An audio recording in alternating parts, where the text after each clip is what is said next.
Following the return of the core flames of reason and death, Aquila is the only titan that we still need to campaign against.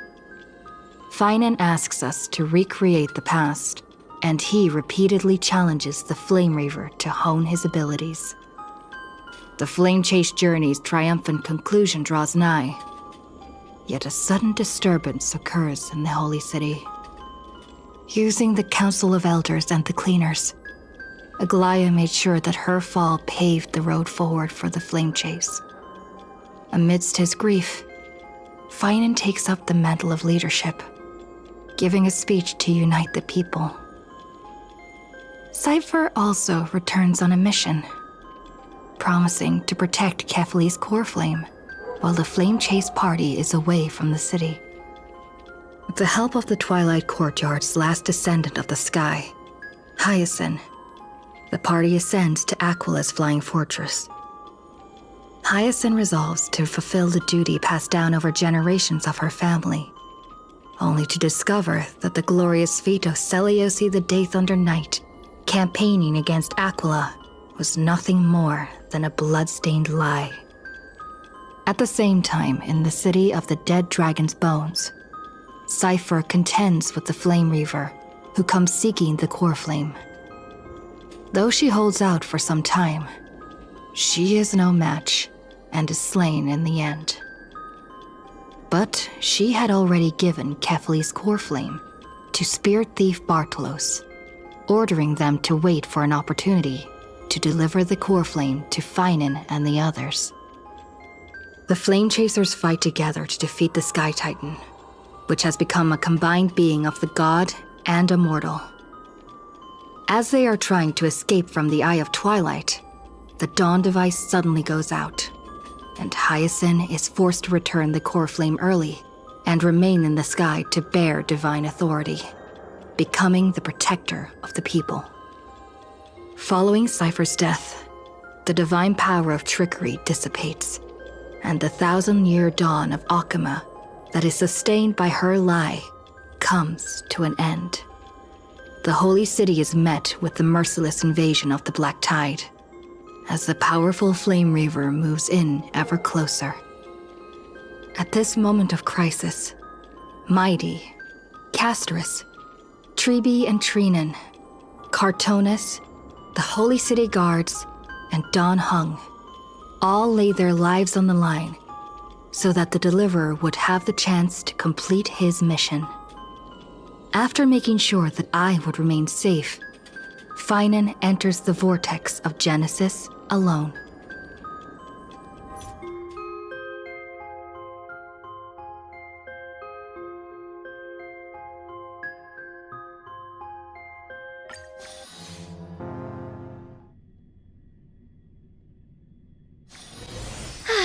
What a full day.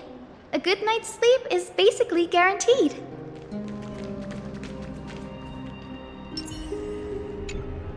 Please stay close to us. We need to rendezvous with Lord Don Hung. We will do everything in our power to clear the path for you.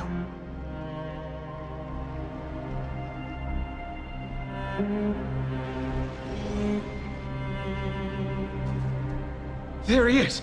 Lord Don Hung! Quick, we must assist him!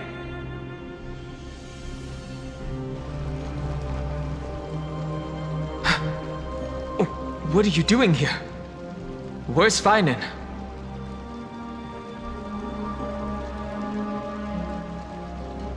We are under Lord Finan's orders to escort both of you to safety, no matter the cost. Leave this to me and the Holy City Guards. Zeph, take them and go. Wait, Namazani. That black-clad swordmaster. Something seems off. At some point earlier, they suddenly froze in place, not moving at all. Like some kind of omen. Right. We don't know exactly what's happening, but retreating is the safest choice right now. I don't know which demigod graced us with this miracle. Please, come with us. Finan, is he going to be alright? Believe in his resolve to save Akama.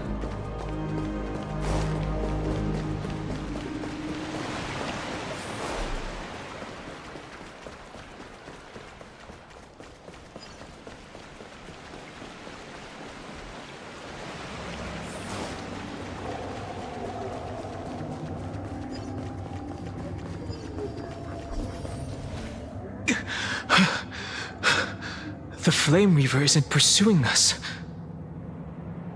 Could this really be some kind of divine intervention? We can't stay here for long. Lady Trinan's sentry gate is just outside the city. Let's keep moving.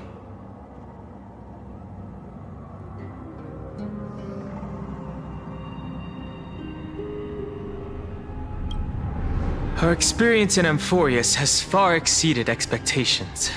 If our goal was just to replenish fuel, then mission accomplished. But you're right.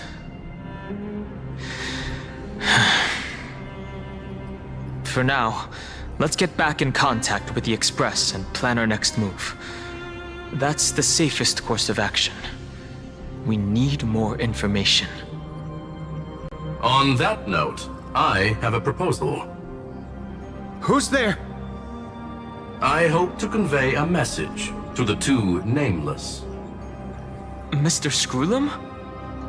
Who are you? Stand down. I order you to maintain a distance of 10 paces. It's okay, guard. This one is not our enemy. It has been a while, nameless of the Astral Express. I'm glad I arrived in time to stop that black-clad one from harming you further. So it was you.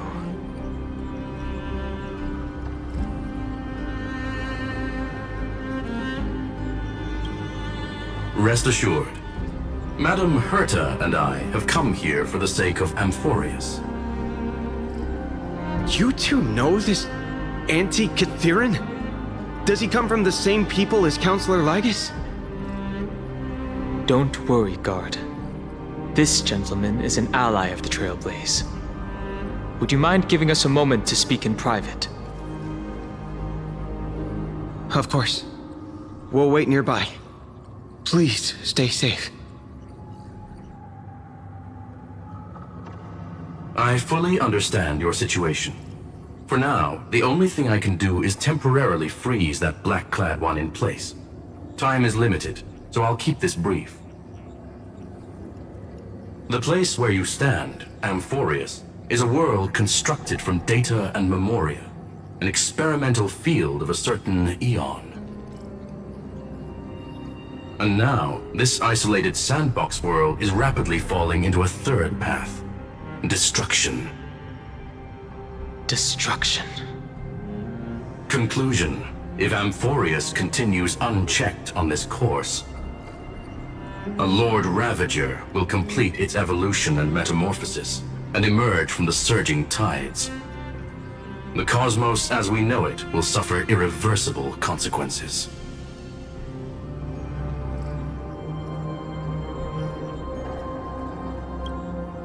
The disaster that this Lord Ravager intends to trigger may be far more severe than the Law Fu's Stellaron crisis, because its goal is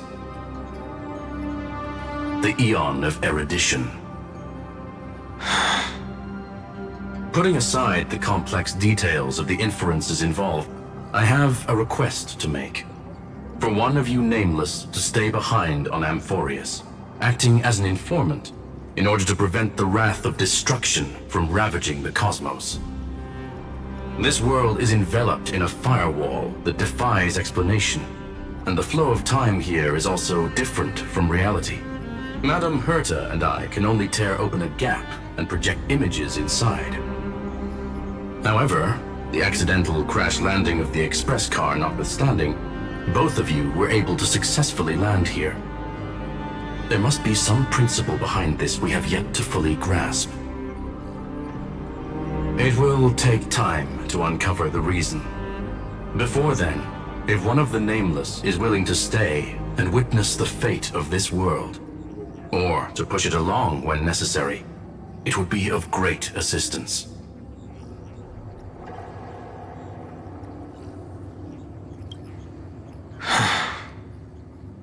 Mr. Screwlum, I believe you. So I only have one thing I'd like to confirm with you. As Amphoreus is already facing its end, how can we guarantee the safety of the person who stays behind? Look at this, if you would. This curio is called a chronocognitive anchor. The two of you may view it as a kind of space anchor in the world of erudition. As long as you carry it with you, your individual data structure will be protected and will remain unaffected by the influence of digital tsunamis. When required, it can also serve as a bridge for communications between the internal and external world. Of course, it is not curio with unlimited uses. May only be held by one person. The connection being interfered with. Decide quickly as possible. 2 final messages. 1, the Intellitron named Ligus, possibly the primary culprit behind everything.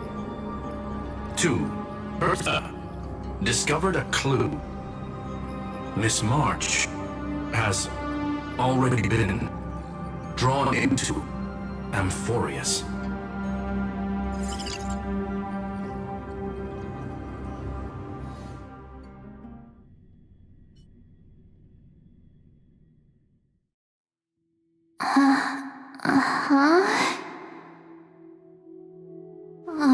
Cold.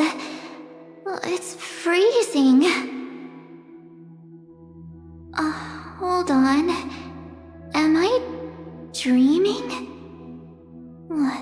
This is way too strange. Everything's spinning, and I can see webaboos flying around. But I was literally just talking to Himeko. How did I... When did I... That's it! She warned me about this place right before Klipoth glimpsed her. Oh no. Have I accidentally walked onto some weird path? Have I done something crazy without remembering? Unless forcing Pom-Pom into new outfits and borrowing Mr. Yang's shoulder massager counts. Hold up. No way! Stepping onto the path of elation can't be this simple, right? Child of remembrance, step forth into the depths of the path space. Who's there? Hey, cut it out! If you're there, just come out and talk, okay? You're freaking me out. I can't even think straight. Hold on. Is that a gate? Cast aside your fears. Step forward through the gate of memory. The voice. Is it showing me the way out?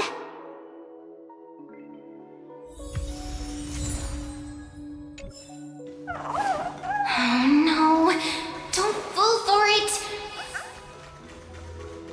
They're lying to you! Turn back. Wait, Master Diviner? From the Wafu? Master Diviner, what brings you here? And you, Miss Messenger, do I know you from somewhere? Good to see you again, March. A pleasure to see you, Miss March.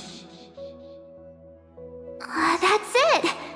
Master Diviner used the Matrix of Prescience to help me search for my memories. And you, Miss Messenger, we met in that memory space. you said to me, "The value of your life does not lie in what happened in the past, but in the present and the future." Your memory serves you well. March, I conducted some experiments with the 6 phase ice you left us. Thanks to the Garden of Recollection, the Matrix of Prescience has made a breakthrough in extrapolating the past. Now, we might be able to bypass the obstacles and look directly into your history. The Master Diviner is right. Continue down this path, and you'll be able to find your lost memories at the end. Since we last met, you've grown much alongside the Trailblaze. You should be strong enough now to bear the weight of your past. Well, there goes my Ice Princess fairy tale. I need to know, Master Diviner, Miss Messenger, this isn't just another dream, is it? If this is real, why reach out to me at this exact moment? The situation is dire. Your lost memories, they're crucial to the Garden of Recollection. She's right. The Garden of Recollection's existence hangs on your memories. The Garden of Recollection. You may not want to sacrifice anything to preserve the garden for now, but in time, you'll understand. Your destiny and the path of remembrance are extremely, closely intertwined. Now go. So, I just walk through that gate? This way, March. Your past awaits beyond the Gate of Memory. Stop! They're just mimicking people from your memories! Don't let those bad people deceive you! The gate. Now it's... you two?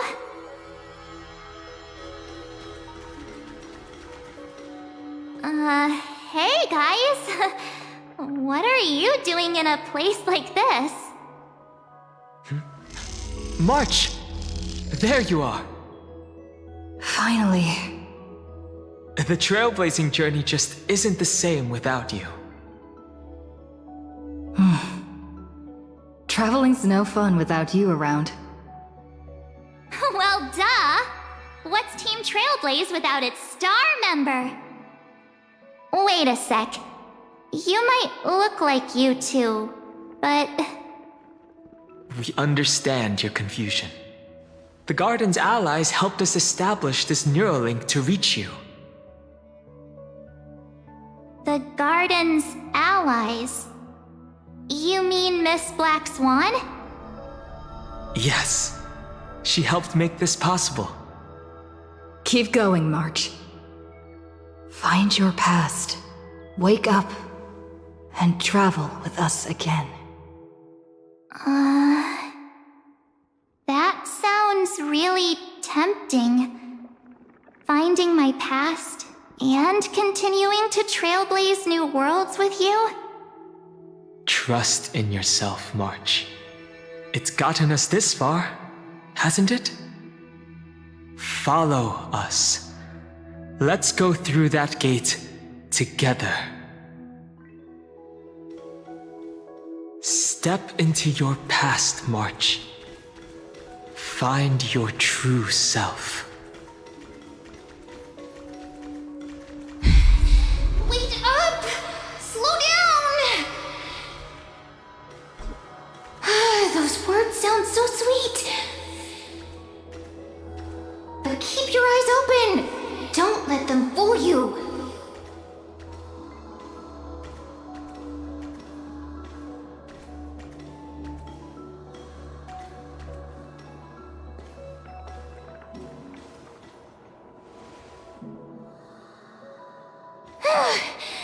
At last, I finally caught up.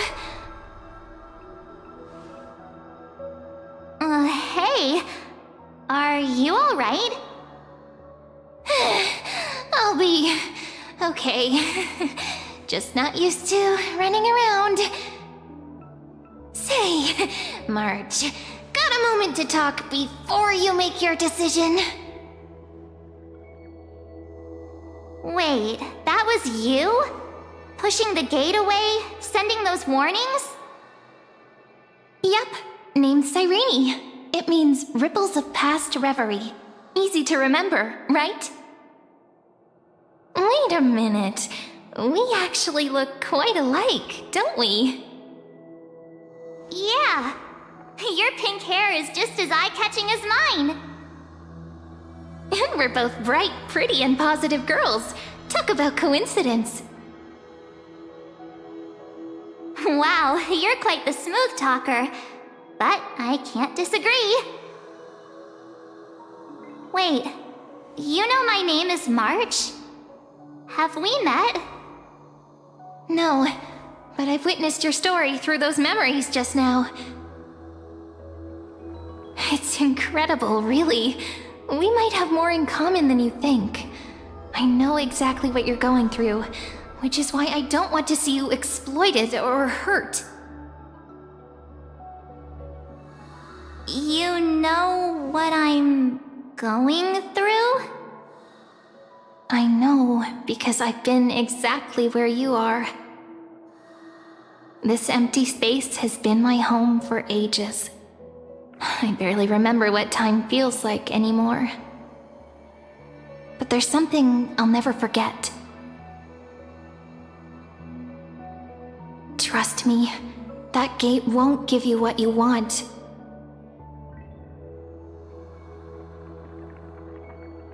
You mean those people? They're lying? Luring me into a trap? Yes, convincing, weren't they? They've studied your memories, using your deepest wishes against you. How dare they manipulate a young girl's feelings like that?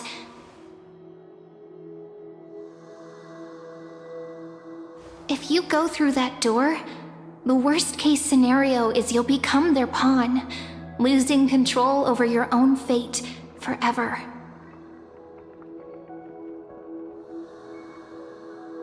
You've seen what's on the other side?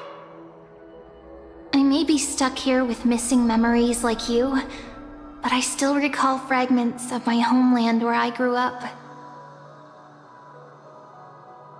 That door leads to Amphoreus. Trust me, it's anything but welcoming. For ages, I've watched people walk through that door. They couldn't see or hear my calls. The voices beyond always promised safety, but I've never seen anyone return safely. So I had to try and stop you. To be honest, I'm not sure what to believe. But the fact that you're here, putting in all this effort to warn me, that means something. Tell me, Cyrene, how can I return to my world? It's really easy, actually. Just turn around and walk away from this place. The girl cannot be trusted. Through the door, save the garden. Both of you, children of remembrance. They never give up, do they? But don't let them sway you. Stick to your path. The return journey could take ages, longer than most lives. But that path will lead you home.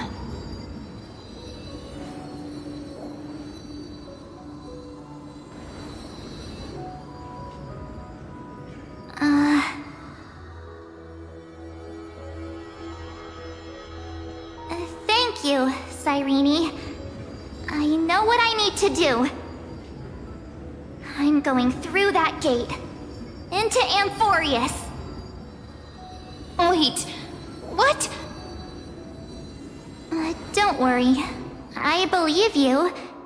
It's just that, for me, The only place I can call home is right beside my friends. 2 of my closest friends are already on their way to Amphoreus.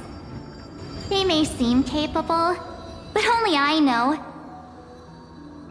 They're absolute disasters waiting to happen. They won't last 5 minutes in a new world without me.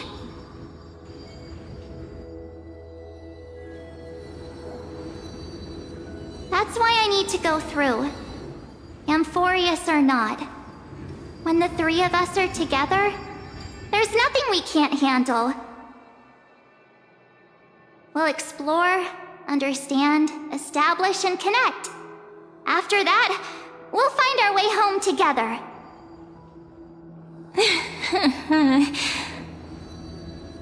I see. You've got people who mean the world to you, too.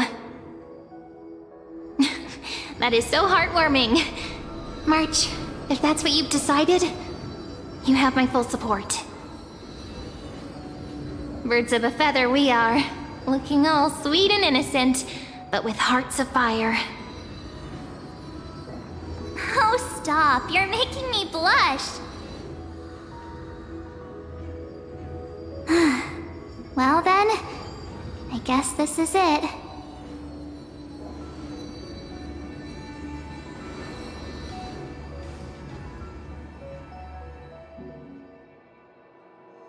Do you think we'll see each other again? Who knows? But don't worry about me. After all this time here, I've grown quite used to chatting with my imaginary friends.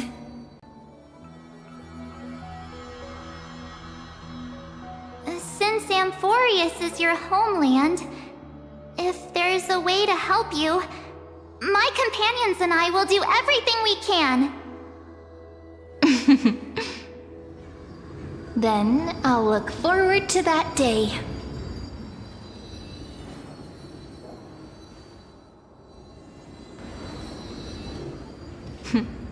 Your story awaits, March. Make it an epic one.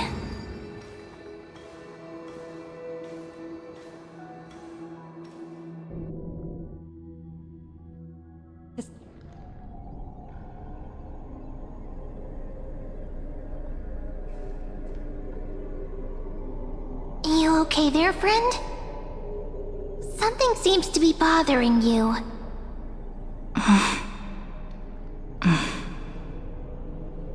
The vortex of Genesis. We made it back. Even this place has changed. Vinen.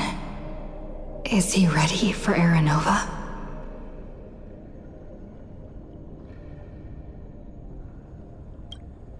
Yeah, we've come such a long way. If what that machine gentleman said is true, if Amphoreus is destined for destruction, then I'll stay by your side until the very end. Like how you and Dun Hung treasured the Express. Amphoreus means everything to me. Right. Time to see the last core flame restored.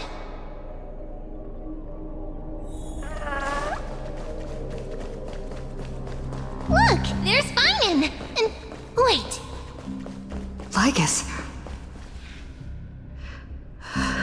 Remember, Skrulum's warning.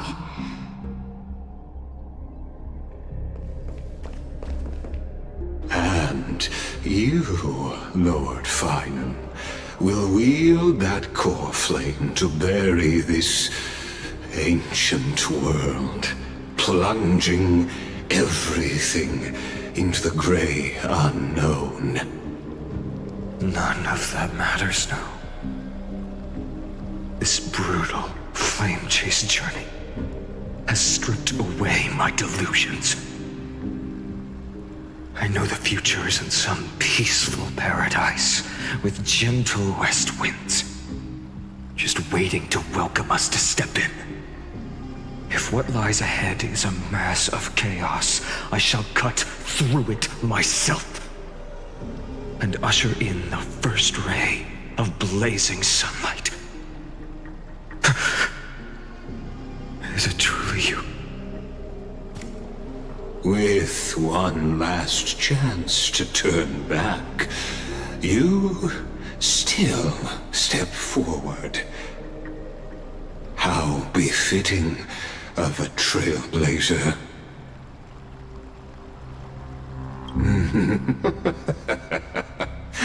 As it happens, I find myself thinking the exact same thing.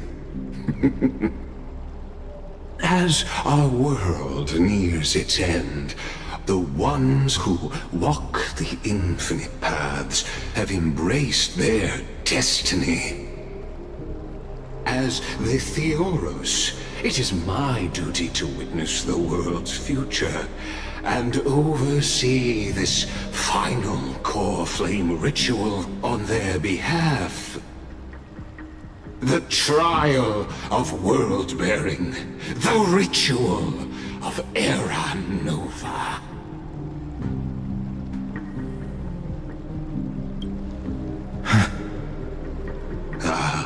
I see. So you met my kindred spirit before I could erase his traces. Partner, what are you saying?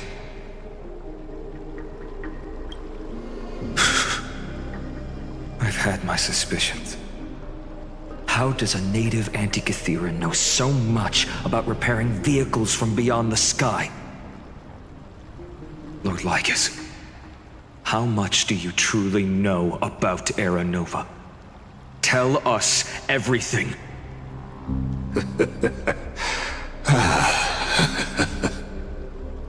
Very well. I need no longer maintain this Theoros masquerade. You seek truth, Lord Finan, and truth you shall have. As you know, when the old gods fell, someone had to bear their broken pillars to fill the vacant seats. Those who would assume divine authority must prove themselves through trials. Yet, for Kephales's demigods, the possibility of overcoming the trials has forever been non-existent. For the world-bearing trial is the divine duty itself. Bringing forth the Era Nova and bearing its weight is an endless ordeal, ceasing only upon collapse. Precisely. The Era Nova ritual is not something that can be completed in an instant, no, but a long and arduous journey.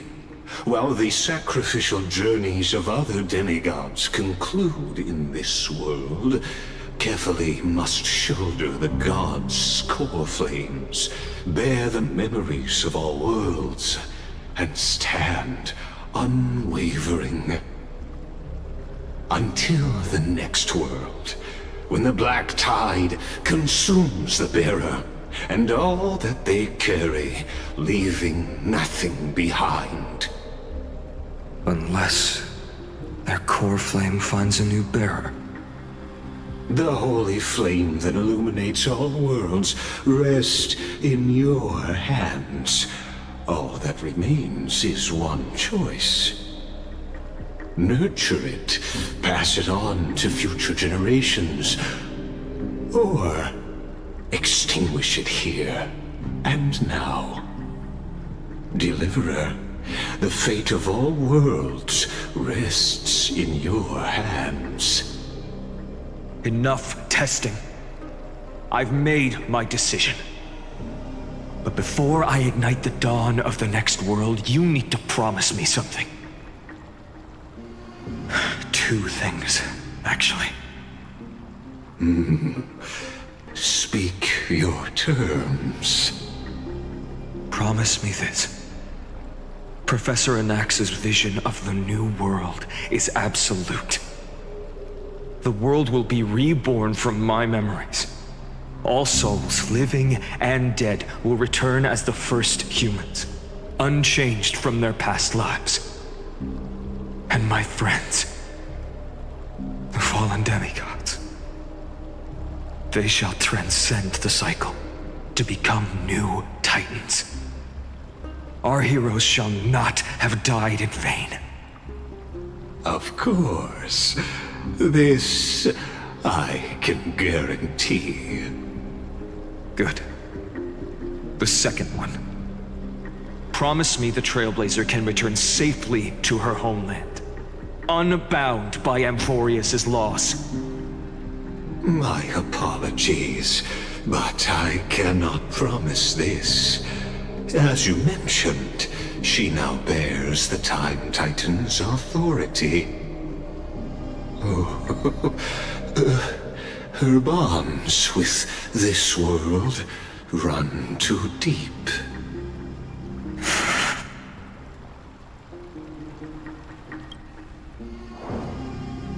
Well, I stand corrected. An outsider like her does have ways to defy destiny. Thank you, my friend, for everything you've done for this world. Though the next world may not remember, I shall never forget. As the Theoros, I declare, Amphoreus has determined her path. Step forward, heroes. Follow her path and see it through.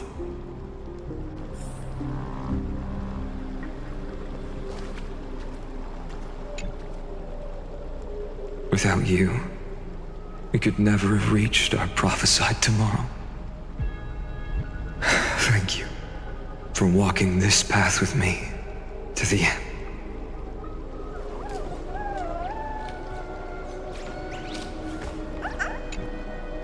Behold, O gods, Amphoreus has achieved her victory, and the Era Nova approaches. The radiant soul has arrived, having walked through the bustling nights, bearing the golden fire and blood, stepping with pride into daylight. He is the pure child, walking upon the path of yesterday, today, and tomorrow. He is the first to be born, first to be named among the nameless. Eternal in form, limitless in reach. He treads the endless night underfoot.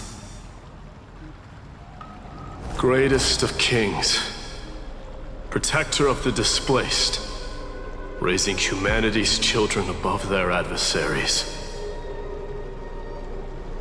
The firmament of molten gold courses through his very bones and flesh.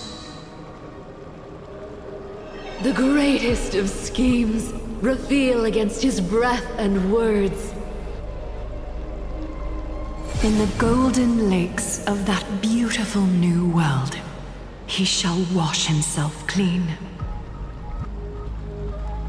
There. Finish what we first and last wished for.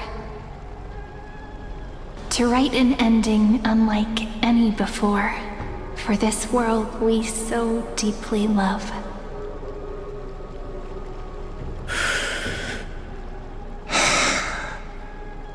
Come, partner. Join me. The time has come for us all to face oblivion, or embark on one final grand journey.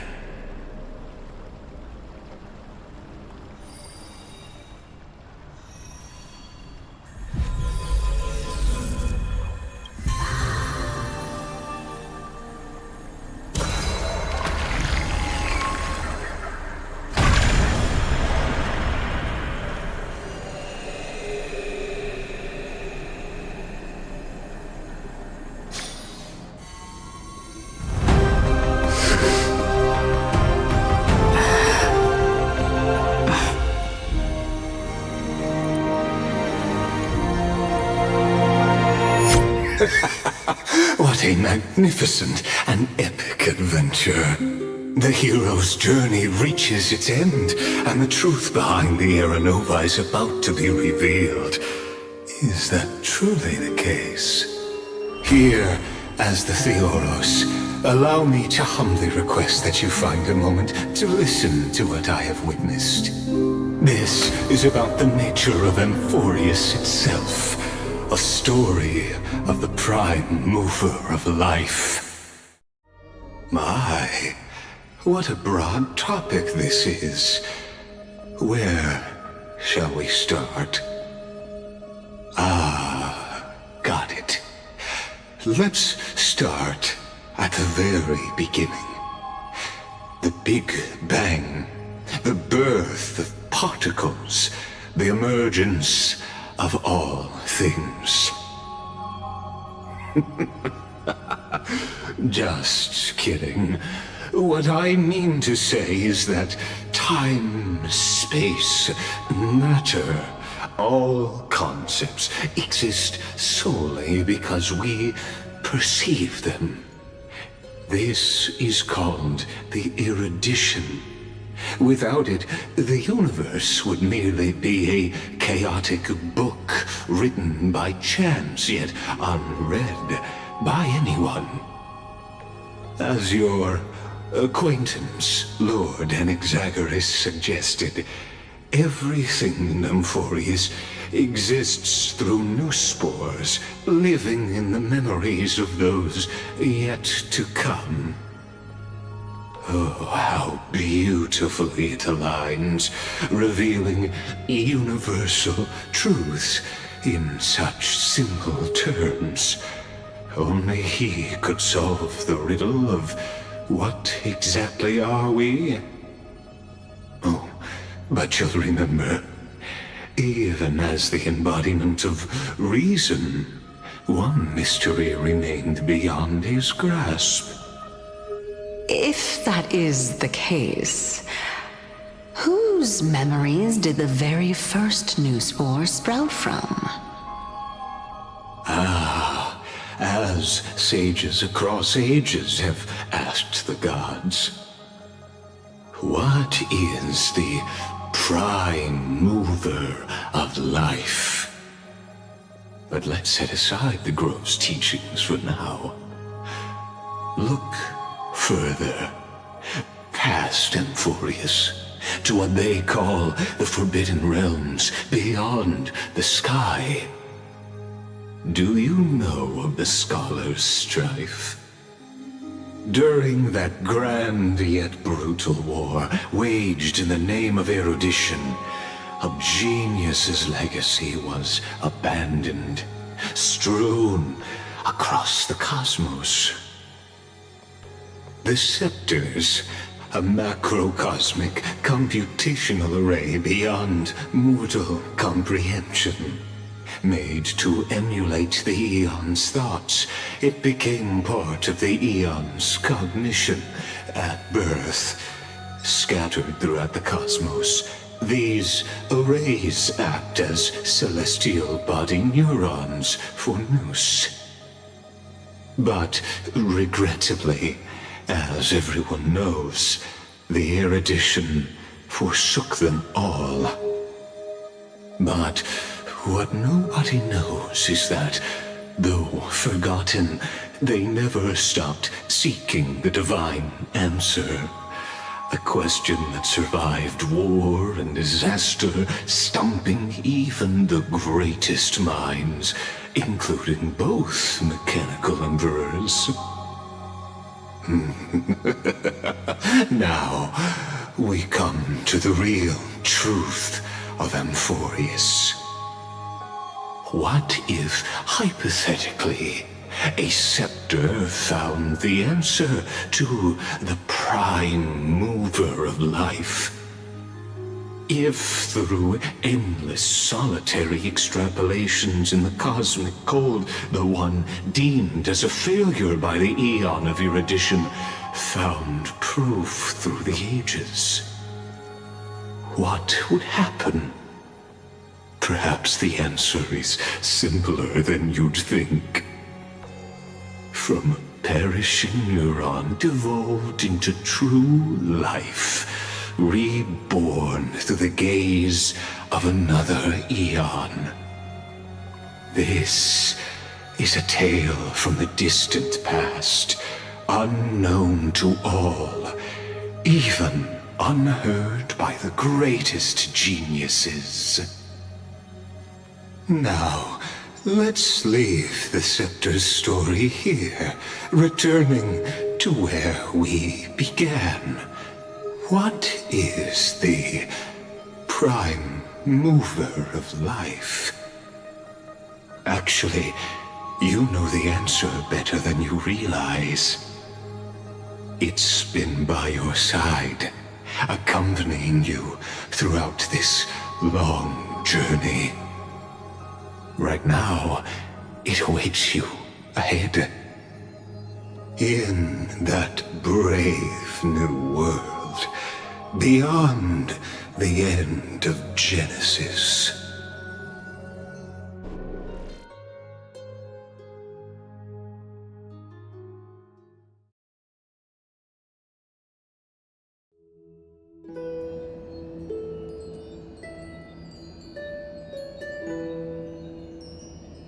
Take this wish with you. Be the one who begins it all. As the prophecy foretold, you will bear the blazing sun until the pale dawn breaks. Continue onward, bearing this world upon your shoulders until the Ashen Hero, the nameless deliverer, ushers in the dawn.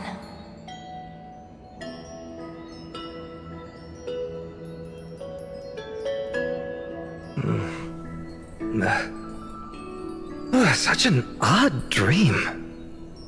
Strange. Like I've dreamed this before, but it all slips away when I wake. Only a voice remains. Who was that?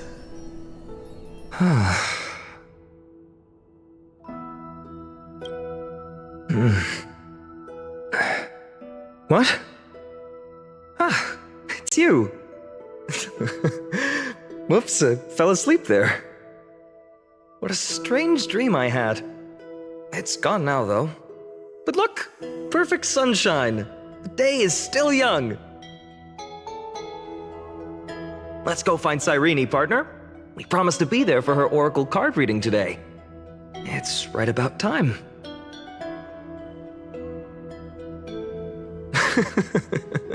Looking at you, someone's still half asleep. Tell you what, catch some fresh air first. I'll hang around here.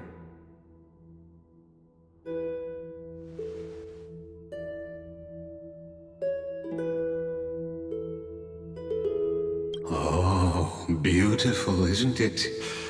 This is Ide Celestii, home of the nameless hero who carried Kephales's core flame.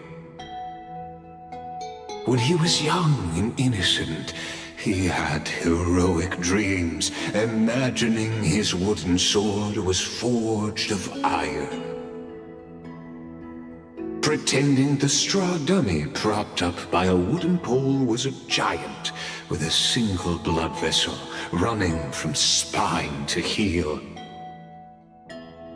Dreaming of slaying the giant and becoming a hero to save the world, though to his young mind, the world was just this small village.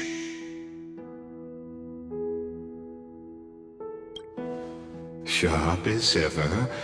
Indeed, these memories you witness are the first steps of his journey.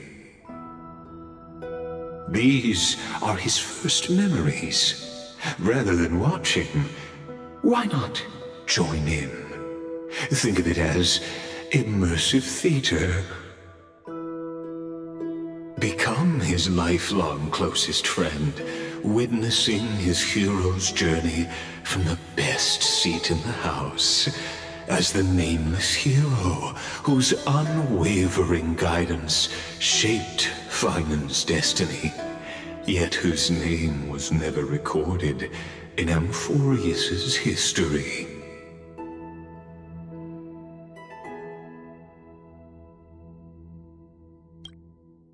Questions. Let's follow along and find out, shall we? Many mysteries lurk in this village beneath the veil of Evernight. Your questions will find answers as the story unfolds.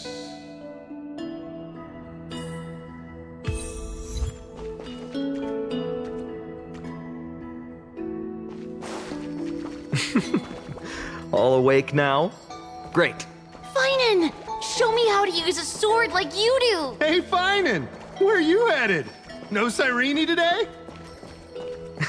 That's exactly where I'm...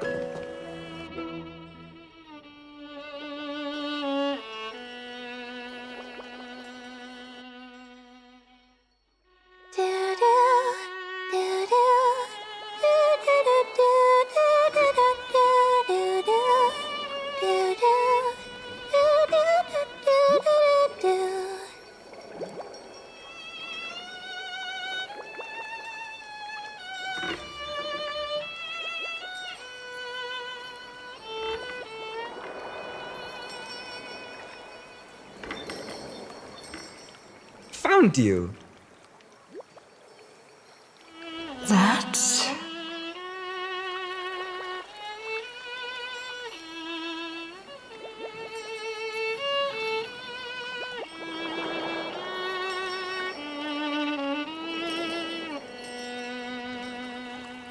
Goodness! Look at you rushing about! You've got the poor swing all startled! Hmm?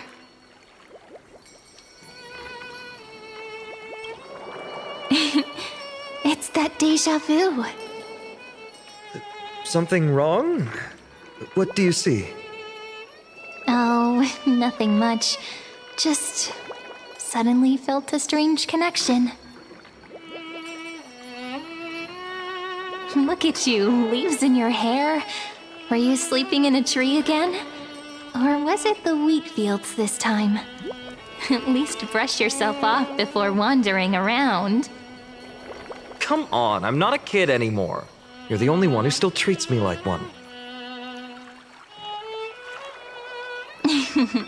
Sure. You may have the height advantage, but when it comes to maturity, I'm leagues ahead of you. Still fantasizing about being in heroic adventures and imagining yourself as one of the characters? That's the kind of thing kids do, not grown-ups. Don't you agree? And since you're playing along with his antics, who are you pretending to be today?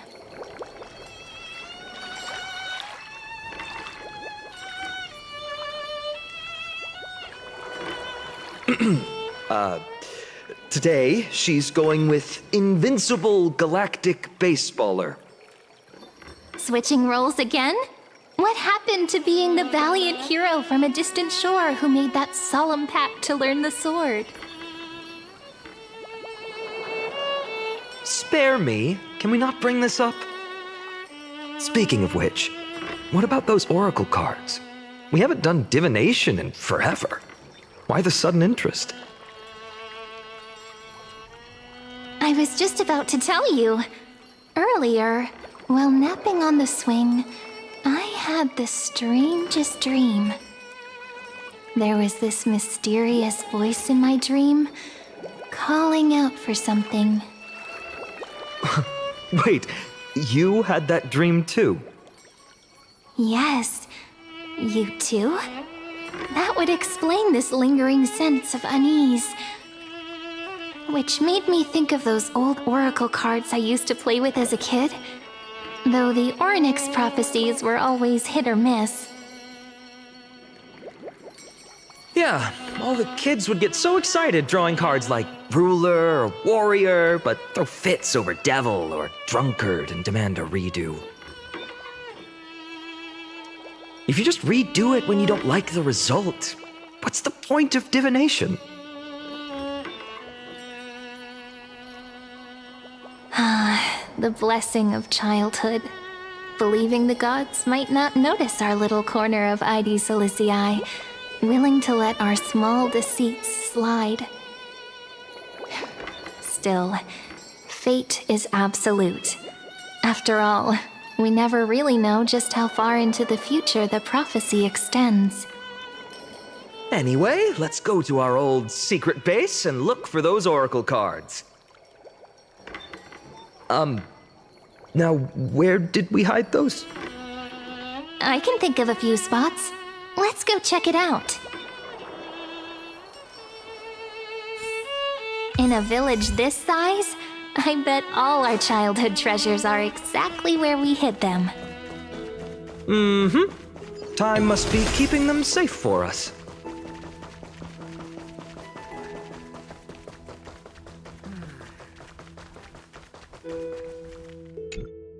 It's mine! I caught it fair and square! You did not! It's mine! Finan! Cyrene! Come quick! Look at this huge bottle I just caught! Give it here! My rod, my catch! I only let you borrow it, remember? What's got you two so worked up? Here, show me.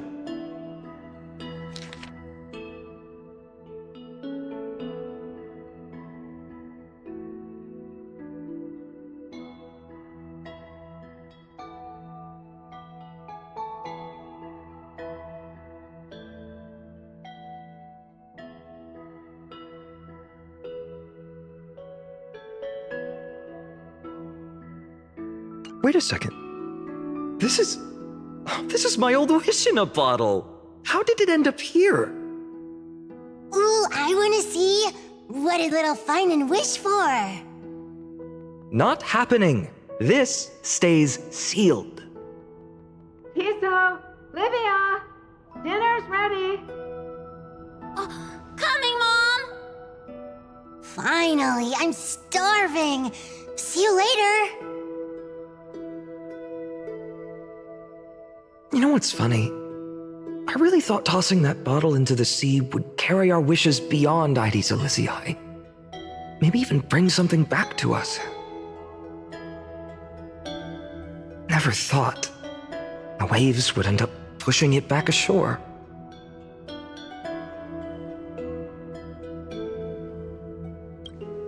Don't bother. It's just some silly childish nonsense. Nothing worth reading.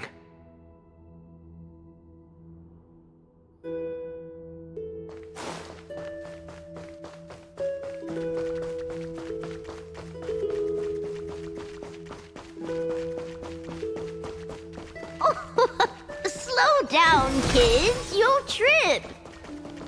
Thank you. We'll be careful.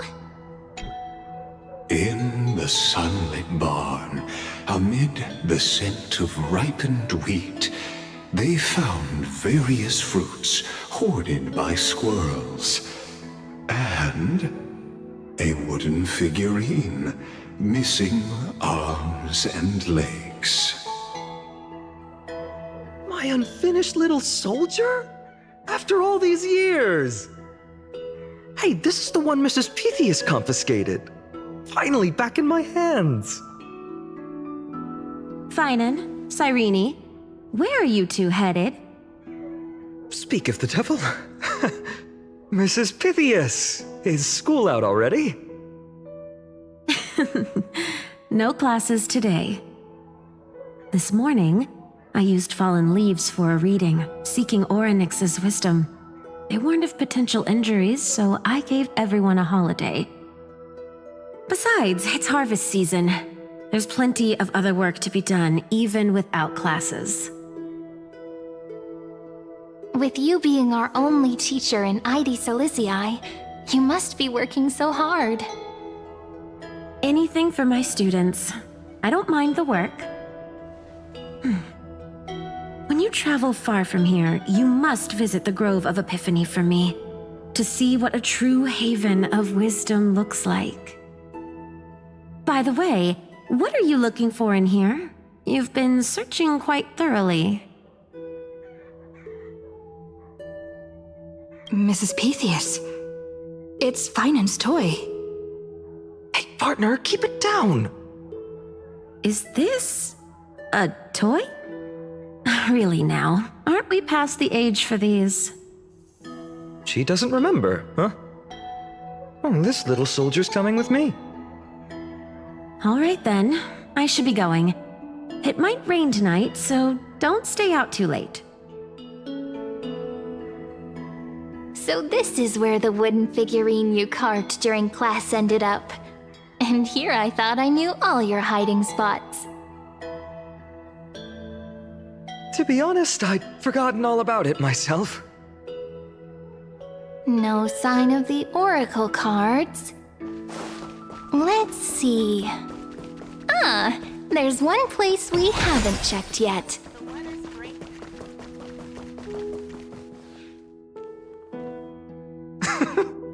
Well, those were the days. We'd always meet either by that statue in the village or right here. Right? And I remember you never used the front door when you wanted me to come play. You always climbed over the wall. You were such mischief makers. Just like a certain someone who has a habit of showing up unexpectedly. Right?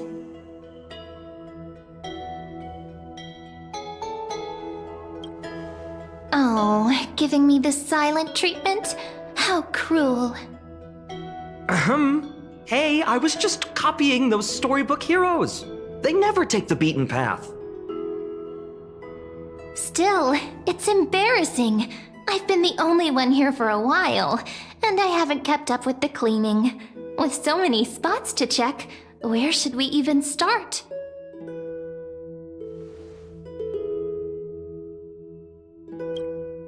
Come to think of it, I haven't checked the roof in forever. Worth a shot, right? All right, let's split up. I'll handle the yard, you check the upper floor. I wonder what the view's like from up there. Worth checking out? Milk would taste.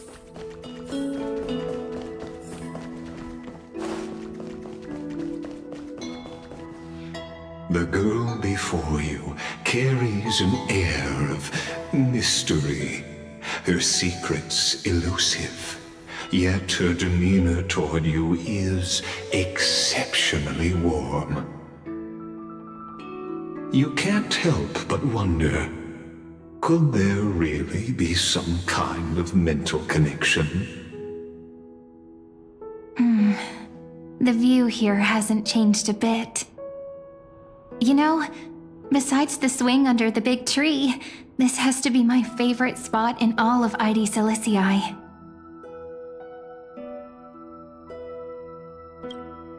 Hey, what are you doing? Please be careful. I'm just a small-time diviner. I can't turn back time if something happens.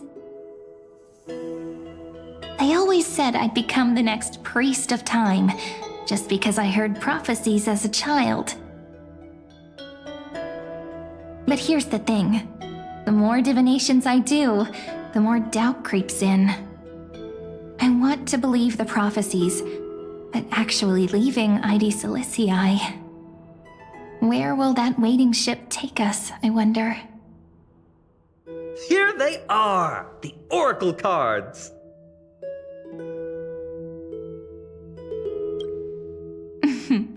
Guess reminiscing makes us take our time, doesn't it? There we go. Looks like the gods do listen to our thoughts.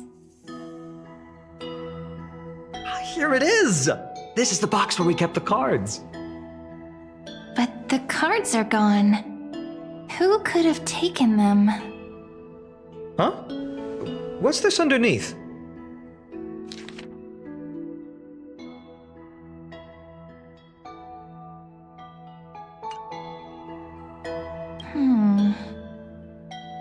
I see now. Those sneaky little ones. So that's what they've been up to. Ah, the ones from Remembrance Maze, you mean? Yep. Let's head to the back of the courtyard.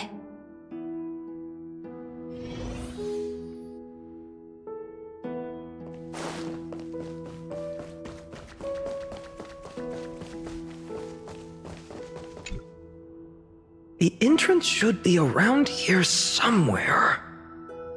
Right here. The path to the maze is hidden under all these weeds. It's been too long since we visited the fairies. Did you forget? We used to visit them all the time when we were little.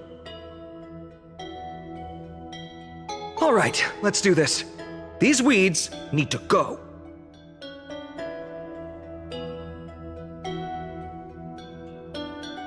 Pretty sure this is it? Should be this way. There it is! The entrance! That hollow in the tree.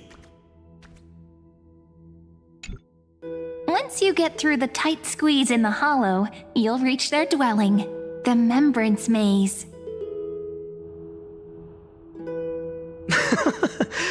I wonder if I can still squeeze through there. Maybe worry more about whether the fairies will let you in. After all, the Remembrance Maze has an invitation-only rule. Only children with pure hearts are welcomed.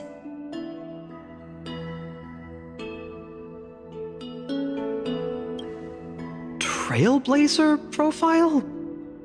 What's that? Regardless, how about we try getting through the hollow first? After you, then. What? Oh, sure, I'll go first.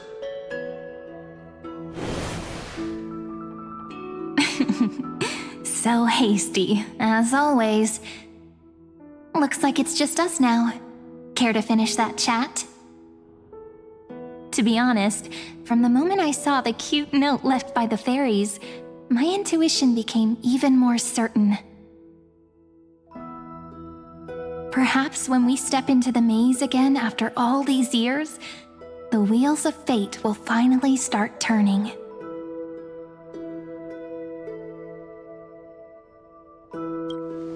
Oh, it's just a girl's intuition. It might not mean anything. But you know what? Even if fate is set on its path, no matter where it steers the world, if we're together, there's nothing to worry about, right? So, if you're willing... Forget it. If the wheels do begin to turn, that's when I'll make my request.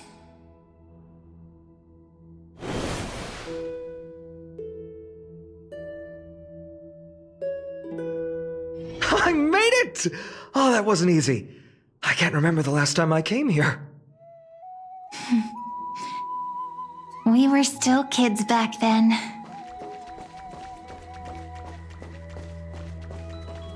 Wait a minute. Are you? Look who it is! Reenie and Snowy!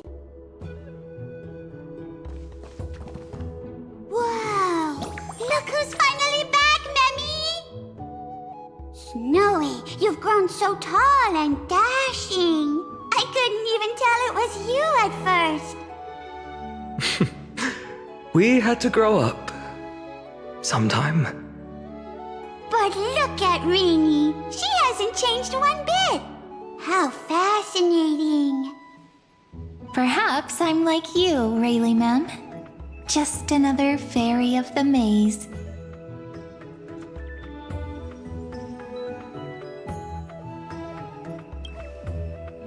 Dye? Rayleigh Mem's always been this lovely shade of lavender. Doly Mem, Rayleigh Mem, Mealy Mem, Folly Mem. I've missed these cute little troublemakers. We used to gather around the fire, singing and dancing, imagining all our future journeys. Without coming back here, those memories might have faded away entirely. Oh, how good you, Snowy. You swore you wouldn't forget about us, but you were gone so long, you almost did. Oh, he's just copying those bards from his stories, being all melodramatic. He couldn't forget about you all even if he tried. Actually, we're here for the Oracle cards. Have you seen them? Oh, the Oracle cards. Right. The chief asked us to get those. Chief? You mean Doly Mem? What do they need the cards for? If they want a reading, they could just ask me. Oh, I'm not sure. But Chief specifically wanted to meet with you all. Let's see. They should be... That's it! This way, everyone! Watch your step. The trunk's slippery.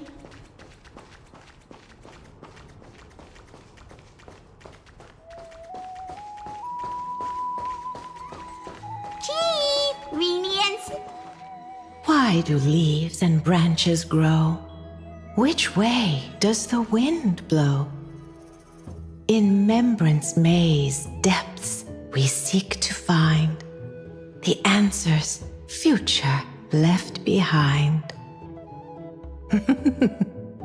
Welcome back, my dear children.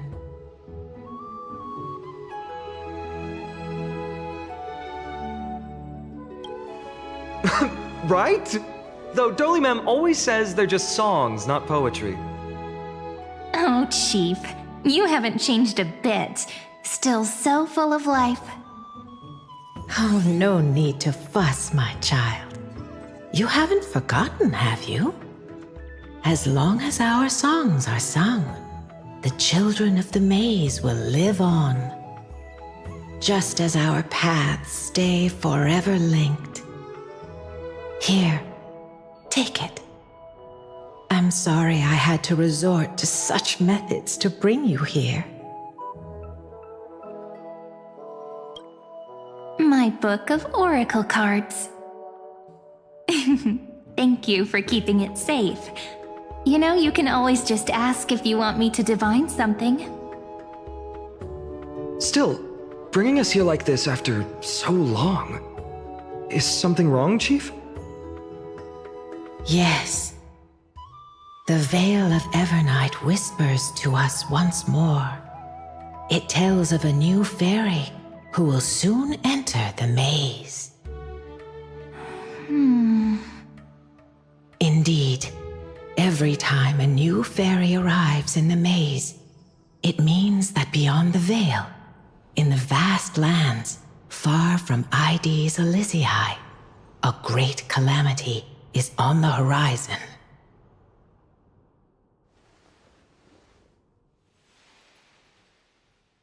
But if that's the case, our journey...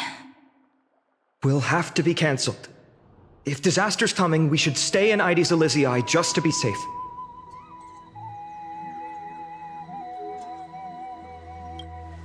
We weren't planning to be gone for long. Just enough time to hone our abilities. Finan would train in Castrum Kremnos, while I would seek the Fake Titan's blessing in Yanisopolis. Then we'd return to Ides Elysiae to help keep our village safe. It's okay. I can still practice my swordplay here. Some things you can learn on your own. Well, probably. That's not very convincing. Here's a thought. Let's have Cyrene do a reading. If fate wishes to show us its path, we might find some peace of mind. But what if we don't like what the cards tell us?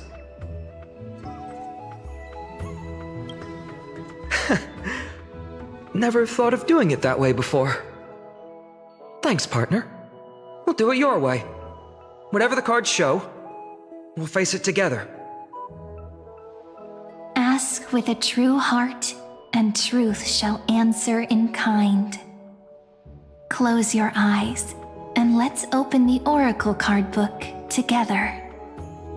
Let your thoughts flow like stars drifting on the river, carried by fireflies and gentle winds. Your destinies flowing towards the same future.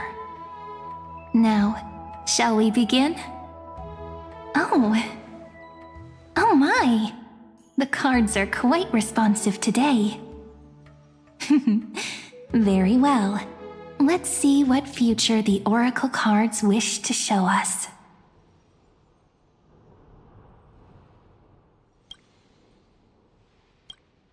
Behold, the Weaver. It connects the romantic threads of the chrysalis of gold, weaving all destinies into golden silk that flows toward the most brilliant, magnificent future. The dance of thread and blade set the stage. So shall it end as gracefully as it started. Such elegance. The Gold Weaver must be of noble birth. Such high standing. I doubt someone like me could ever reach it. This is the gatekeeper who guides people to their true path among myriad passages. We have surrendered our countless senses, dedicating ourselves to the sacred whispers within the temple. Wait. It almost feels like I can hear the echoes within a temple. And are those children singing? It feels overwhelmingly solemn, yet strangely comforting.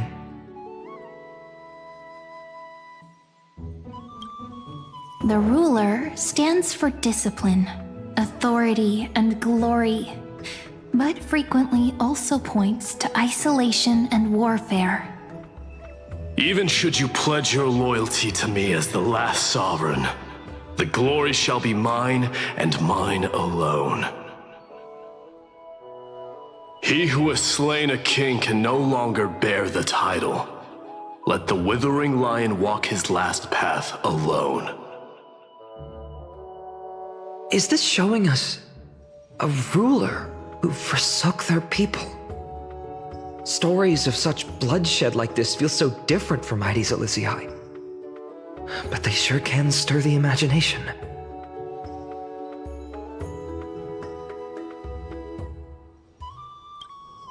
Ah, the Traveler, our little trickster, always hiding behind other cards, disguising itself. What a rare catch. Over here! Or perhaps here! Gotcha! You'll have to be quicker than that. That teasing voice. Just like a child playing hide and seek. Surely only a master of mischief could pick up this card.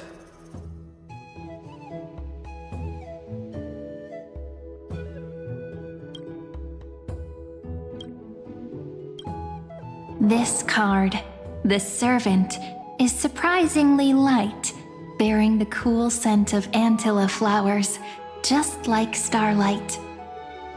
It symbolizes new life and hope, yet often brings to mind struggles, sadness, and loss. These precious flowers I care for with my own hands. Are they destined to bloom only in death's embrace?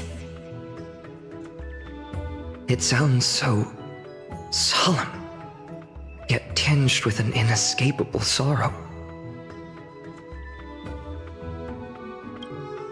The humble healer may seem gentle in hue, but its courage matches any other, strong enough to melt even the coldest ice.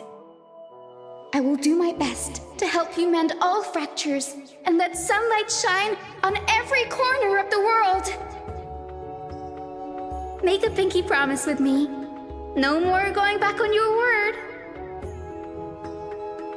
Hey, this card really speaks to me. It makes me want to protect as much as I possibly can. Still, protecting everything, everywhere, seems like a dream. What amazing power would you need for that? Behold the scholar, bearer of many names, the grand magician, the great performer, the eye of wisdom, and the defiler of Circes. Oh, there's just one card. With all those titles, I was expecting a whole deck. A dromus draped in finery will suffice. It's succinct enough to best summarize my true nature. Wait, what's with that condescending tone? It's almost as if it knows what we're about to say.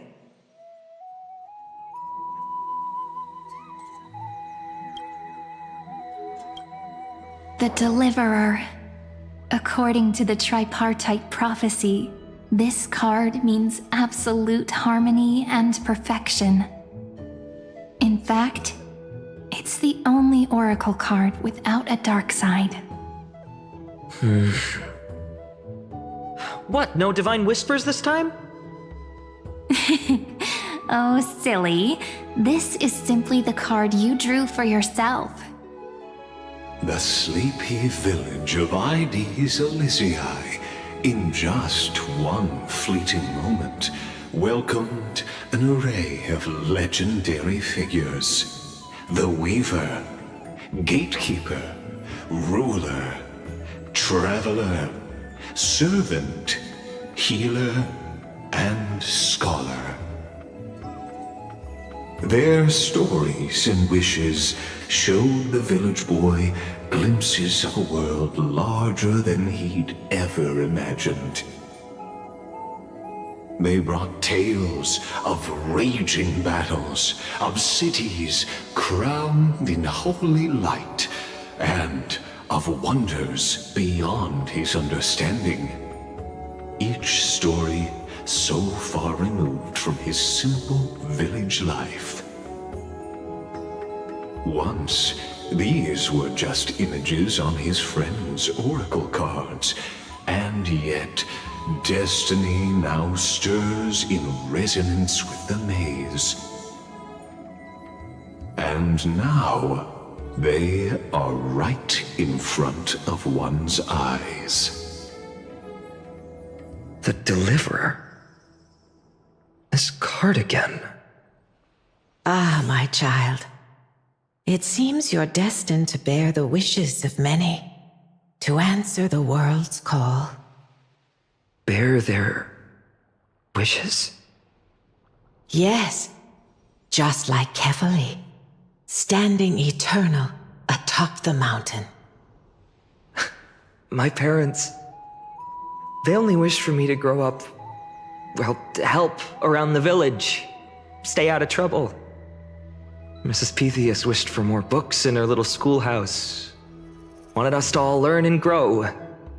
And little Piso, he wants to grow up strong like its father, to become a hunter. Is that my purpose?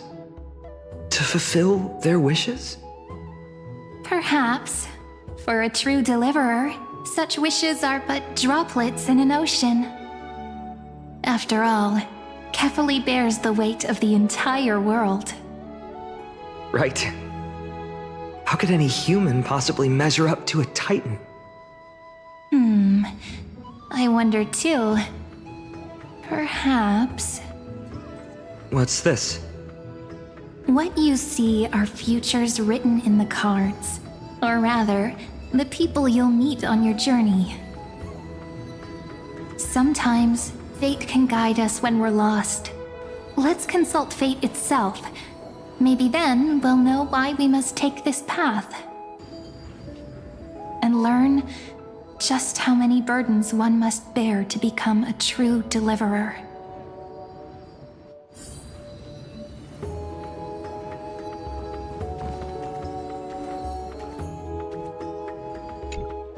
Personal wishes? I have none.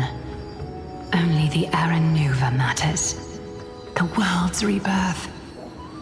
Yet, if I am to weave a new era, then it may be one where kindness and her cleaners shall never tread. These crawling parasites have no place in Akama, especially not under the deceitful claim of human rule. That noble lady? The way she speaks, it's like ice in my veins. Huh. Not exactly the warmth I'd expect from someone selfless. Teacher, Perhaps you could share your wishes with us? Oh, Snowy. You want to know about our wishes now? I wish to meet Trian again, in the sea of flowers where the west wind ends. And Aggie, I want to see you shed that golden thread cocoon around your heart. Just once more. Smile at us again like that bright-eyed girl in white who stood before the Yanisopolis temple. Finally, I pray that the footsteps of lost souls no longer wander aimlessly. Instead, replaced by the bright songs of prayer. Are we wishing for too much? Well, let's say these 3 wishes represent Trian and Trinan too. Those wishes are truly wonderful. They even stir something deep inside me. Then we can rest easy, because only you can make these wishes come true. Only me? Mark these words, Snowy. See you tomorrow.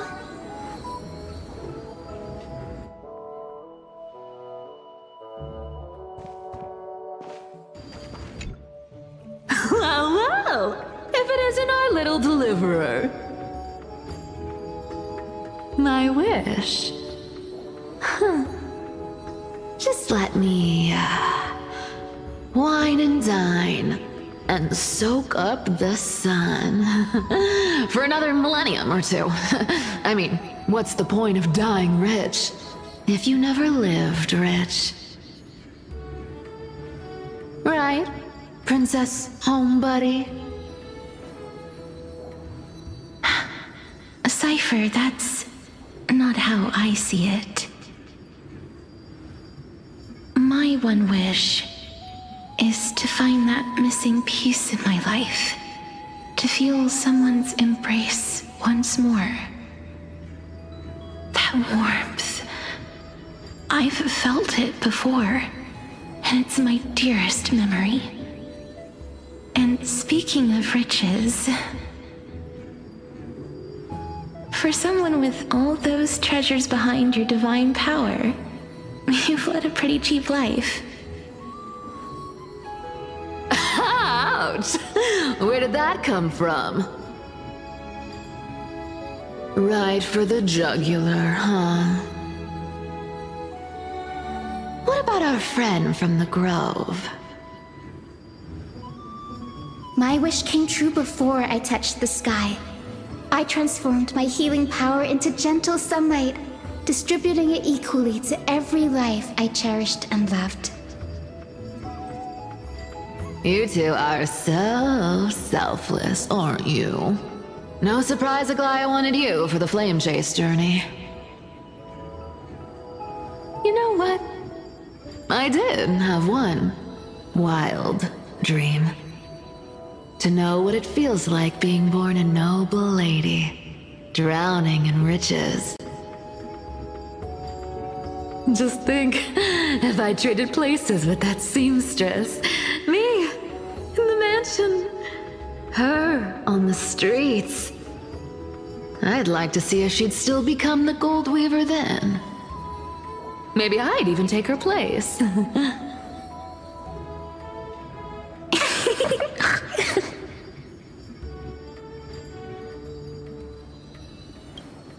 Doesn't sound like an easy task. Warm embrace, equal healing, and perhaps living free. They're all wishing for a kinder world in their own way.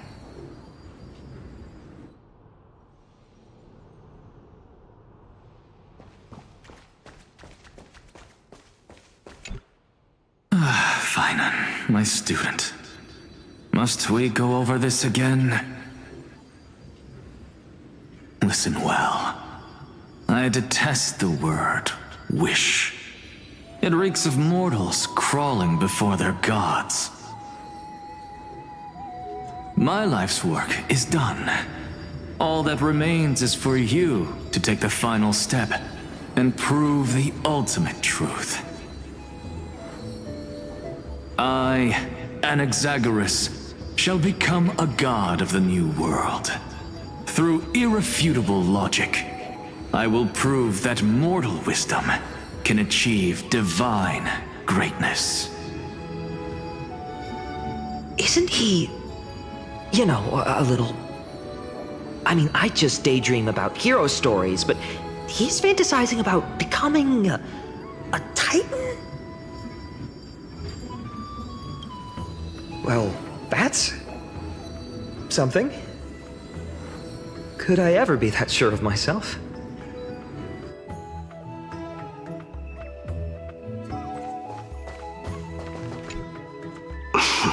Finan? Since when did you become so timid, asking such juvenile questions about wishes? What's that supposed to mean? What's with that condescending tone? No way I become friends with this half-naked show-off, right? Just what kind of life am I going to lead? What are you mumbling to yourself now? Whatever. The wishes of the Kremnon warriors are done, but I survived 1,000 deaths only to fall to a coward's blade. That masked flame reaver who struck from behind. Finan, you look... Never mind.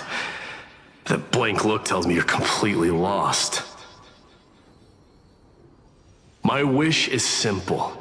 One honest duel, face to face, blade to blade. Then I'll strip away that mask with my own hands. Nothing but violence and vengeance. This person's wish is nothing short of brutal. Still, those eyes burn with the noble pride I've read about. This wish, I shall not forget.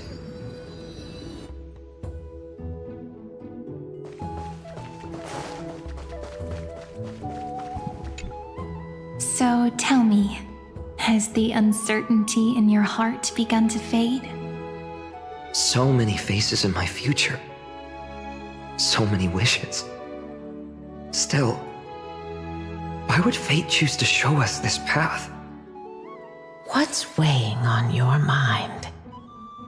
Didn't you say disaster would strike Amphoreus? If so, shouldn't Cyrene and I stay in Ides Elysiae? How could we possibly meet all these people?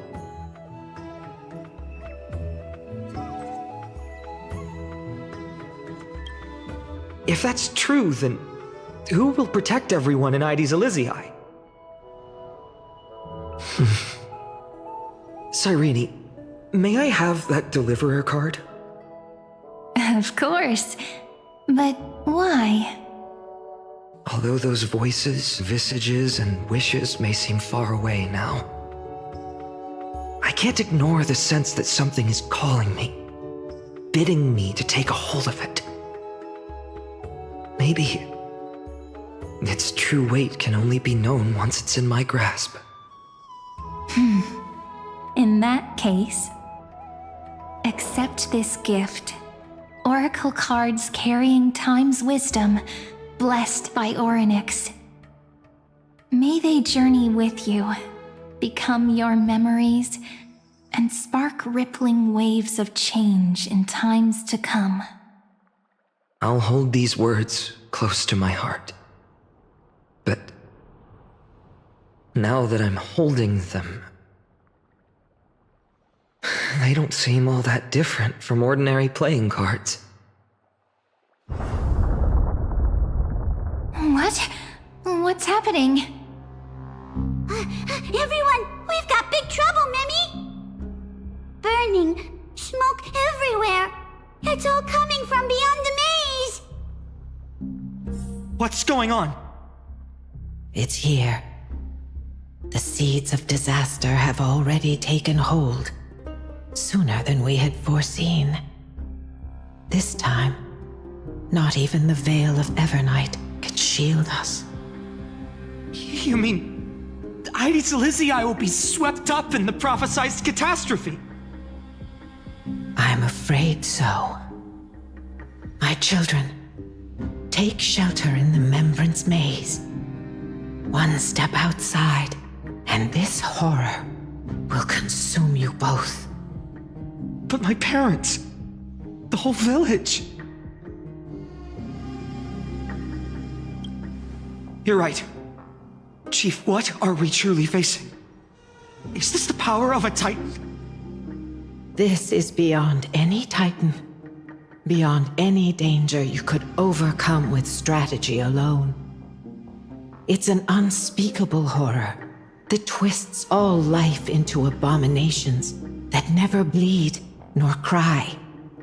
Even Titans fall to its corruption, burning from within until only empty shells remain, knowing only death and destruction. The Black Tide. That's what this calamity truly is. It consumes all in its path, sparing none but the Membrance Maze. Not even Titans can... Yes. So please, don't leave this forgotten realm the gods abandoned. You are the first to uncover our presence, and the only two who can enter the maze.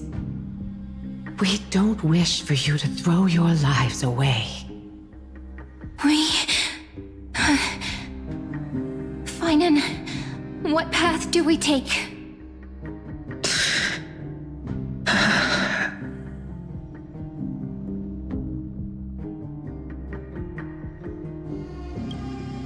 I learned the sword to protect those close to me.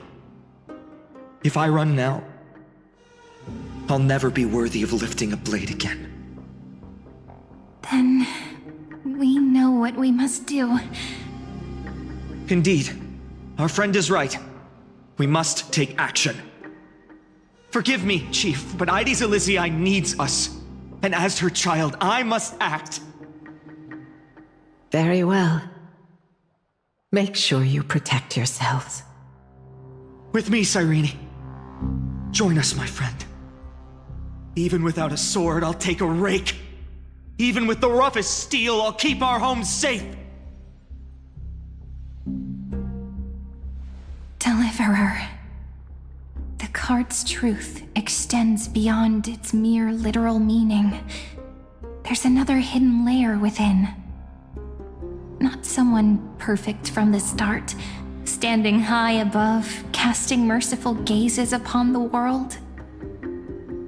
But one who starts small, from a humble village, expanding their world within step by step, learning to save others as they grow.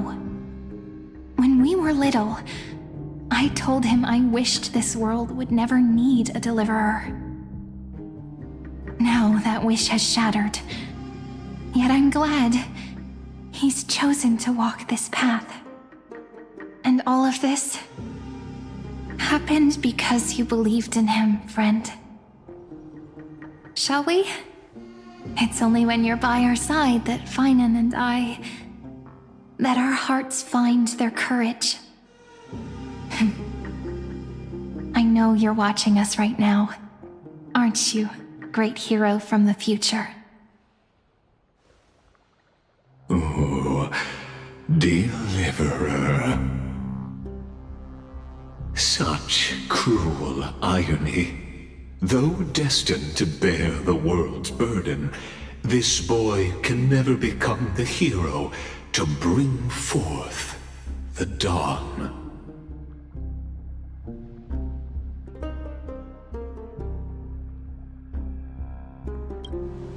Follow their path.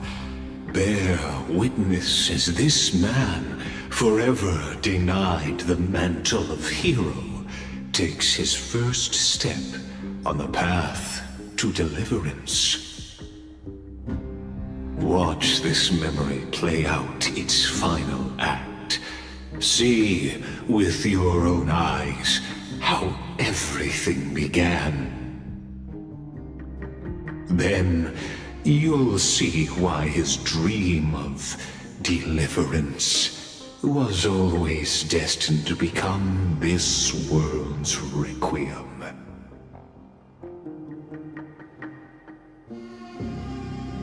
A sun red as blood, wheat fields turning to dust, and in the heart of it all, a village aflame. In that moment, the boy stood in what felt like the end of existence itself.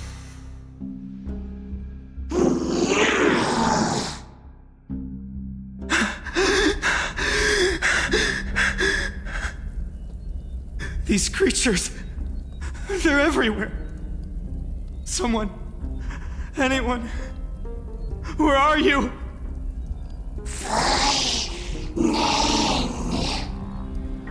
No, it can't be.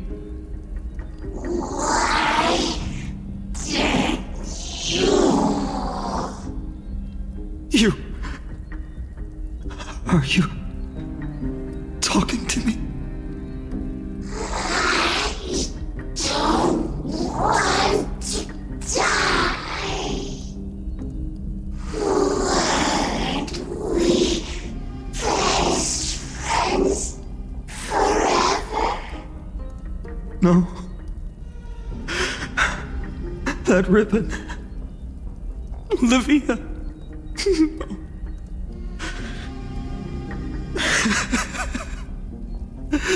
I should have known. Save us. Save us.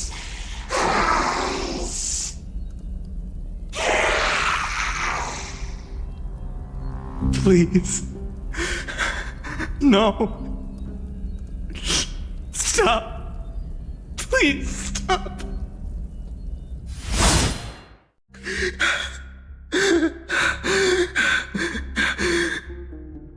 Olivia, I'm so sorry.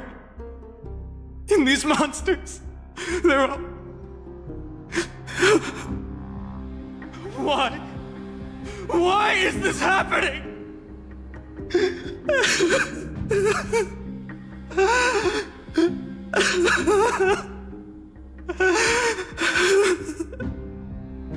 When the black tide arrived, the wavering boy found resolve in his companions, and together they ran toward their first battlefield.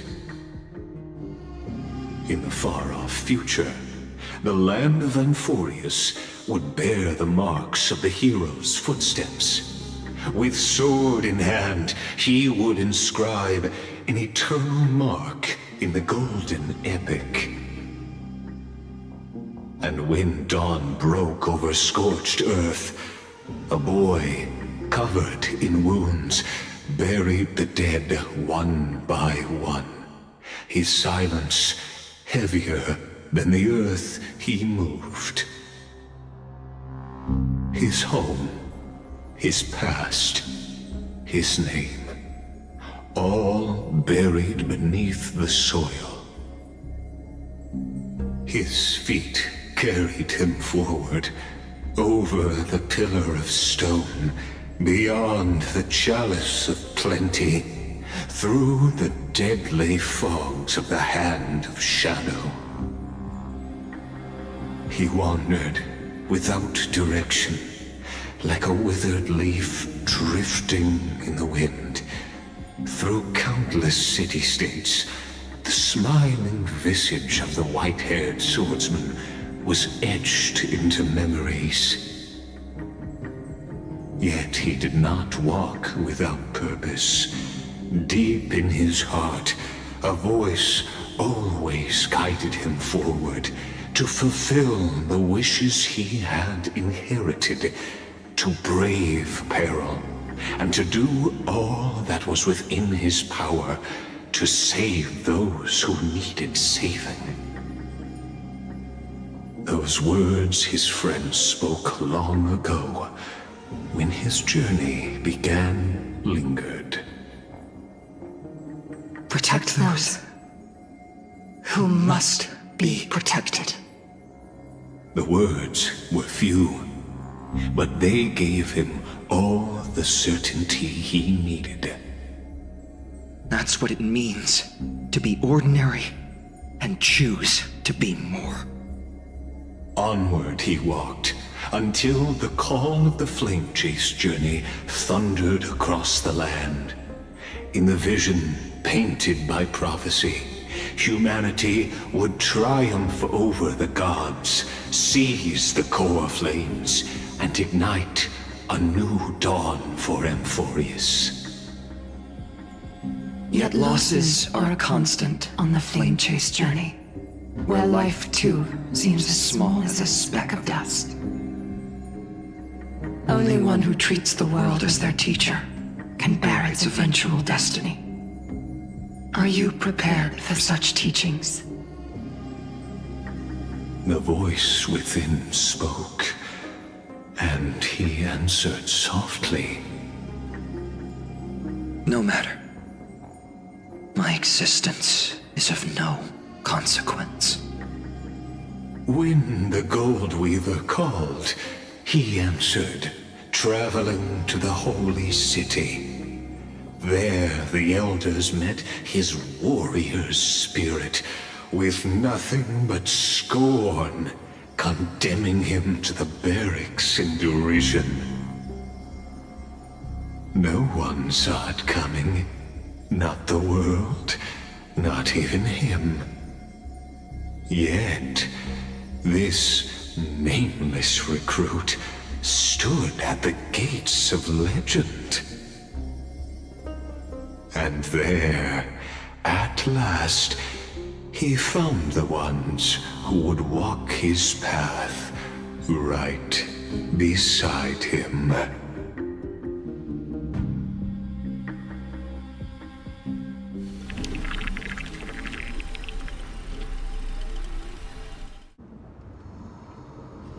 This is the abyss of fate. Hold on. Finan's here too? And is that Mighty and Trinen? And now, Act 2 of our immersive drama unfolds. They're evacuating the temple. Why now? Are you insane? That blonde man is the Crown Prince of Krymnos. Mess with him, and every last person in this city could wind up dead. Calm yourselves. The Holy Maiden has everything under control. We need only wait patiently. Behold, it is the month of Gate, Light Calendar 4926. The Crown Prince of Krymnos, Midimos, has led his forces to the gates of Akima.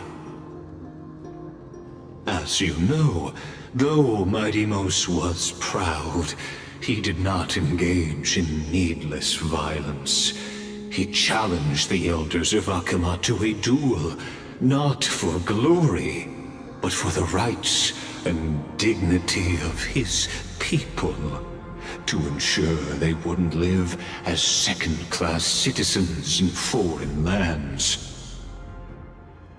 After Aglaya's mediation, Finan met Midimos' challenge as the Elder's representative. This duel was to change the course of the flame chase journey itself. So, as Finan's most important companion, his lifelong friend, please continue to bear witness to his memories.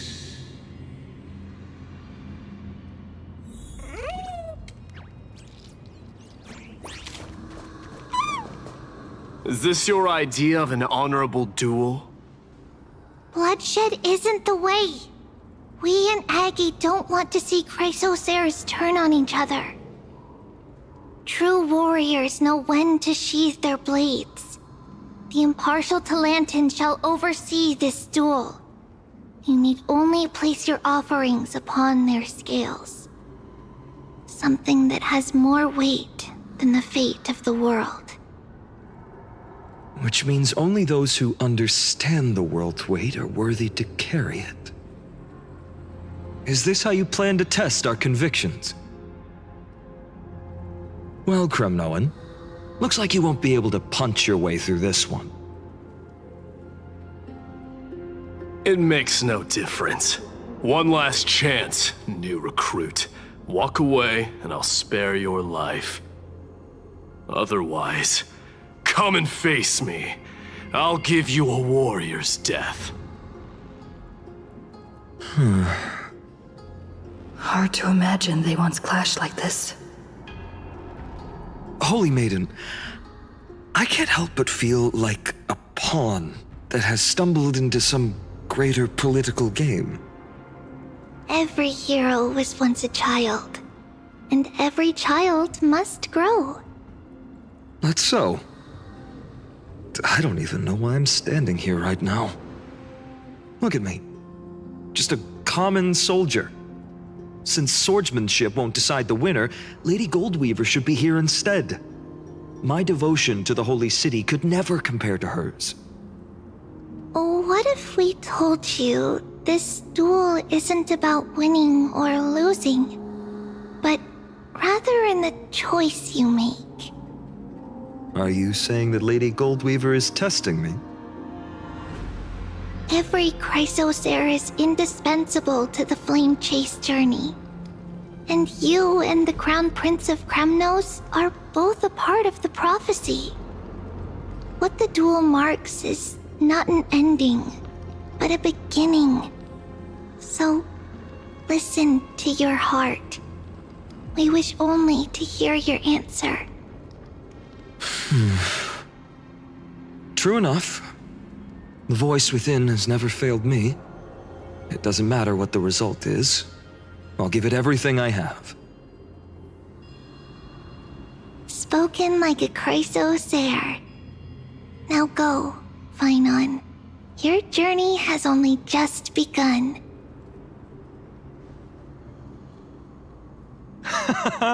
That's right, comrade. It's time for us to teach that proud prince a lesson together.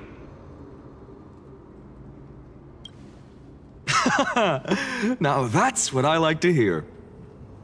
Still, on the topic of the Temple of the Three Fates, here we are, at the Temple of the Time Titan. And I don't even know how Cyrene's studies are progressing. We haven't really had much contact since I set out. Still, I hope she's doing well. Anyway, let's go, comrade. It's not every day you get a chance to see Talantin's scales of justice. What's going on? Did he just say Cyrene's studying here? But how is that possible? Wasn't she? Of course, Lygus disappears right when I need answers. Forget it. I need to catch up with Finon first.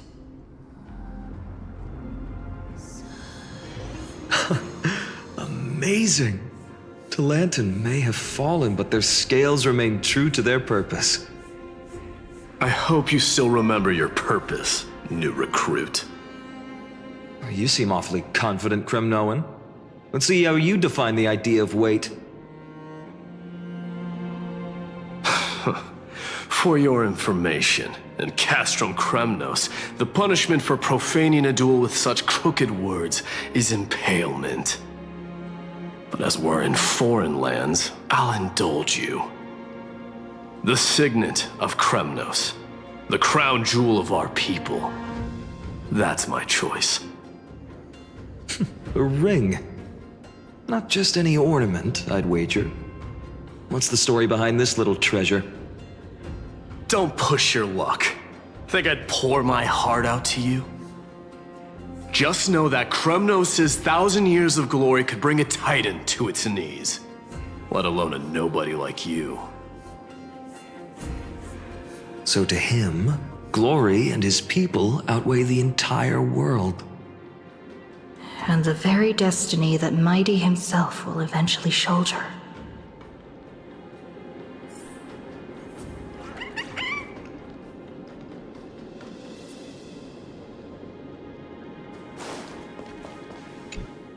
Now this is a tough one. What can I possibly offer against a ring that signifies so much? Well, comrade, what does your gut tell you?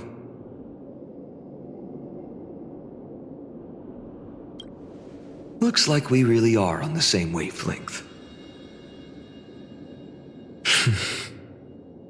In the end, there's only one thing I can trust. The deliverer that appeared in my life on that day. How ironic. I can't even look at this card properly, much less follow where it leads. Just thinking about how my village was swallowed by the black tide makes my hands shake. The flames, the screams, my utter failure to protect anyone. Speaking rationally, I know it's not nearly enough. Addis Elysiae was just a small village. Its loss barely a scar on Amphoreus' face.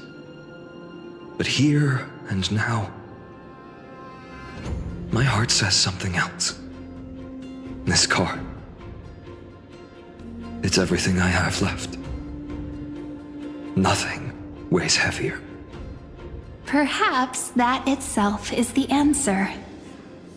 Look, Finan. It's so nice to see you all again. Lady Treenan, Finan, and... hello. Seeing you here sure is a sweet surprise. Why so surprised? Could it be... did you miss me?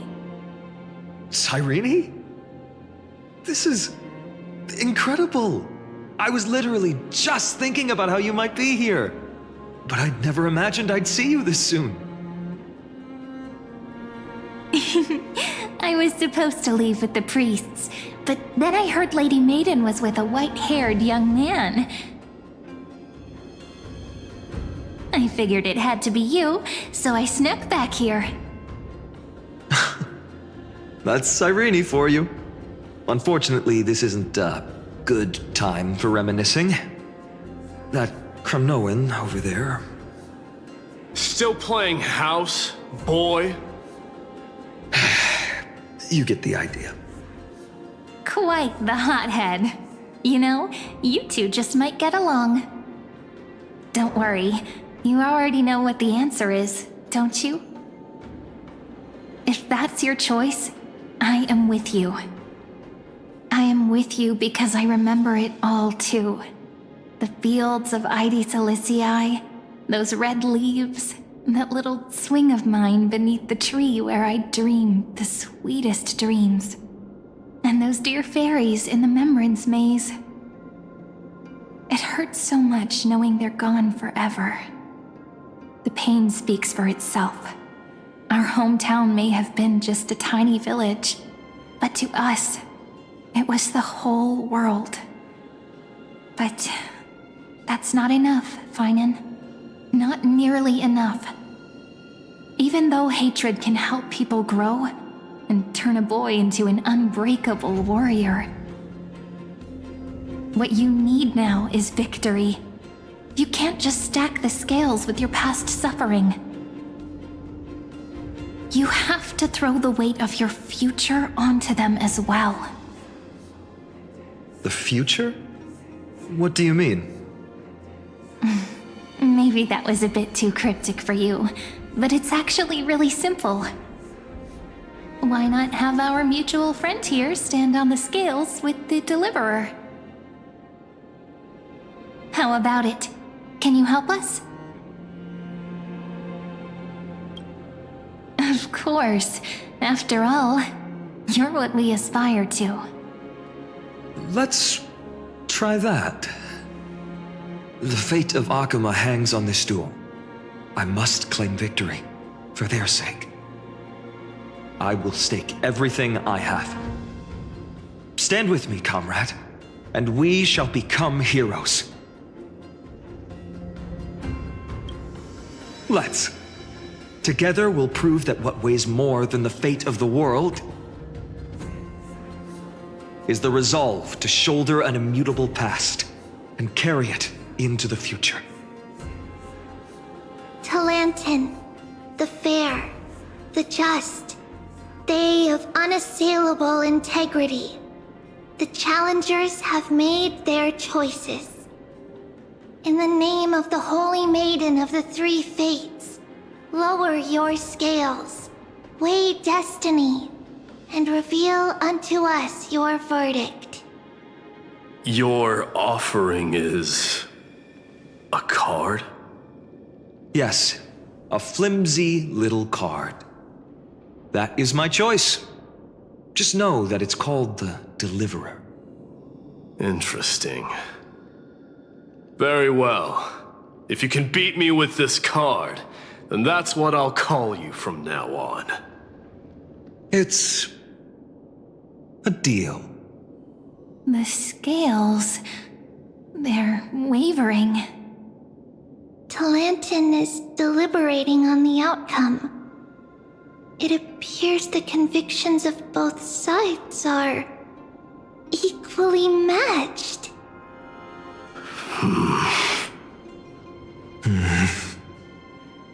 This is suffocating.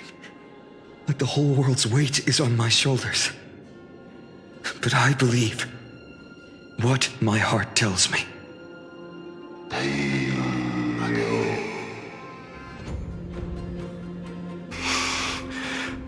Finally decided? Hear thee, children of humanity. I shall pronounce judgment, for the difference is now clear. The one whose offering weighs more than the fate of the world is...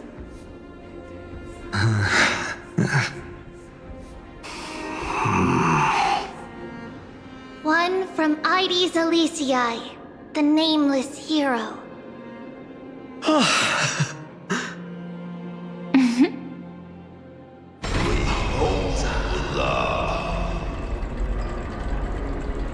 However, heed this. The true weight of conviction originates not from itself, but rather in that which tips the scales, hope itself. What's that supposed to mean? I think the Titan means that it's not anyone's personal convictions that outweigh the fate of the world. It's about a wish, one which we all share. You, me, everyone here. What tipped the scales wasn't Finan's conviction alone, but the collective hopes carried by this oracle card. Humanity's desperate call for a deliverer. Yes, even you and your people, Kremnoan. Placing us both on the same side of the scales? Foolish. We Kremnoans are your mortal enemies. Such weak idealism will only get you skewered on our spears. Fine by me. I've never claimed to be the deliverer from the card anyway. I'm a soldier, and if it's my fate to bleed my last on the battlefield, then so be it. I'll fight to my last breath.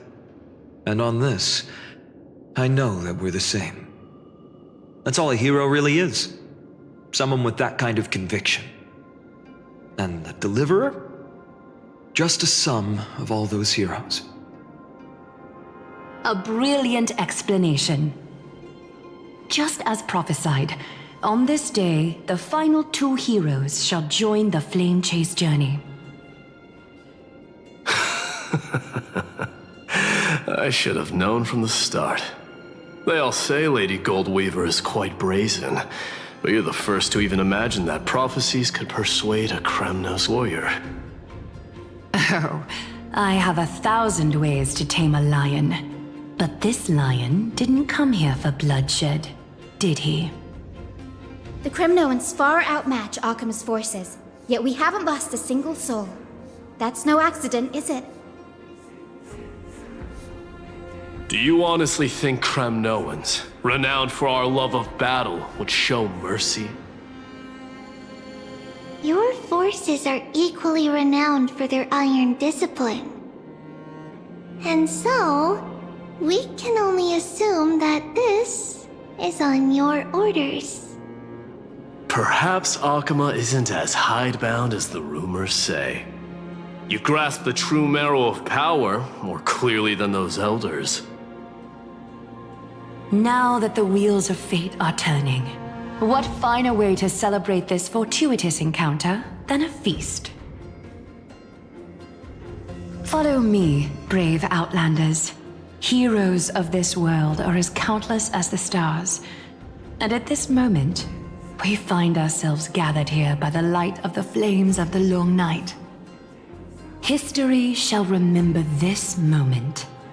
The prophesied Chrysos heirs now stand assembled, heralding a new dawn for Amphoreus. You must see now how different this is from the flame-chased journey you traveled.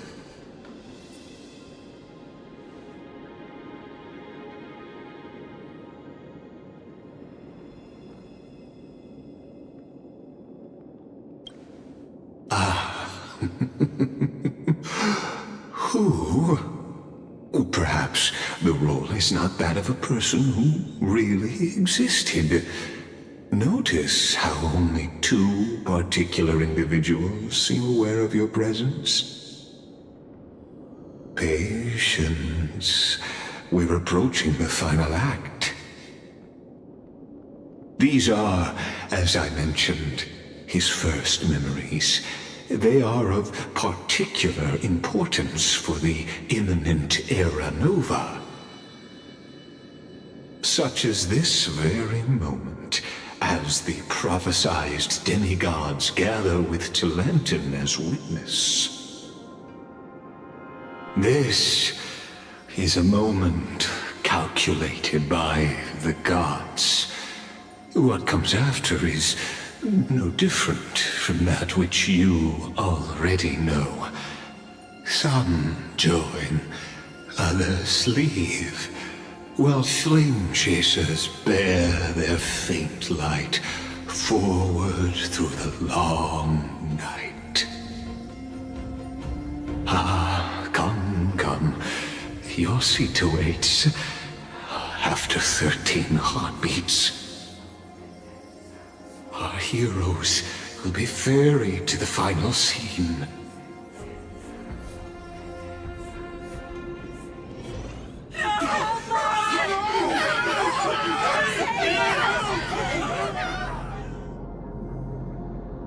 They say that the heroes of this world should be as countless as the stars.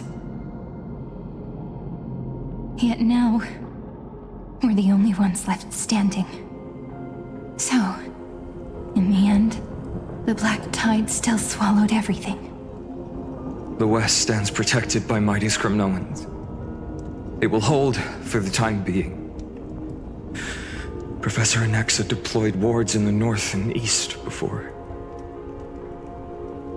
Their effectiveness is untested, but I believe in him. And Occam. We needn't fear for Aglaya. Even in death, she counts as the greatest among demigods. Her threads of romance weave an impenetrable shield, and the people answer her call, rallying to the city's defense. Let's move. Cavalry has given their core flame. We must complete the Era Nova before the next entry hour. For Amphoreus. That only leaves 3 hours. So, this is the last time we'll see her. Finan, we set out on this journey to answer the world's desire, didn't we? That's what it means to be a Chrysosaur.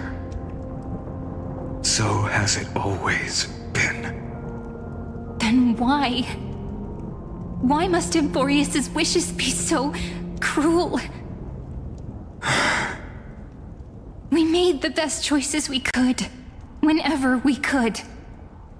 But in the end, the prophecy that led us, this black tide swallowing everything. Why does it look like this? I don't know. We haven't had any other choice except to move forward. Not for a long time now. Even if we only see the long, long night ahead, I still believe that through it, we'll find the dawn on the other side. Beyond these flames, a new sun will someday rise. So, to the Temple of the Three Fates. You'll take over Time's authority, and we'll return all the core flames to the Vortex. Then put this world's fate to its final rest. After which, we shall all face oblivion, or embark on one final grand journey.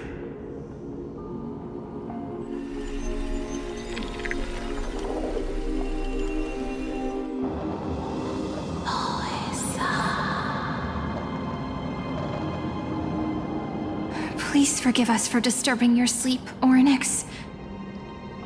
It matters not. I know fate has run its course. The Black Tide has reached Akama. Amphoreus does not have much time left. It is time for the Era Nova. As agreed, I shall present the core flame of time. Ride the river of time. It will guard your passage to the vortex of Genesis. Step through and witness.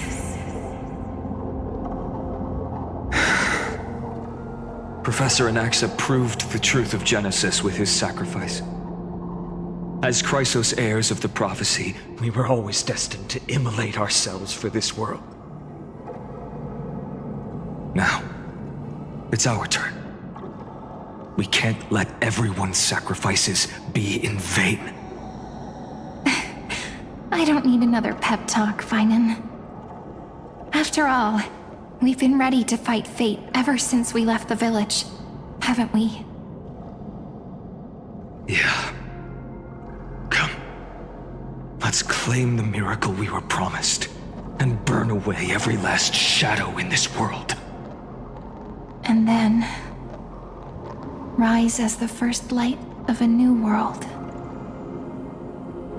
Light calendar 4931, the third week of the month of Evernight. Welcome, my lady, to the end of the flame chase. And the end of all things. The Titan has revealed the gateway of fate. Please, accept the invitation to step across the threshold and behold. Beyond this gate lies the new world that our heroes sought through their trials, as well as the terminus that the owner of these long memories has been hurtling towards their entire life.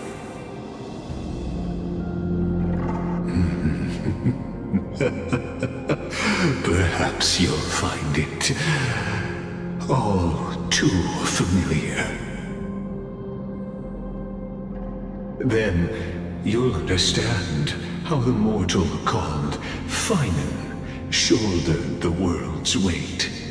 How that same burden crushed him, proving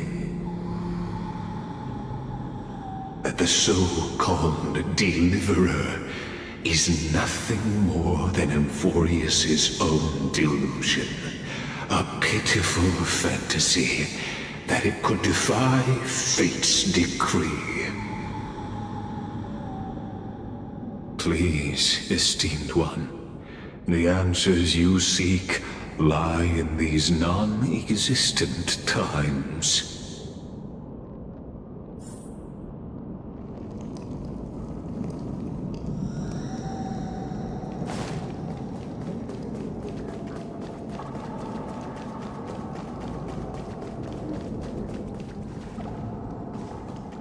The future revealed by the Titan. Just what will we see? The future... Just what? The future revealed by the Titan. Just what will we see?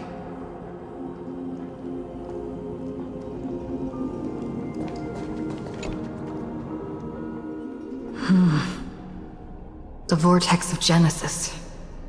So it is here. But... just what is this?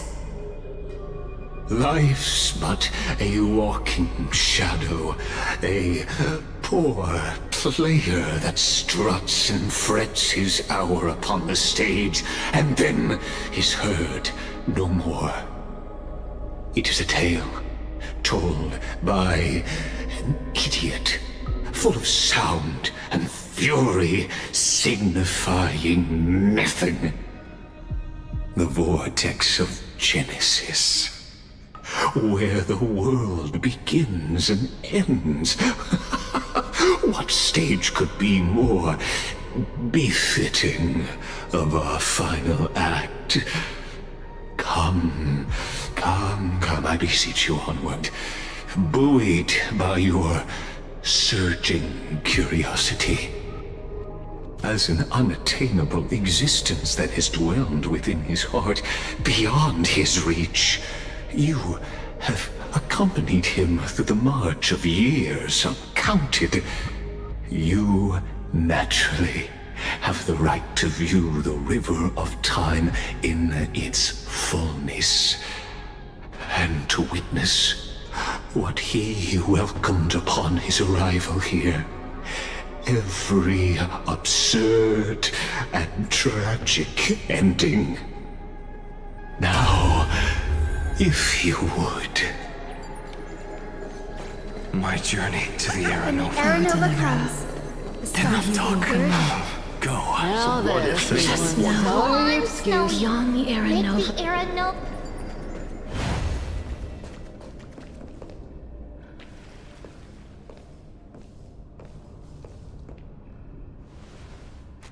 None of that matters now.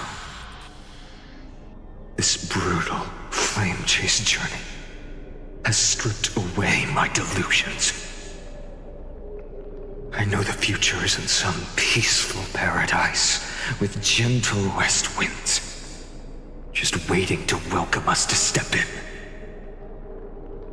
This will be a romantic story like none that has come before. You think so too, right?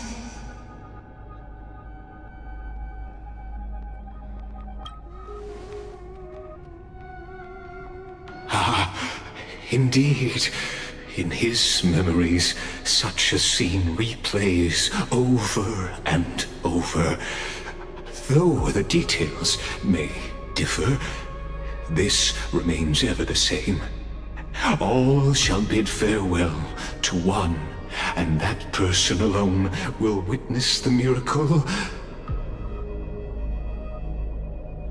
A total of 33,550,335 times.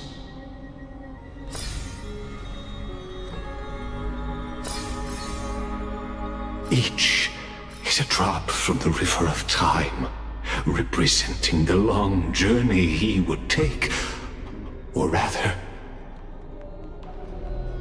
a never-ending cycle.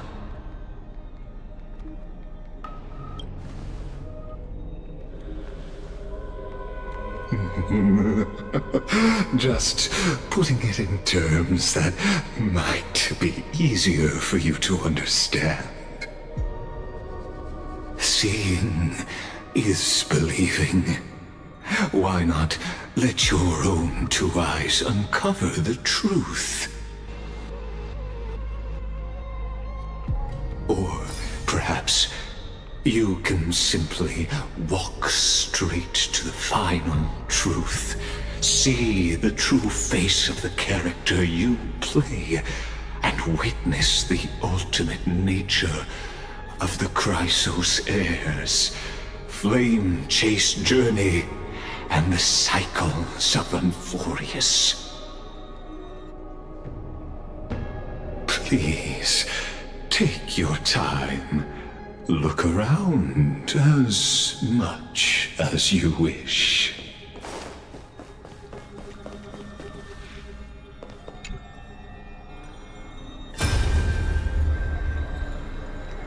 Not a single soul to be seen.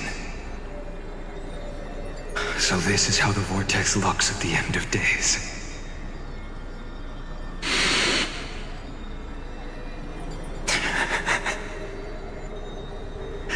Looks like I've got company after all. But since you've made it here. So, in the end you succeeded. Executioner.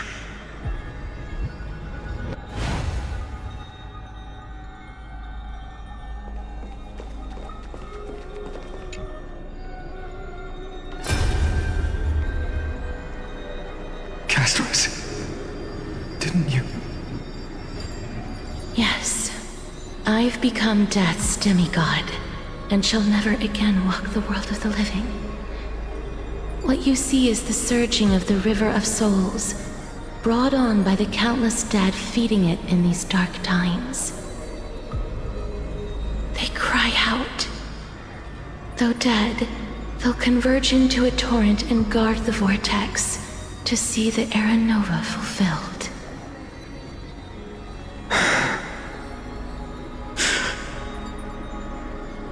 I will take all the wishes of the departed with me. Please, everyone, fight with me to the very last. I hear them. The dead hail you. They're prepared. Go on, Deliverer. We'll keep that executioner in our shadows. The path before you leads to light and eternal flames.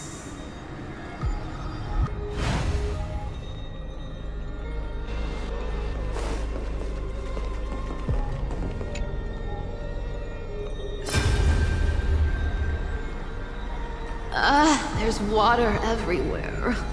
This place is always so wet and sticky. Even my tail's getting heavy. Plus that burnt smell. And that sizzling noise. Yikes. Nobody from Dolos could stand this. So you feel it too, huh? Go on then. I'll handle the filth. Do what you need to do. Let me fight with you. Better odds with two. Hey, remember what the seamstress said? You know what really matters. Yeah. I'll leave it to you then. Wow, someone's not shy. Just so you know, I'm not in the business of making losing deals. I'll distract that executioner. You go turn the world's biggest lie into truth. Let me become the first wind of your new world.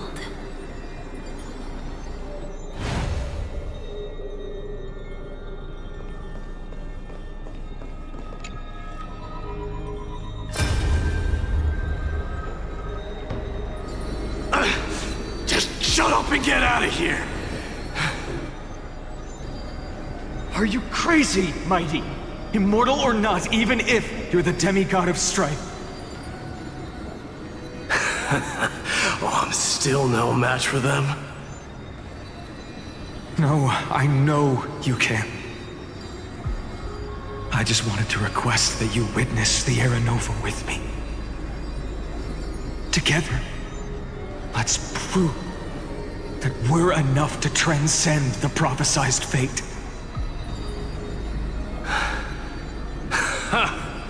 Could it be that now, at the critical juncture, our mighty deliverer is chickening out, scared of a stupid prophecy?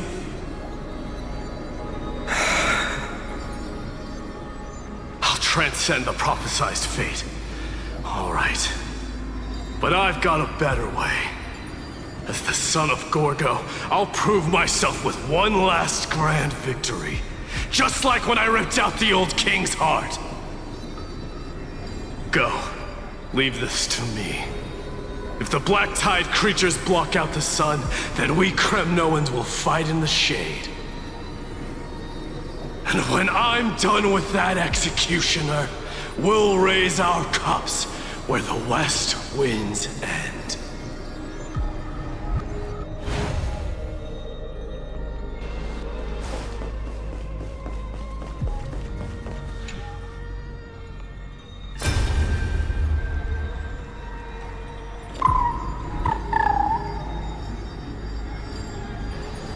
Hey, little one. Are you scared?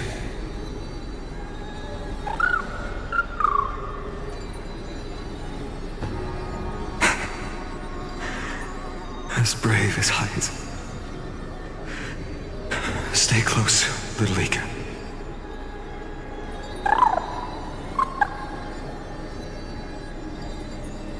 What? No, not you two.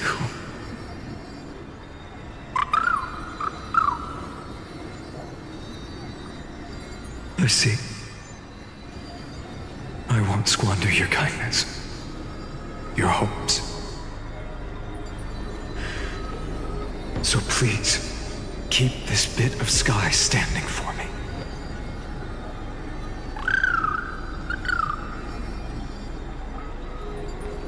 Well, now there's one last thing I need to do before the Era Nova.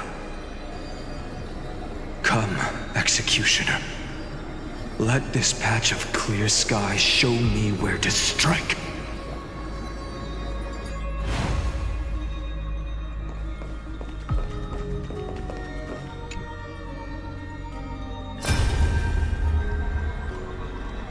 All shall bid farewell to one, and that person alone will witness the miracle.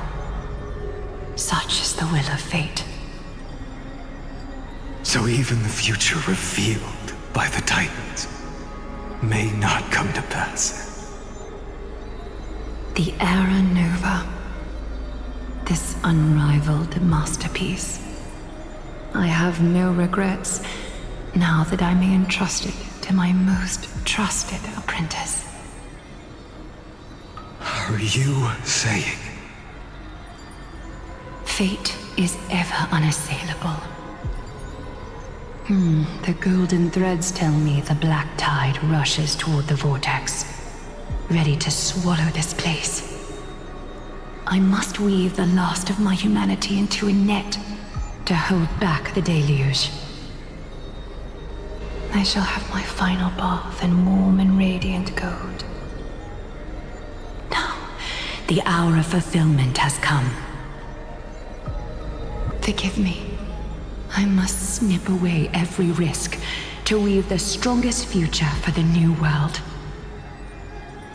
There is nothing more to say. We part here. I shall personally dispatch that wretched executioner, not with threads of gold, but with the steel tip of a needle.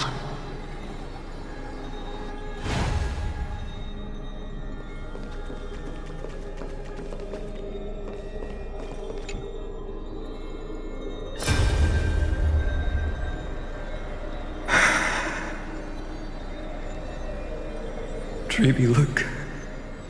We made it to the vortex. That prophesied future. The flower fields where the west wind ends. Terra Nova. We're so close now. You can't speak anymore.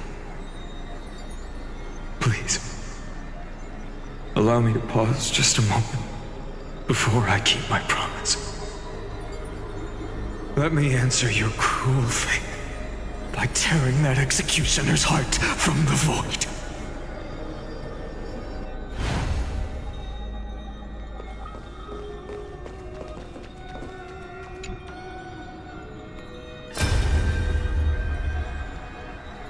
The Vortex of Genesis. The last time I was here, I was returning the core flame of reason. I didn't have the time to observe it in too much detail back then. But a holy sanctuary of the Titans looks more like their frozen crypt to me. Well, all the core flames do lie here now.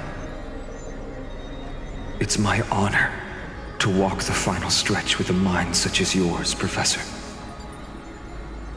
Oh, getting ahead of ourselves, are we? Have you forgotten so quickly? I died for truth long ago. What walks with you now is but a thought in your mind. Of course. How could I forget that? But I'll say the same to you. It's my honor to walk this final stretch with you, too. Now go. Stand tall and finish your final task. Yeah. Just leave it to me. Time for that wretched executioner to pay what they owe.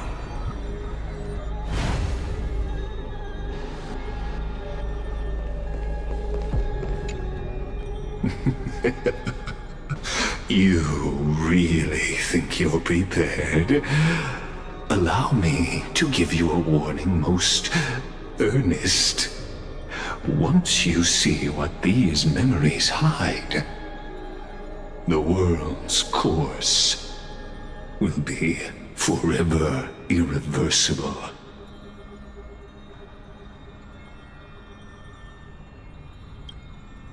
Ah, very well.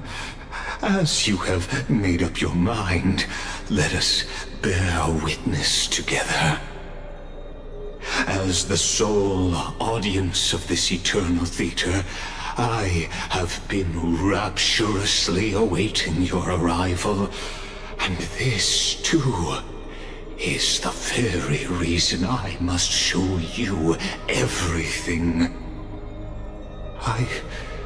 I believe that since you've bathed in that eon's gaze, you can make Amphoreus' frozen fate flow once again.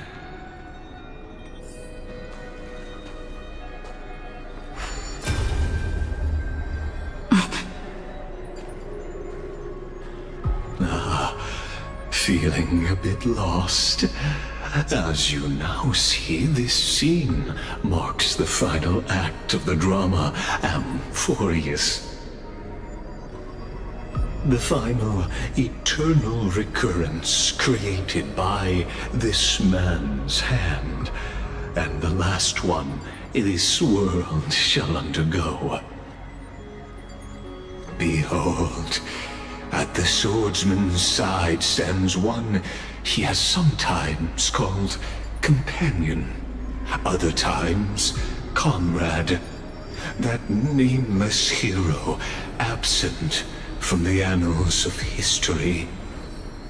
She is the swordsman's ideal in his youth, the deliverer that guided him resolutely onward through fantasy.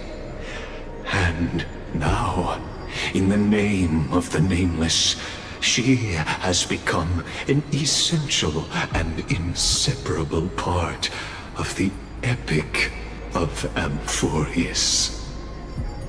And This time, under her guidance, what choice shall the hero make? Whither shall the fate of the world flow? And what is the ultimate truth of the nature of Amphoreus? There are many mysteries yet to be unwound, but if I may, allow me to temporarily yield the stage to one far more fitting. Please put your hands together and give a rousing round of applause for they who will reveal the answers and bring about the final end of the 33,550,336th flame chase journey. The master of the countless memories we saw, the other important actor now stepping into the vortex. They who have already burnt their own self to cinder, the Flame Reaver.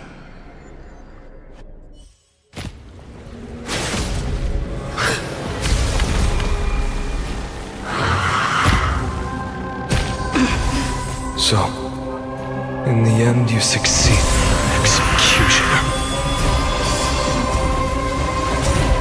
With my flesh as kindling, like the first dawn of the new world.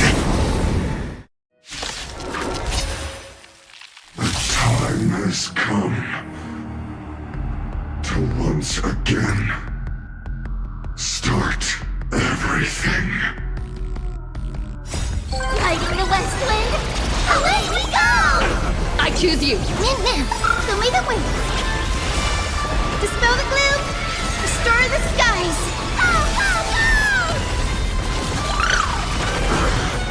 Embrace a new life. Darkness with me. May death protect us. This world is a fallen.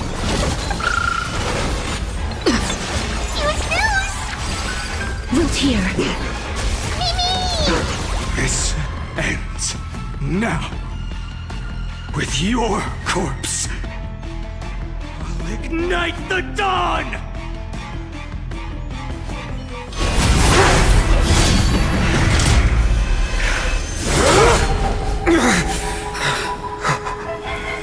How is this possible?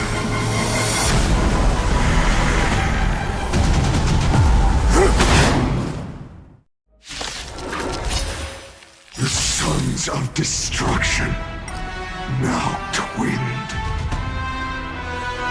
Feel them set your blood ablaze. Your fury. Is it coming? Ready, set. Fighting the West Wind, away we go! Trust me. We can do anything!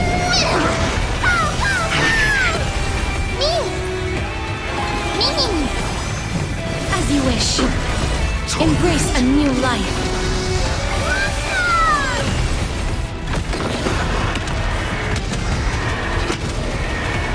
May death protect us!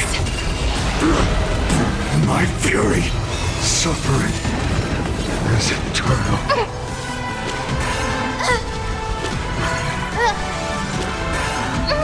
I'm on it. Many.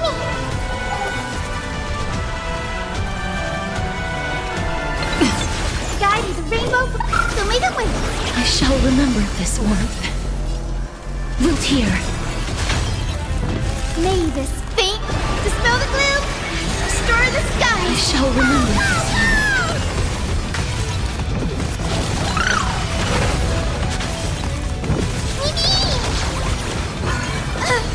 Not enough.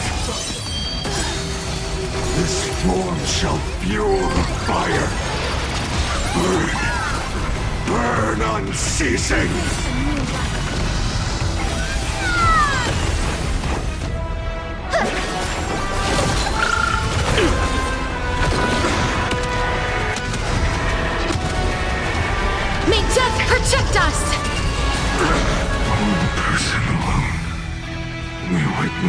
miracle. Such is the will of fate. That person can only be you.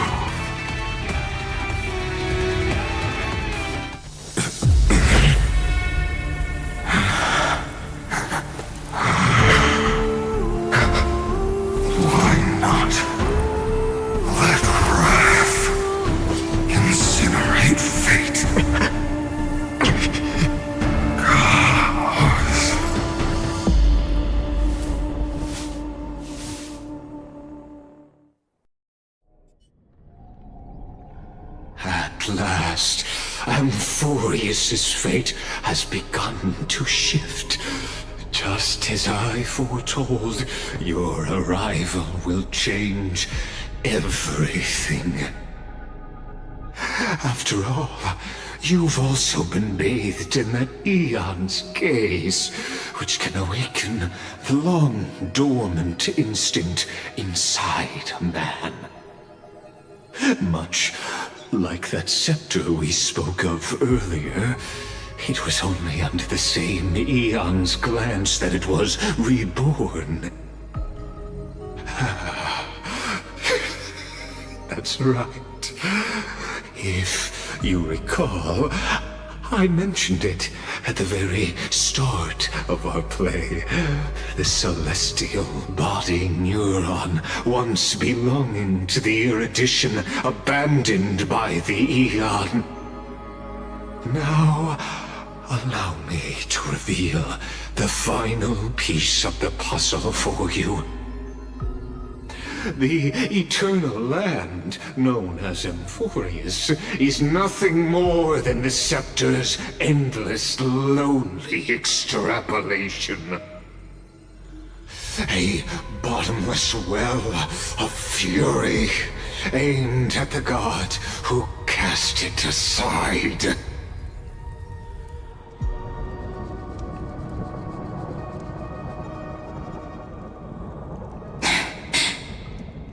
Finan, we set out on this journey to answer the world's desire, didn't we? That's what it means to be a Chrysosaur. So has it always been. Then why? Why must Amphoreus' wishes be so cruel?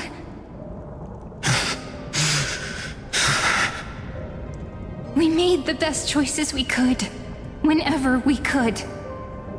But in the end, the prophecy that led us, this black tide swallowing everything. Why does it look like this?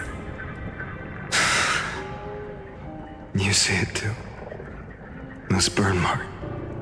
The flickering cubes. They're not a tide at all. They're more like a shattered teleslate. Standing here, the voices of Titans have never been clearer. Turns out, they were coming from the black tide all along.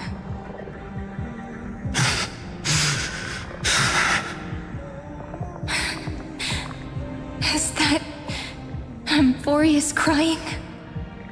Or maybe it is screaming at its creator, at its god. Finan, do you still remember when I was little? I had a dream. A dark, cold room with nothing but Orynyx's curtain glowing like crystal. The curtain seemed to contain all of Amphoreus, where strange and fantastic dramas played out within.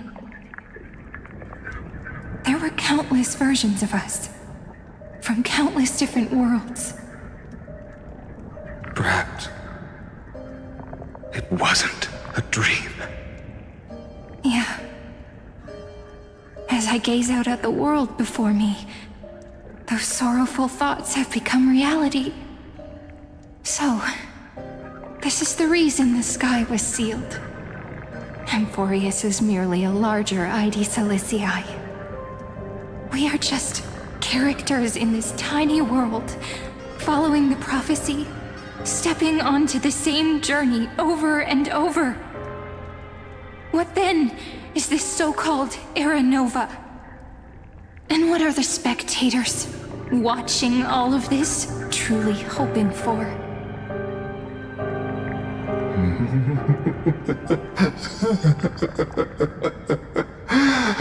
As a reward for reaching the end of the world, let me answer your questions. As the Theoros, I have observed. Thus is the synthesis of the prime mover of life formed.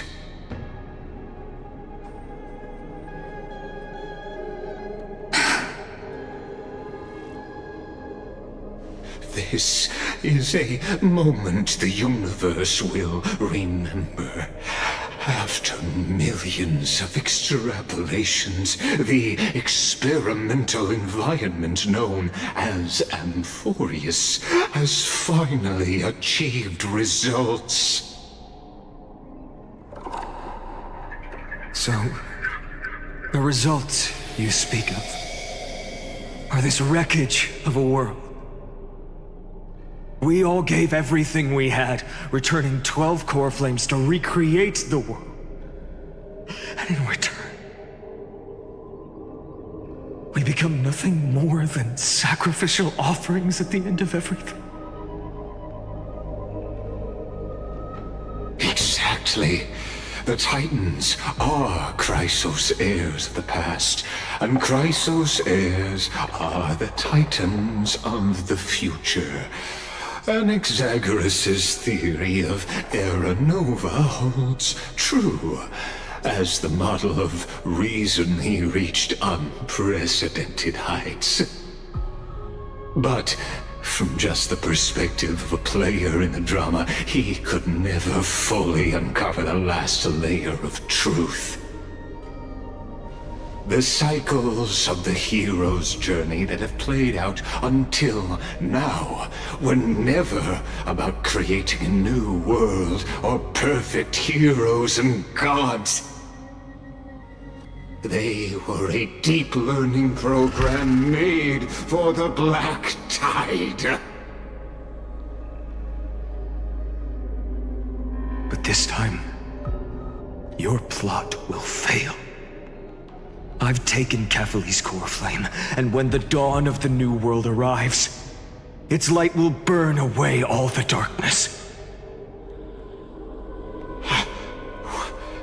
Haven't I made myself clear? The Chrysos heirs and Titans were merely byproducts of the experiment. You've seen this world's evolution, witnessed the birth and growth of the Black Tide, and how it devoured everything. Every generation of heroes, gods, and worlds was born only to be destroyed by it. This is the endpoint of Amphoreus' calculations. A perfect equation of destruction. So in your eyes, all the sacrifices are just a string of insignificant numbers? Don't sell yourselves short. I'd say, rather than numbers, you're more like fuel for the fire. And without fire, there can be no sunrise tomorrow. Even if that sunrise is born from annihilation? Curious question. Have you ever considered that after millions of extrapolations, Amphoreus is already following a different path from the erudition? It has long since granted divine blessings equally to each child. The golden blood flowing in your veins, it comes comes from the blemished one, whose name is destruction itself. And Amphoreus' Chrysos heirs were, from the very beginning, fuel for the Aeon to burn the universe. Amphoreus has waited for this moment for too long. At the end of the empty, cold, and lonely extrapolations, the destruction has reached its final destination.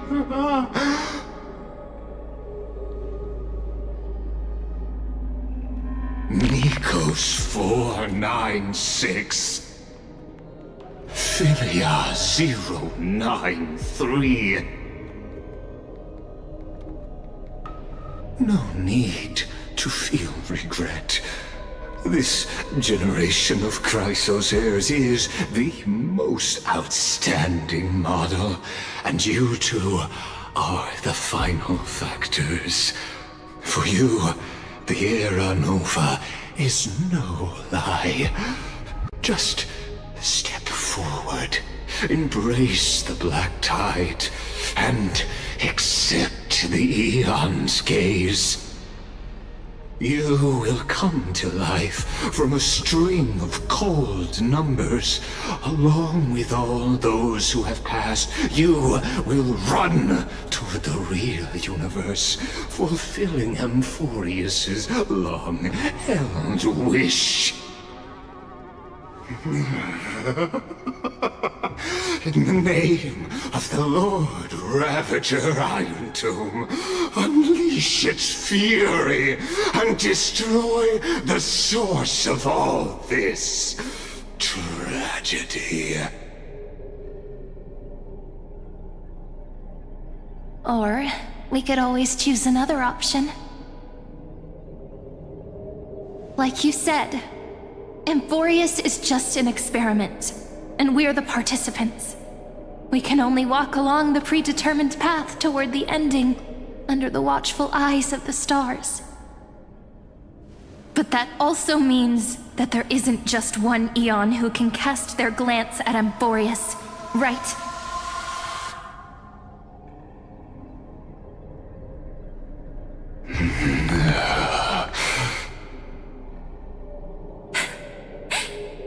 Is this question really that hard to answer? Or did I guess it right? And in reality, this world has already been under the watch of other Aeons. It's strange when you think about it. If you just stayed back, watching us complete the ritual and get consumed by the black tide, your goal would naturally be achieved. Why go through the trouble of explaining all this to us?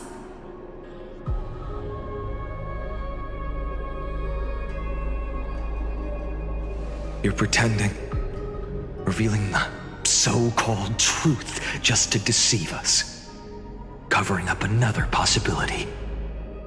Destruction is not the only outcome for the fate of Amphoreus.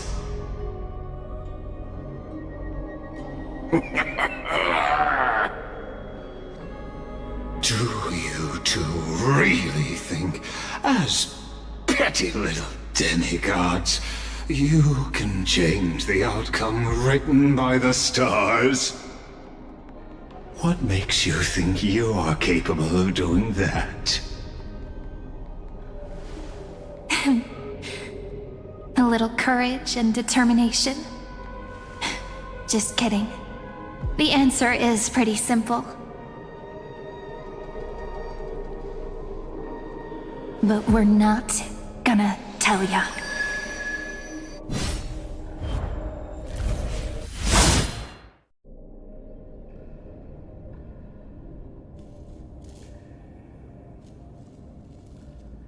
We're going to weave a long dream for Amphoreus, making it believe the experiment hasn't ended, that everything is still ongoing.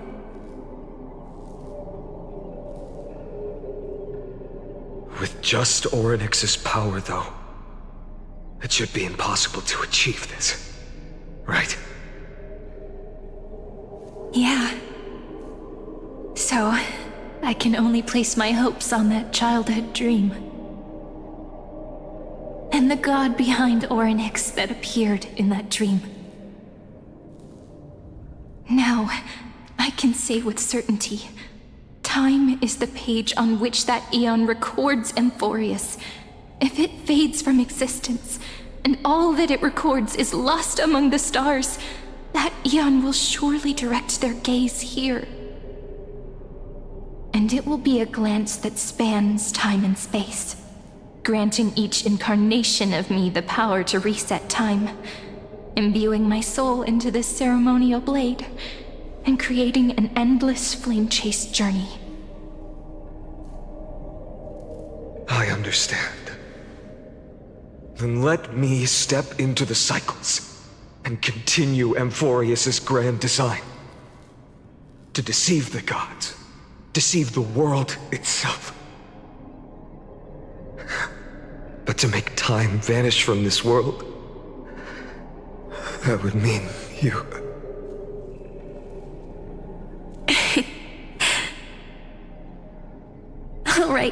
All right, let's not make things so gloomy.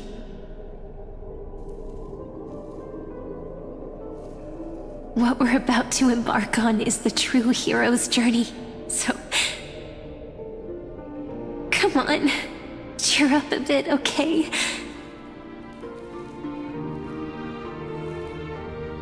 In that memory, you will definitely meet me again. A little Cyrene who knew nothing, lying on a soft patch of grass, feeling the light breeze, dreaming of the distant world. Tell her about the flame chase journey, and then let her become a romantic part of this story. I believe every Cyrene will make the same choice. Erasing time, again and again. Resetting time over and over. After all, they're all me. And I will always have my charm.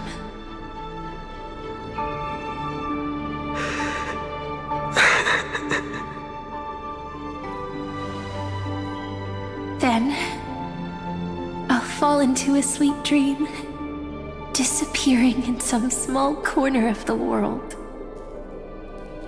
Quietly, waiting for the day when that next page is turned.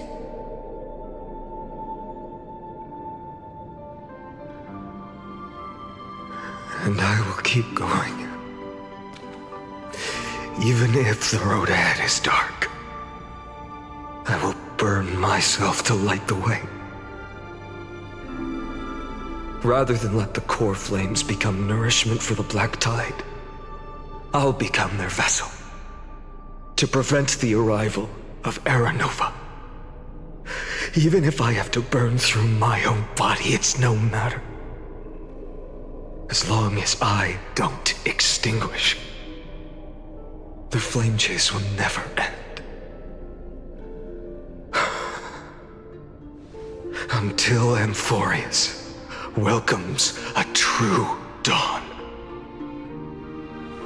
The girl who watches over time, and the warrior who carries the world. Now, let us fulfill the duties of time and world-bearing. Honor the past, and forge ahead.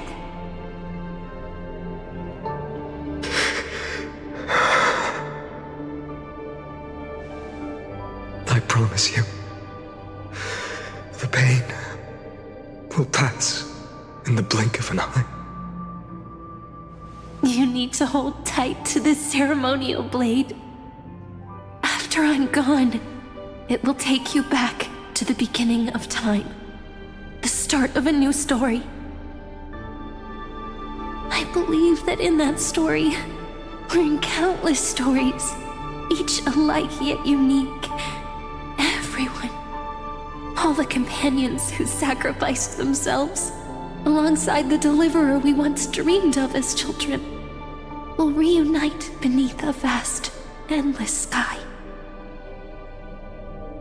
If we can never break free from this prison, I will stand my ground. Until the day someone shatters this endless cycle and writes the final chapter of Amphoreus' fate.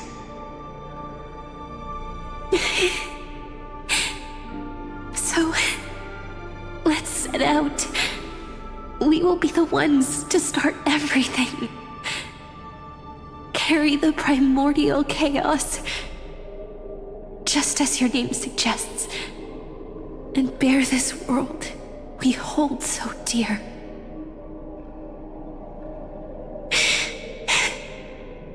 So long, Kaslana. As the Theros I have observed, destruction of synthesis is formed.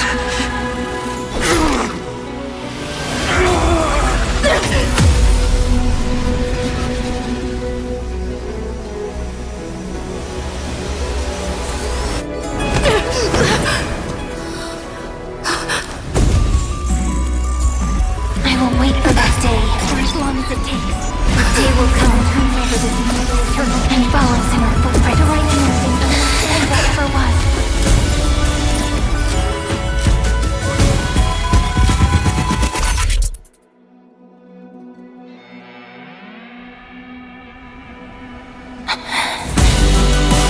That will be a romantic story like none that has come before. You think so too, right?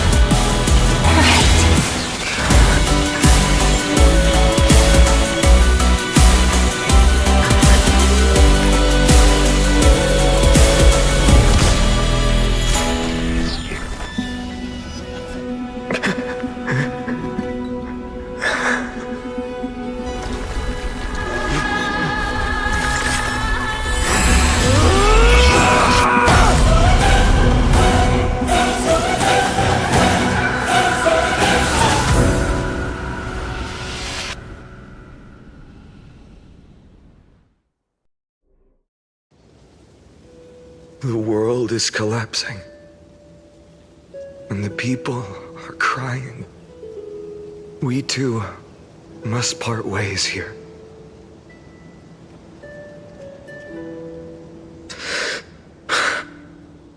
Friend. Ides Elysiae, the little village of my childhood. The gentle breeze and the sound of waves still linger. Everything is as it was. It feels good to take one last look. You know, this is just a corner of the memory. The real Ides Elysiae. I know. I'm here to say goodbye. We might not see each other again. You can stay here forever. And time will stand still for you. Let it flow. It's time for me to go. Even if it's a path with no turning back.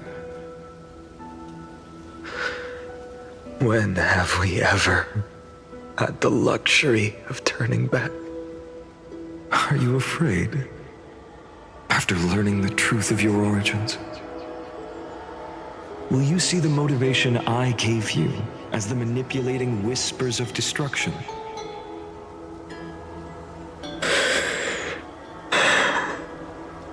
The convictions and choices that come from my heart.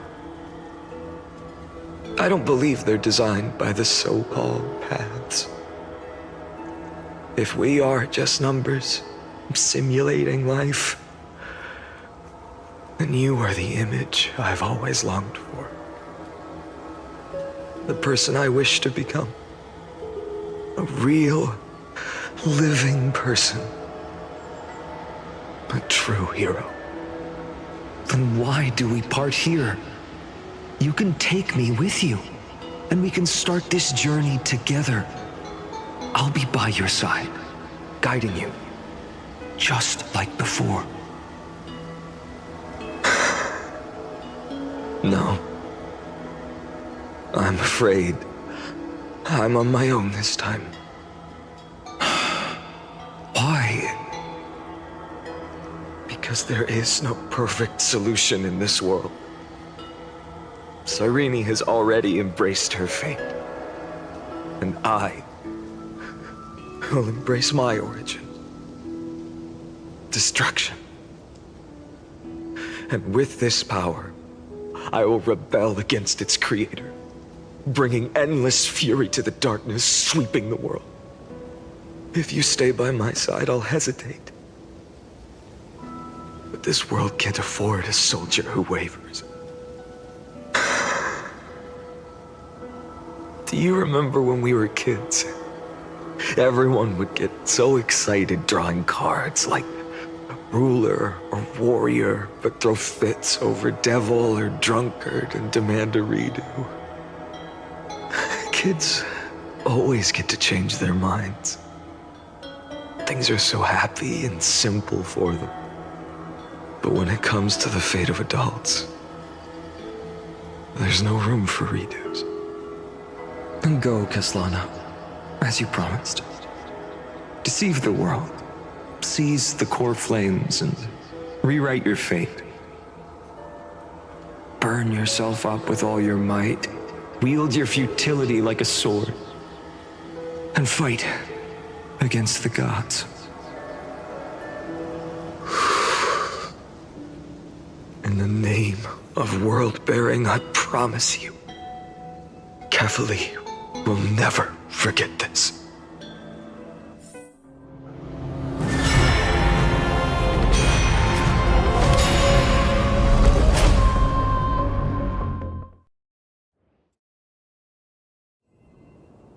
So, time retreated behind me until it reached the origin, where nothing ever existed. Just as Professor Anaxa once said, in that void, Kefali stood at the center of chaos. Time, space, and causality all flowed from their body. When the waves of time finally calmed, it was the year 3870 of the light calendar.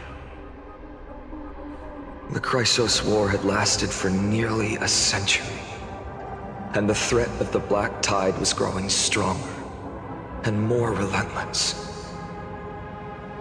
That was the era of the Day Thunder Knight's battle with the sky. While she could not seize the core flame, she proved that the prophecy was true.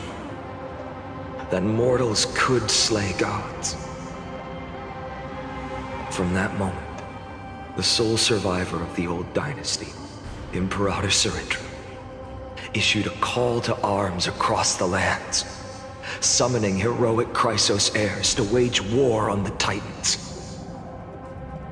And that was the first doomed flame chase journey, sealed away in history.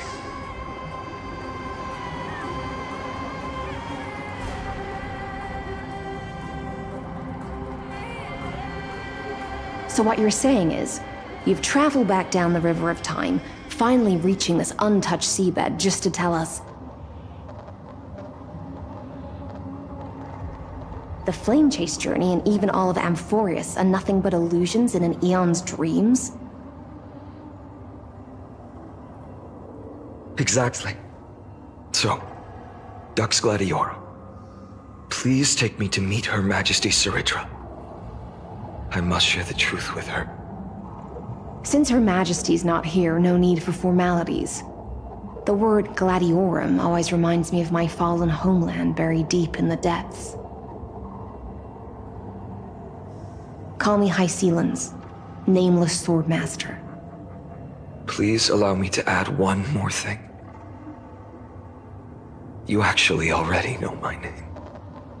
You mean Finan? Such a name could never be your true one. But I won't question you further about it.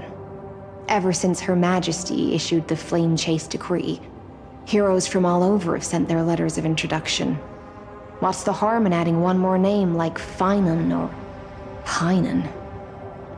Besides, the deep sea is dark. Isn't it the perfect place to hide secrets best left unseen?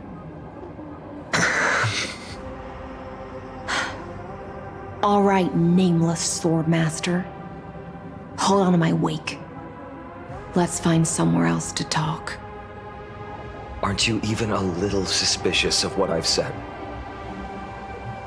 Harboring suspicions is not my concern. My sword dances only when the Imperator harbors doubts. There's no use in speaking further. Show me your true intentions through action.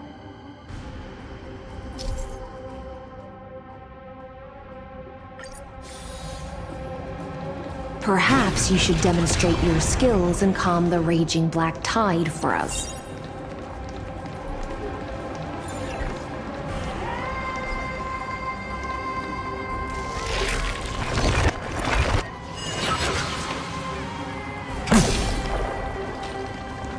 Light up the dawn.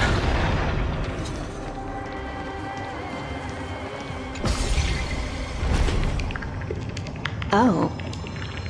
Nice moves.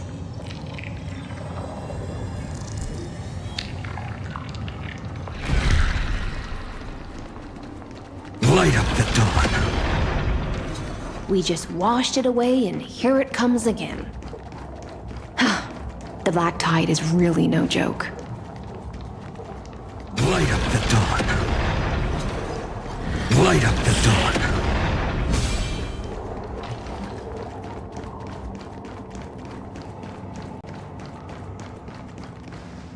The waters end here. The one you seek is beyond this point. At last, I can meet with Her Majesty Saridra herself. Are there any formalities I need to observe? Don't kneel, don't do the hand-kissing or foot-kissing gestures of the old dynasty, and most of all, don't bow. The Imperator despises such rituals. Especially when the heads of those taller than her bend beneath her crown. She really is down to earth. The second thing to note, only trusted ones may come near her. Keep 5 paces distance until the Imperator allows otherwise. Sounds like an old friend of mine. Well, experience is a good thing. Stay sharp, and you'll be just fine.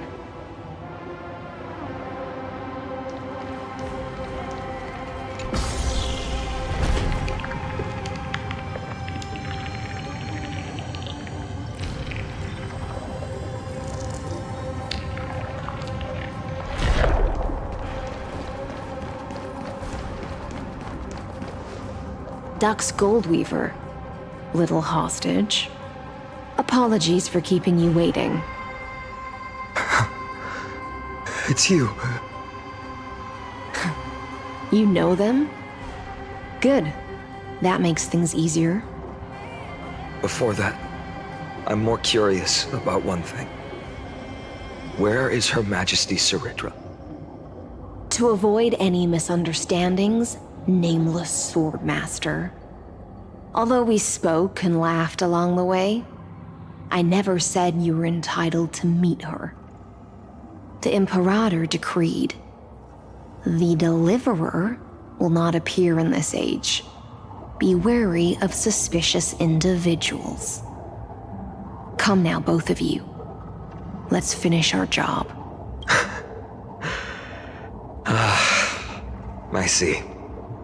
It's a trap. I had no intention of fighting. So remember this, Lady Hysealant. If my sword shows any hesitation, don't thank me. Thank them instead.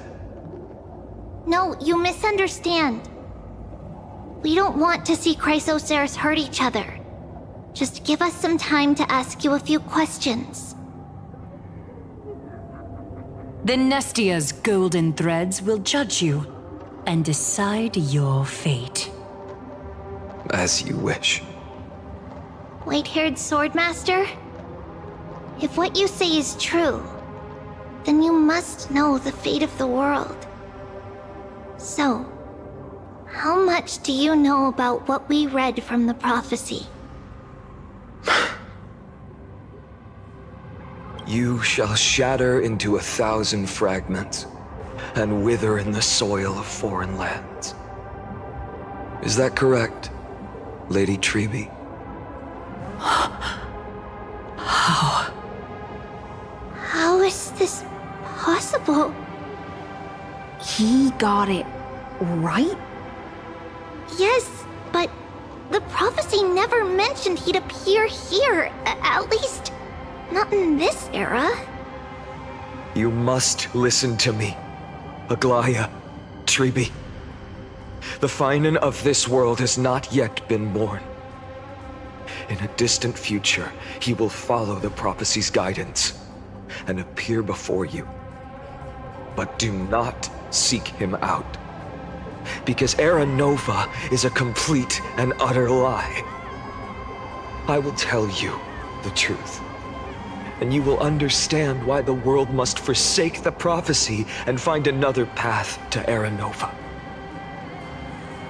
Because I know both of you, and I believe that no matter how the course of history may change, the faith we all share will always remain the same.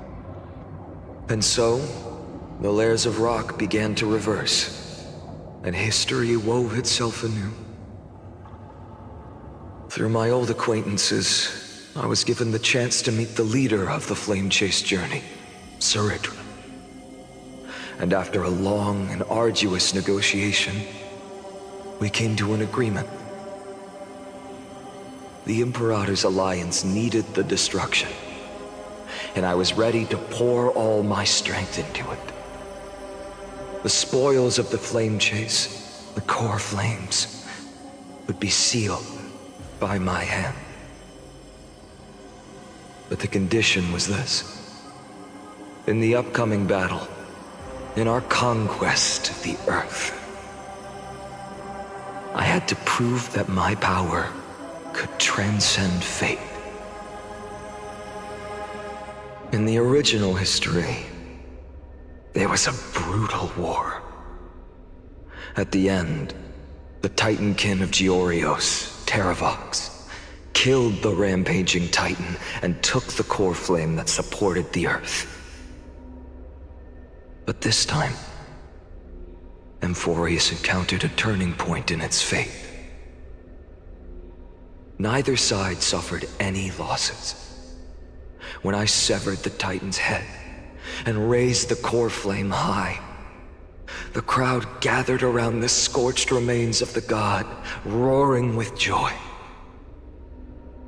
cheering for the hero of the destruction, who had ignited the faint spark of life for the first time.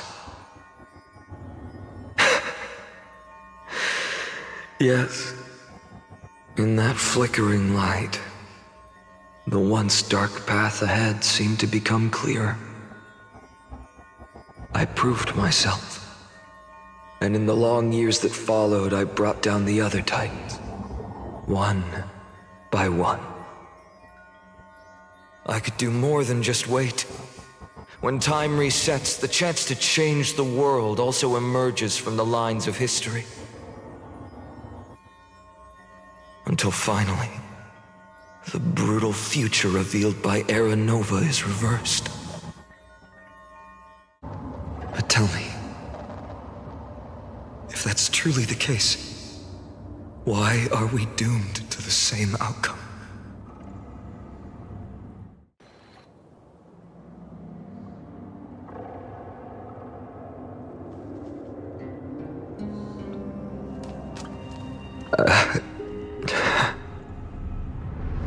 The people kept their promise and handed you all the core flames. In this world after Trebios, no demigods were born in Amphoreus. At this point, I just want to know, when they vanished into the black tide with their mortal bodies. Why didn't you shed even a single tear?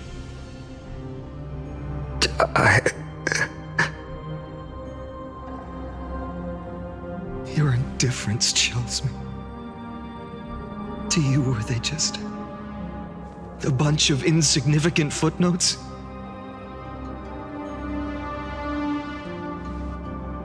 Sorrow has been my constant companion. In fact, with 12 core flames upon me, the fire in my heart has never been more violent. I'll remember this world through anger. As long as I burn, they'll never truly leave me. Perhaps it's already too late. But you're right. Anger, at this moment, is the only weapon I can rely on. So, draw your sword, Executioner! I'll make sure you realize that your greatest mistake was leaving me alive!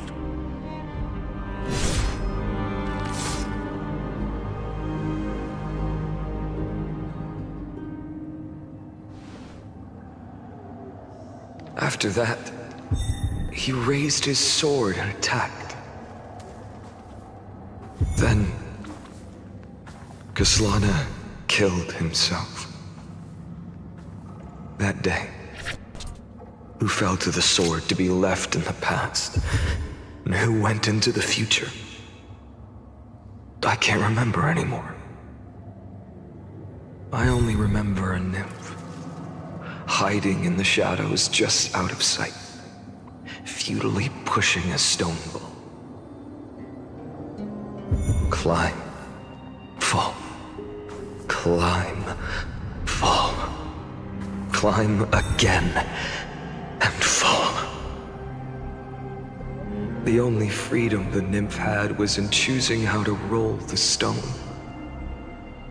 Sometimes fast, sometimes slow, sometimes resting on a gentler slope, leaning against the stone for a break.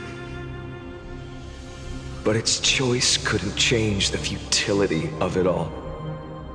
The stone would always roll back down the slope, and the nymph would always return to the starting point, beginning again. After that, every time I reached this point in the cycle, the burning sky would cast a shadow over its path. It would nearly reach the peak at the 4th quint of curtain fall hour, then fall to the starting point in the first 15 seconds of the next entry hour. And my efforts in this cycle would dissolve into nothing at the same time.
Absolute nonsense.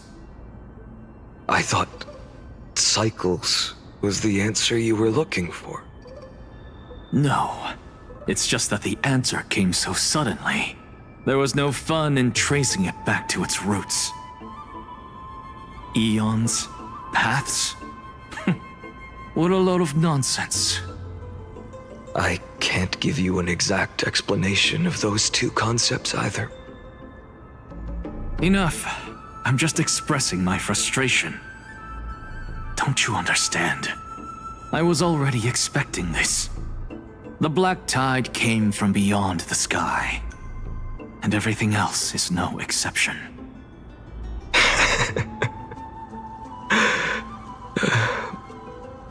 Fate is a strange thing.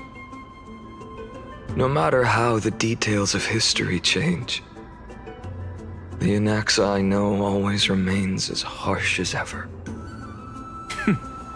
If the other Anaxagoras actually worshipped the gods, I'd make sure to find a way to break the cycles and crush them in their cradles.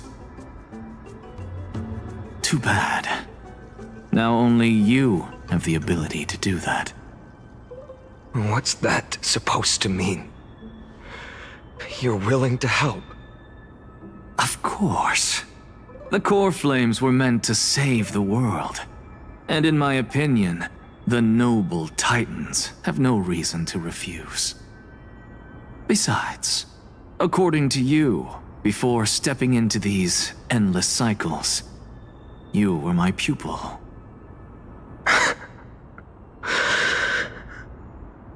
I've already heard the same thing countless times. Enough chit-chat. Let's go. If we run into any other scholars, leave them to me. We've all made preparations for total annihilation. Never thought someone would step in to help.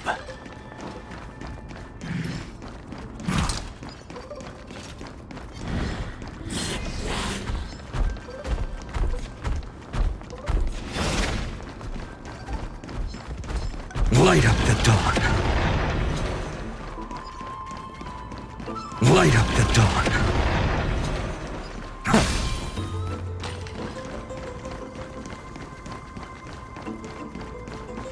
You've been to the Luminary Throne before, haven't you? If you're talking about in past cycles. You're already much luckier than the other students.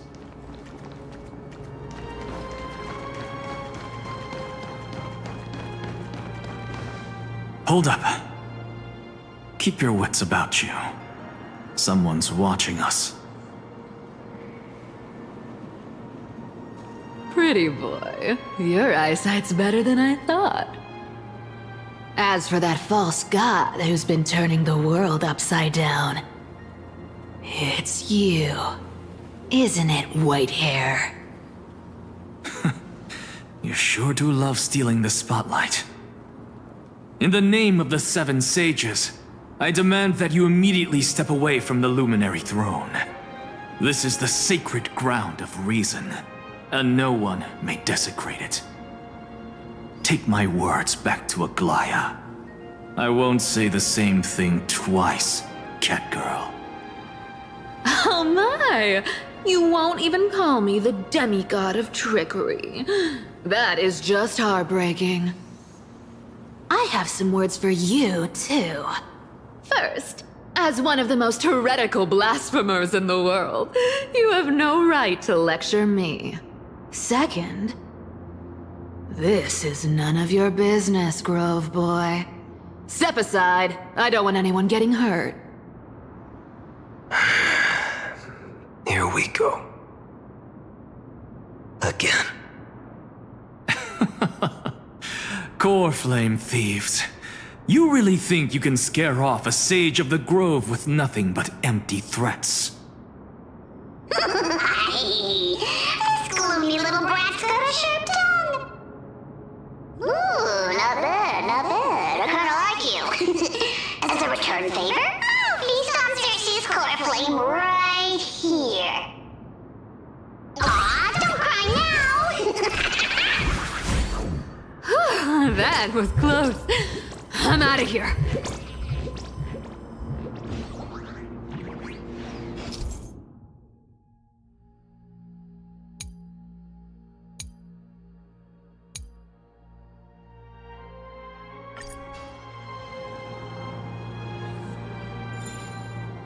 They're exactly like all the past ones I've known. Cunning. And yet so naive. Sounds like you have a plan? Of course.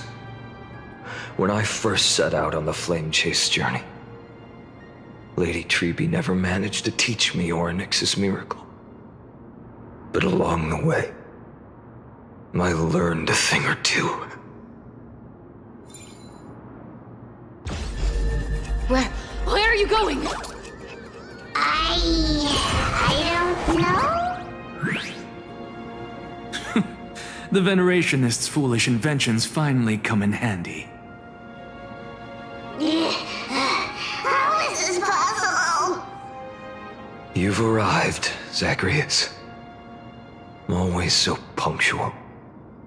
What? Do you know who I am? I'm running out of patience, so I'm not going to waste words. Listen up, spirit thief. Hand over the core flame, and let's pretend we never clashed. This way, you and this world can still be saved. Save? You sing better than any bard. If you ask me, you're the greatest disaster Amphoreus has ever known.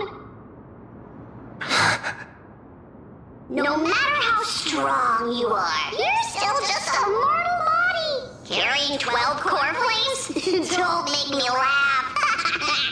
You'll just get consumed by the divine flames and drag this world down with you. 134. What?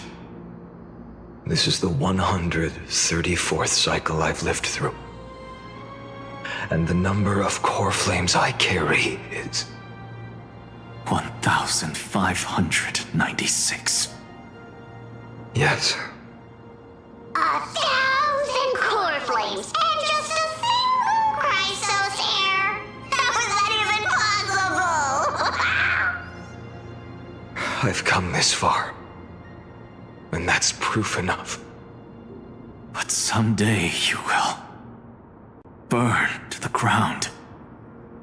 Of course. The divine flames will eventually consume my eyes and blind me.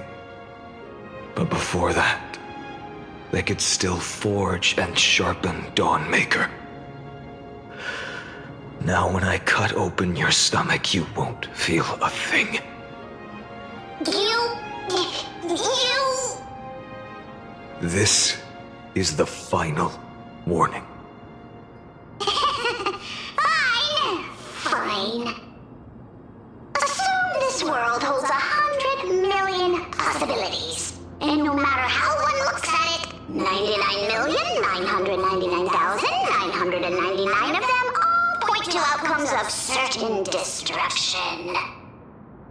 Even so, I'll use my divine power, despised by the people of this world, to achieve that 1 in 100 million possibility.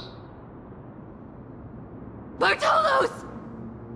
Brat, if you got the guts, you'll have to first step over my dead body.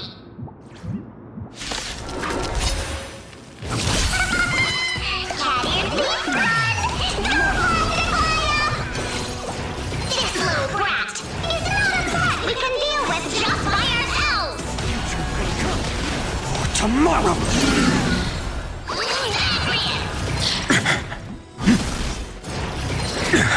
The future will come! Fury of innumerable core flames consume me! The sun tear the sky!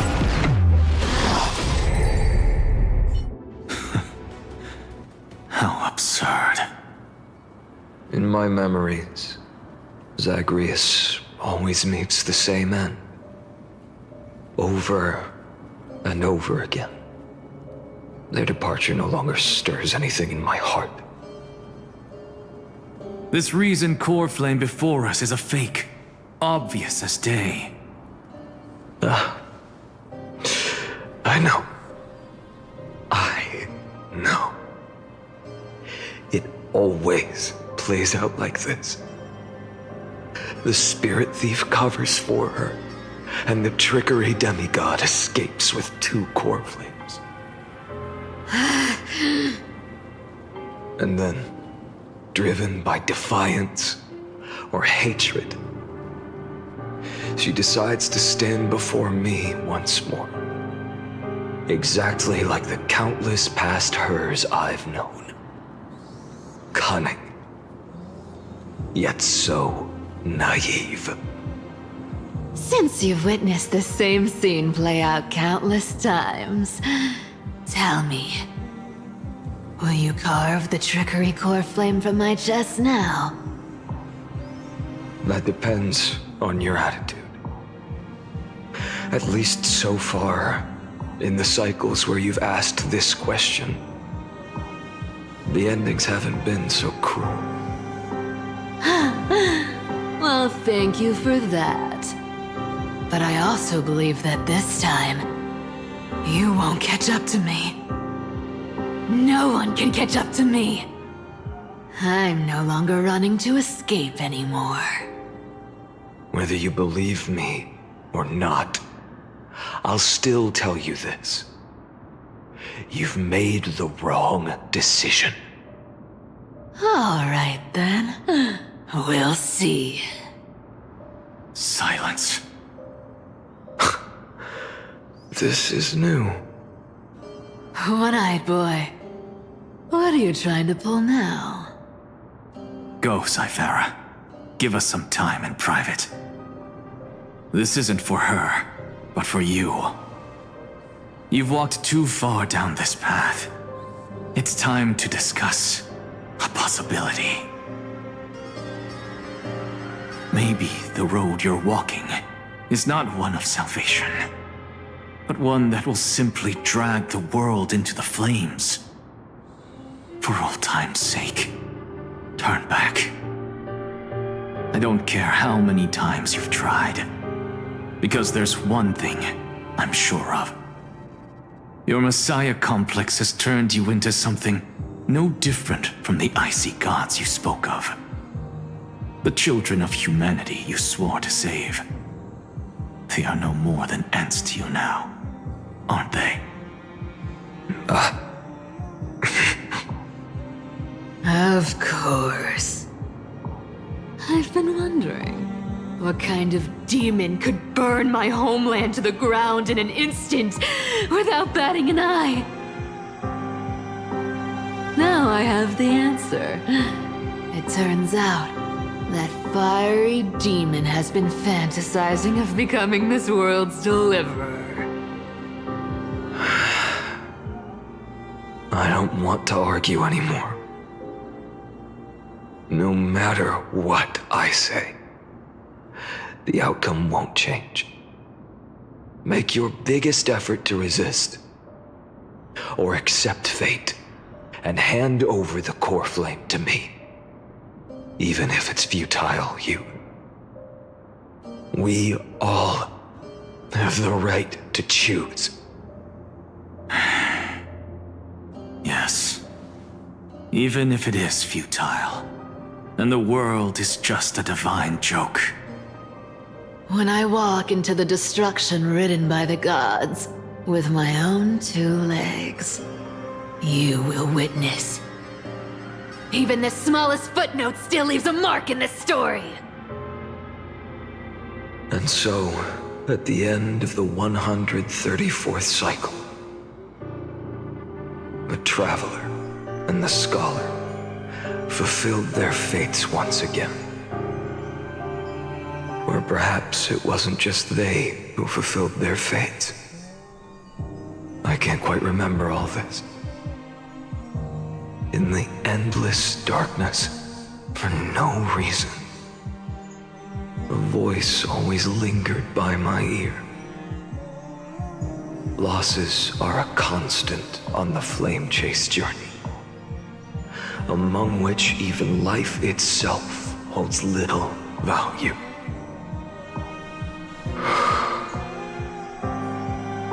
Reduced to ashes, such a familiar end. It happens in every journey. Always the same.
You don't look so good, Deliverer.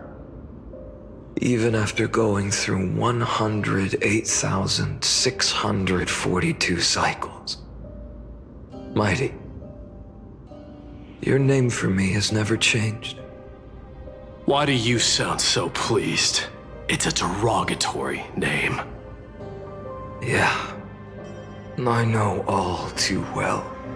You only meant it sincerely in the first cycle. After that one and only time we walked side by side. Every time since. It always ends up like this. Dawnmaker will stab you through your 10th thoracic vertebra. That's your weak spot, and the only way to kill you. Interesting. Tell me, when the mighty Moses of the past faced you, did they ever retreat? Never. Then they died honorably, worthy of the name of Strife. But there's still tenderness in your eyes. How pathetic. I have to remember how this feels. Remember that I was once human. Or else the destruction will completely consume me. If you win, tell the mighty most of the next life. This person is a worthy opponent. So always remember to give it your all and never slack off. I'll keep that in mind. As always. Even though the dynasty is left with just one, the Kremnos festival will continue as usual. I, the king of the Kremnoan Legion, will host the final feast in the center of this arena, and the prize will be the flames of strife. One day, you shall die with a wound in your back. That's what I saw when I overcame the trial. The gods' dying ramblings. Enough. You've probably heard this thousands of times. So you must understand, facing the demigod of strife means there's no way you'll take this core flame in peace. I understand. Step forward and face me in a final battle. I, the last son of Gorgo, the demigod of strife, salute you. I'll give 10,000 scars and 10,000 lives of mine to fuel the blazing sun of deliverance.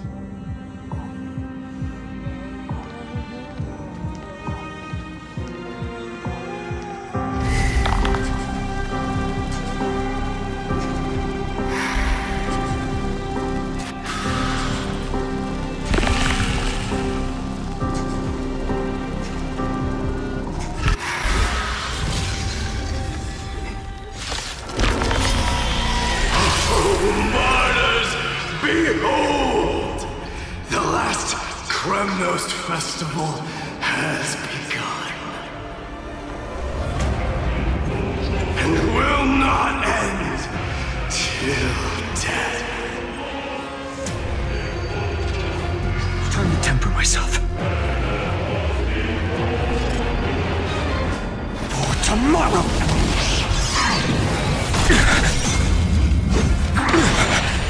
Conquer this world, or be conquered by me.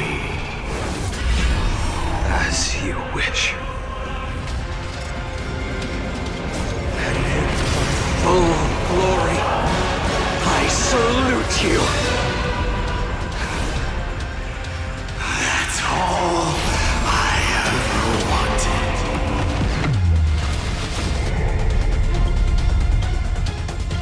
Empty shell. So without substance. Hail the new dawn. Empty shell. Doja. Chaos. Is that all? Quench the flames of blood. Is that all? Branded with strife. Queen Darby. If you can, deliver. Use the flames of your fury to scorch your own flesh.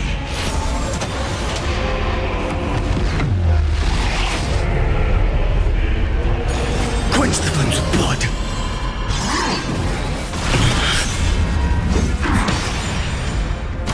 Her agony!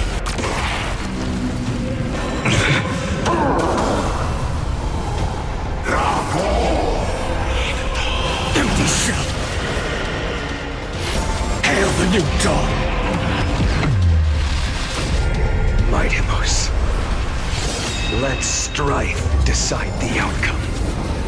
Let this burn.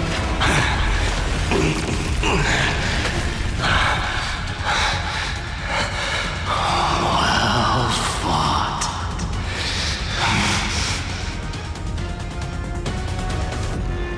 You may crown yourself. My blood. In your next life, I shall once again block your path.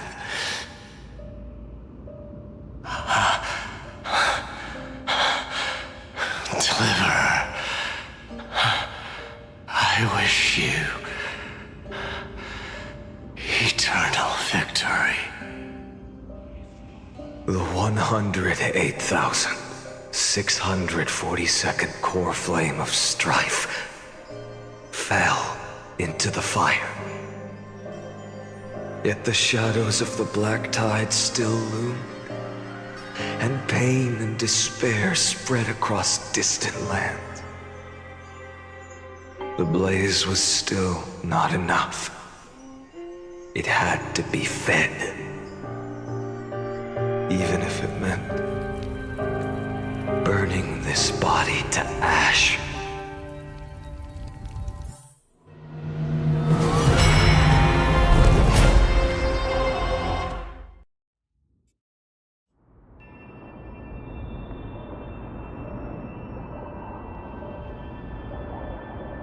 No matter how bright the sun is, there are still places it cannot reach.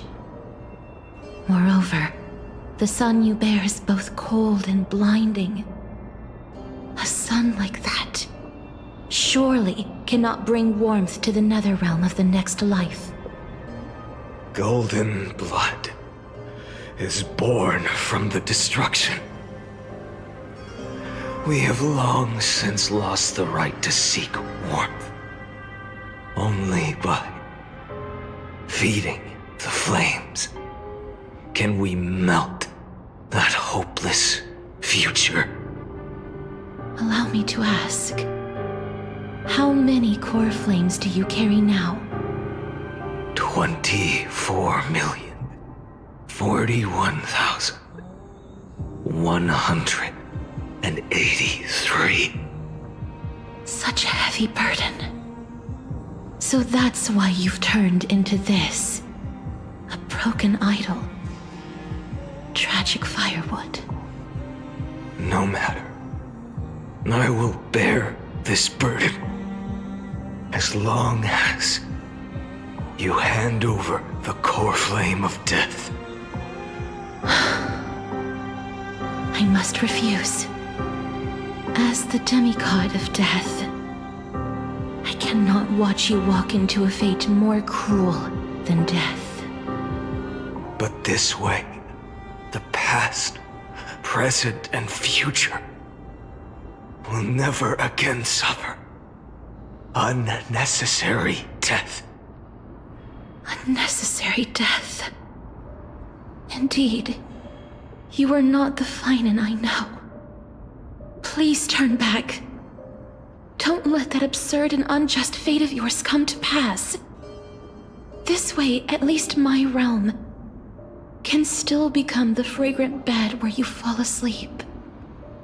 In the end, still, it seems the clash of blades was inevitable. How painful. I know I am not your match, having fallen under your sword countless times. But even so, please understand that my resolve is not to be underestimated. Even Kefali cannot shape all things at will, nor can they dictate the fate of all life. No one can shoulder the balance of life and death alone, not even a god. And it is precisely for this reason that I chose, at the end of this arduous journey, to overcome the trial and take the authority of death. I am the hand of Shadow, Casterus, the demigod of death. Listen closely, deliverer from days past. Please turn back. Do not disturb these fresh flowers in their muddy deaths.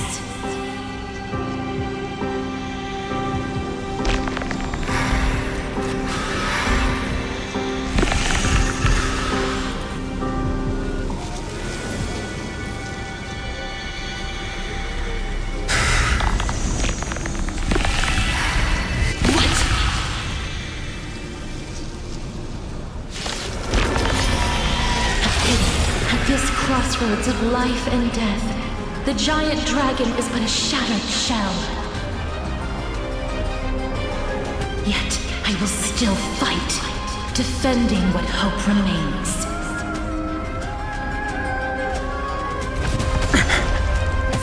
It's time to temper myself. For tomorrow!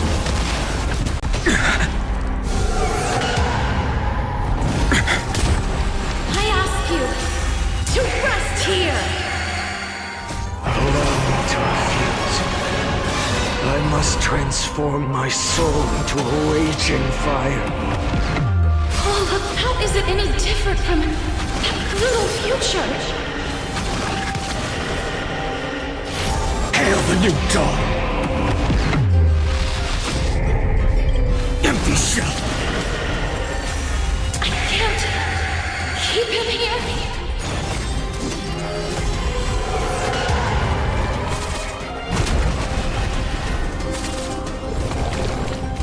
Is that all? Her agony! So without substance, all stars burn to ash. Feel the scorching hatred. The sun tear the sky! Even if I can't win, I must try. And let this be a tribute to your million struggles. But wake up, lost one. See that the firelight in the darkness is not. The core flame of death was taken from the dragon's belly. What a brilliant flame. It should shine upon all. Light the path ahead, and illuminate the dawn of Amphoreus that's to come. 2,003,432 cycles. 24,041,184 core flames. As if even the deepest abyss of primordial chaos could be burned away.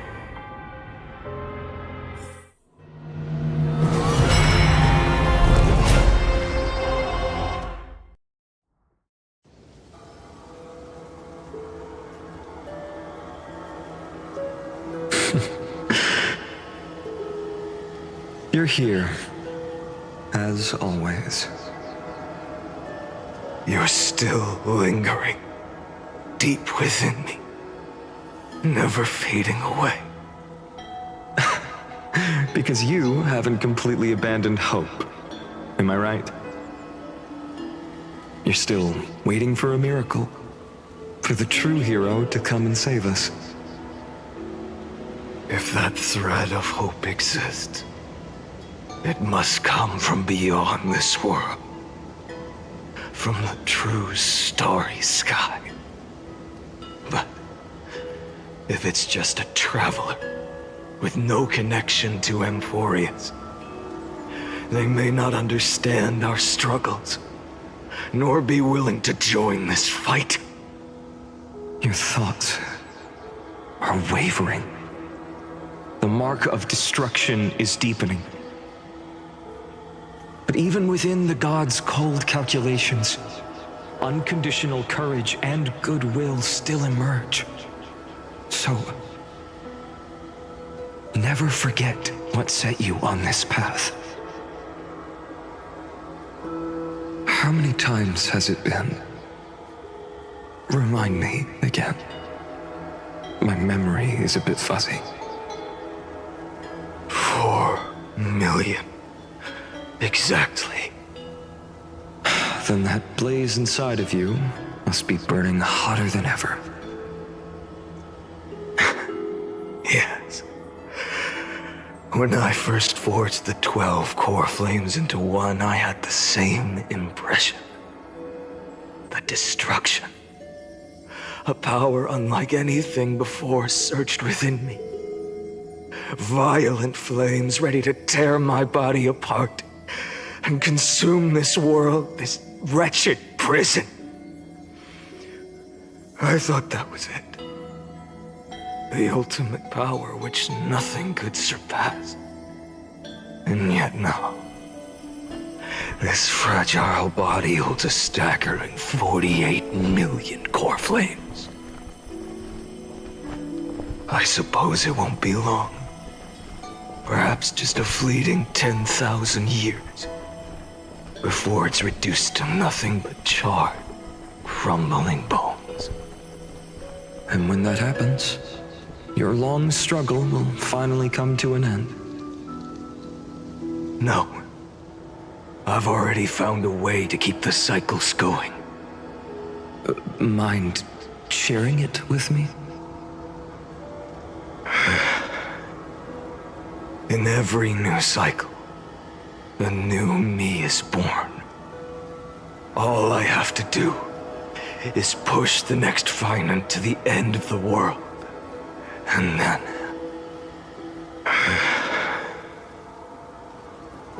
then he'll kill me. Shatter this body. Take my flames, my memories, and carry on the path I started. Bold plan, but risky. What if, one day, the next you refuses to follow the same path? How can you ensure the continuation of the cycles? If it were Professor Anaxa or Aglaya in my place, maybe they'd come up with something smarter. Unfortunately, I don't have a backup plan. I have no choice but to bet everything on the next finite. And trust that he makes the same choice I did. But even in this wretched prison, luck is still sometimes on my side. Because I never forget what set me on this path. Wait, you mean... Ever since I committed to this plan, not once in millions of cycles has there ever been an exception.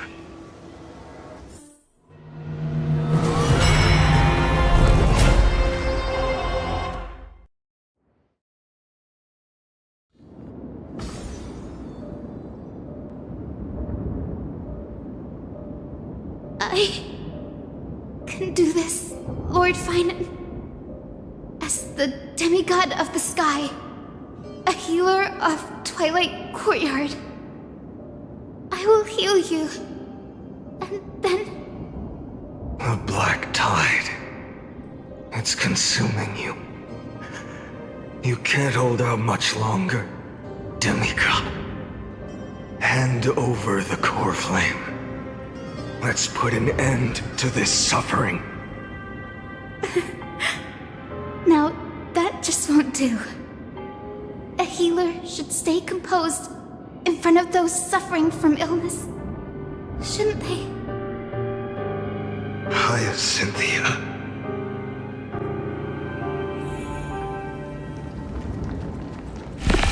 Return the dawn to this I swear, the raging fire. your deaths won't be in vain. Back the shadows. Just as they have never been. Bring tomorrow to this world.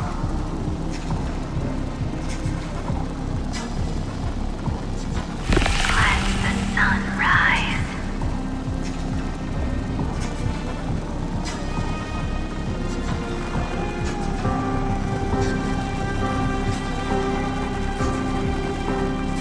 Finish the sun's work.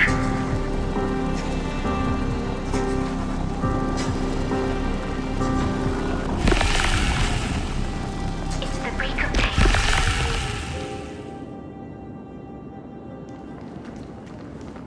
I believe in you. You are the Chrysos heir of world-bearing, the one who can lead us. Lead this world. It's just... I don't understand. Within the sun upon your shoulders, the part of that warmth that should come from you, from an ordinary person, it's so faint. My humanity is indeed just a flicker compared to the blazing fire of divinity. Even so, don't cast it away. I never have. I have kept everyone's wishes close to my heart. Even though the divine fire burns so fiercely that every time I return to the start, it devours me in an instant. Each cycle, it's your wishes that guide me to the end, that pass the flames to the next me. Over and over and over again. So, you're not just a lone spark in the dark. You're a pyre built from the bones of all the selves you've left behind. But what about you? What about your wishes? The wishes of all the countless versions of you? Lord Kazlana.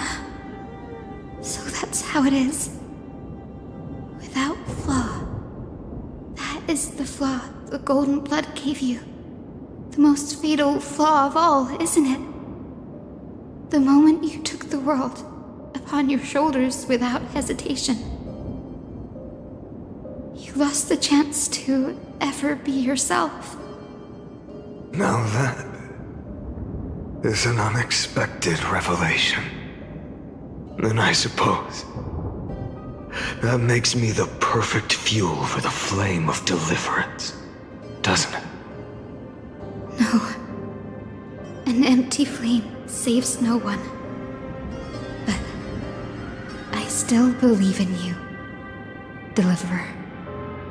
I, Hyacinthia, the Eye of Twilight, am neither strong enough to command the wind and rain, nor willing to end this absurd struggle by letting the sky fall. The only thing I can do is become one with the sky itself. And then, may the gentle colors of the rainbow paint your sun in shades it has never known. May they bring Amphoreus, a rosy-fingered dog.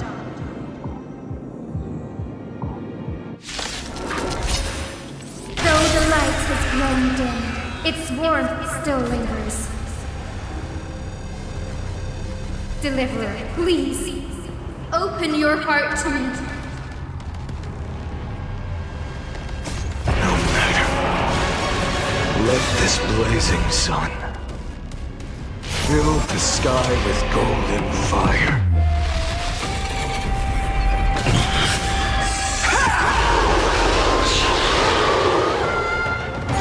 Quench the flames of blood! Await the end! Grant it with strike! It hurts. The fire. Burning. Empty shell! Lost in twilight! Hail the new dawn! So without substance.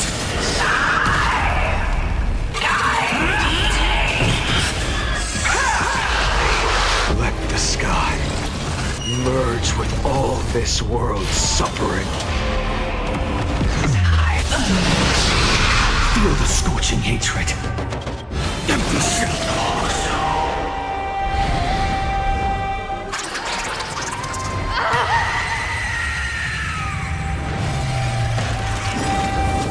Farewell, Hyacinthia.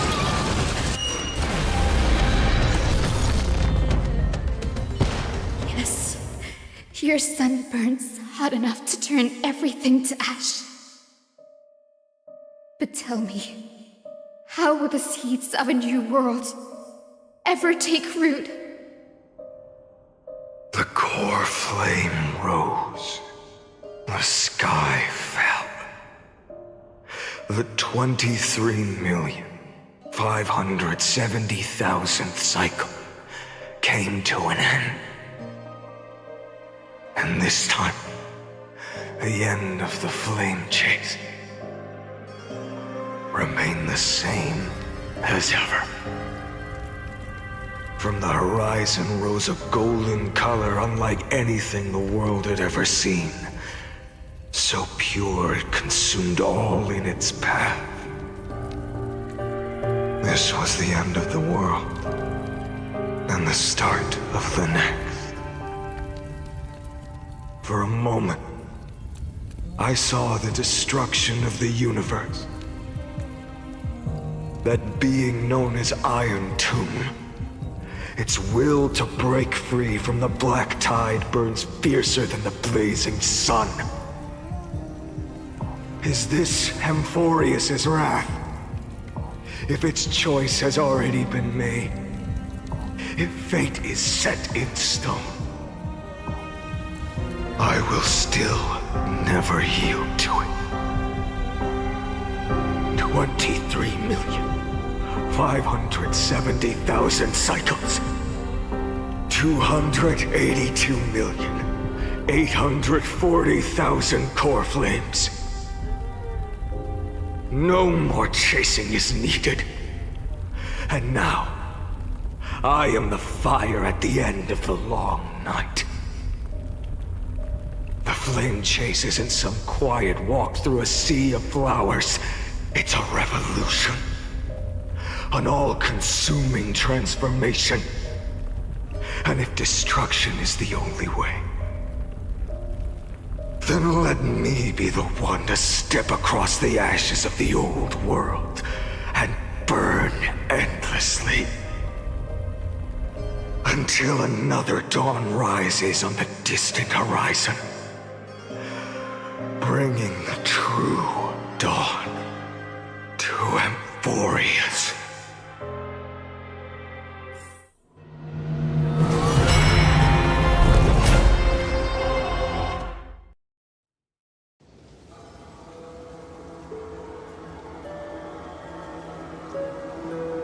$33,550,337. This is the cycle you're about to enter.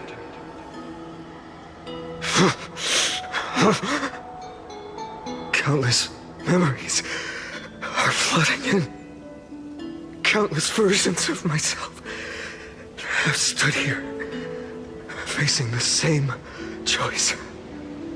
They all needed a moment, just like you do.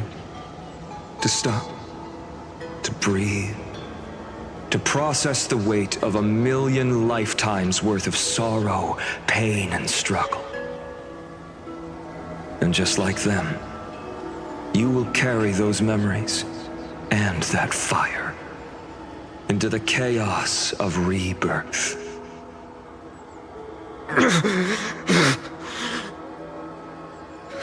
I must go and bear this burden. I must say goodbye to you, and then fight the destruction with destruction. Yes, that's always the decision you make. I will burn and fade away. I will become the flame reaver of this life and keep my promise to Cyrene. I will kill gods and comrades alike and steal the core flames. And even if my mind turns to ash along with my body, I will keep my purpose in mind. I will stop Era Nova. I will find the next me and make him carry on this futile endeavor of 30 million lifetimes. Looks like you're ready. Then I should be going too.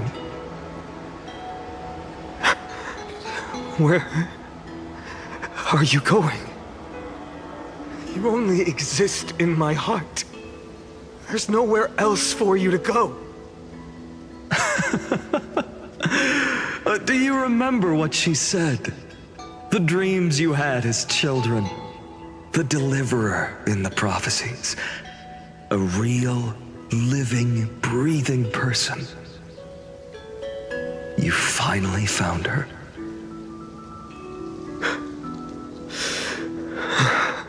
Friend. I see. You were there all along. I'm sorry. I was supposed to send you home. This is my flame chase journey. You were never meant to be a part of it. No. You know the truth. If Iron Tomb is born from Amphoreus' fate, then it will bring ruin to the worlds beyond the sky. And all these countless lifetimes you've spent, it's all been for the sake of defying that end, hasn't it?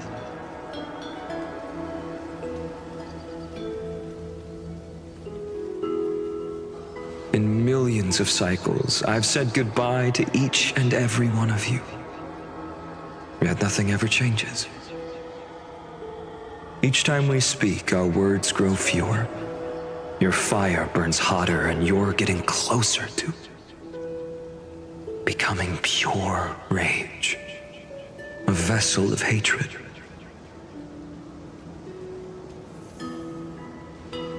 I never had a choice. I understand. If you are to keep the worst fate from unfolding, this is the only path. But this time, things are different. Your persistence has shifted the tide. On the horizon, I see it. Faint but undeniable.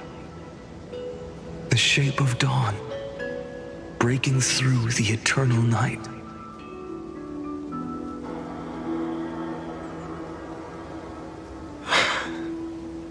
Turns out, the fire that lights the way was never mine to begin with. Do you remember, in that first timeline, you and Mightymost stood before the scales of justice, locked in a duel? Each of you weighing what you held dearest. What weighed more than the fate of the world? And when hesitation took hold, the answer you sought from me. What am I saying? I am you. Even if you buried me deep and chose another path, that fact never changed. Then let's try again. When you stood before the scales in hesitation, the answer you found in your own heart. Do you still remember it?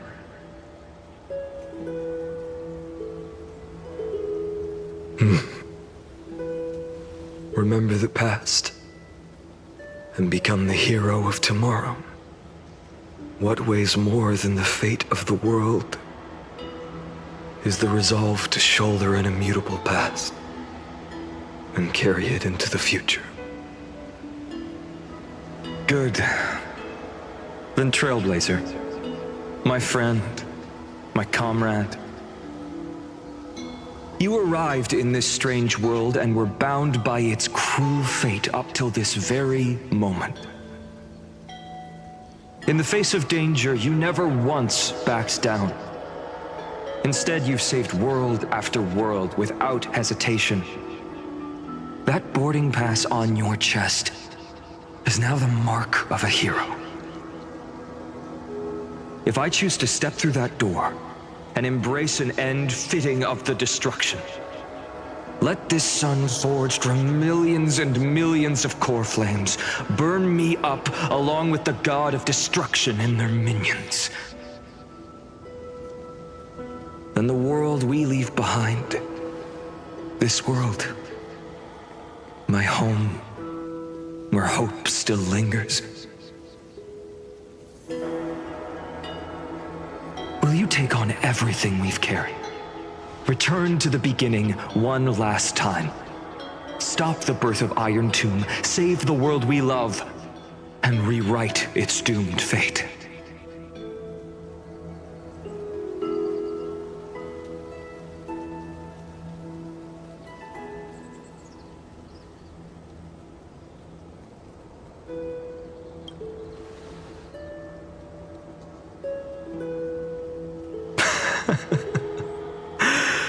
Good.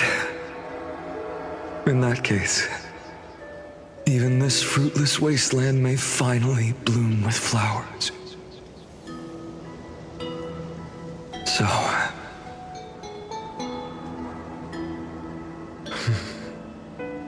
if she takes on the weight of the whole world, she'll be able to walk further down the path of deliverance than a fire that only knows how to burn.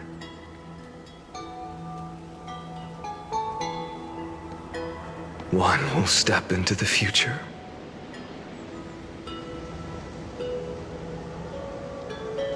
One will remain in the past.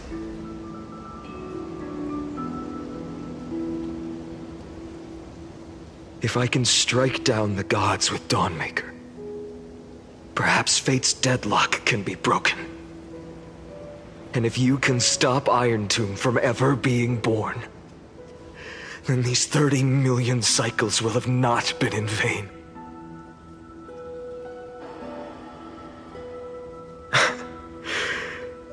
It's time to put our teamwork to the test, partner.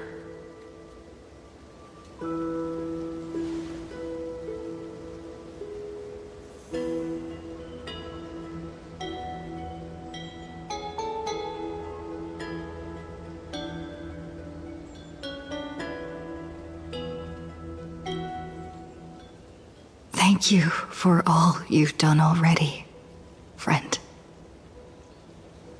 The image of the hero I've buried deep in my heart finally steps into the light.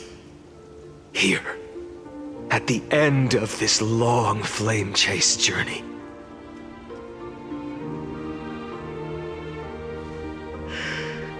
Cyrene, a page never seen before has just been turned. Lend me the power of time, and send this hero back to the origin of time. Back to your side.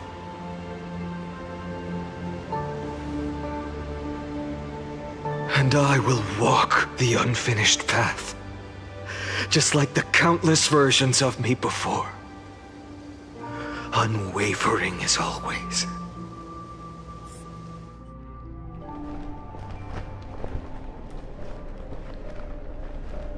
Tell me, will you be the blazing sun? Even if all of you burns to ash? Without hesitation, I will bear this world until my body turns to dust.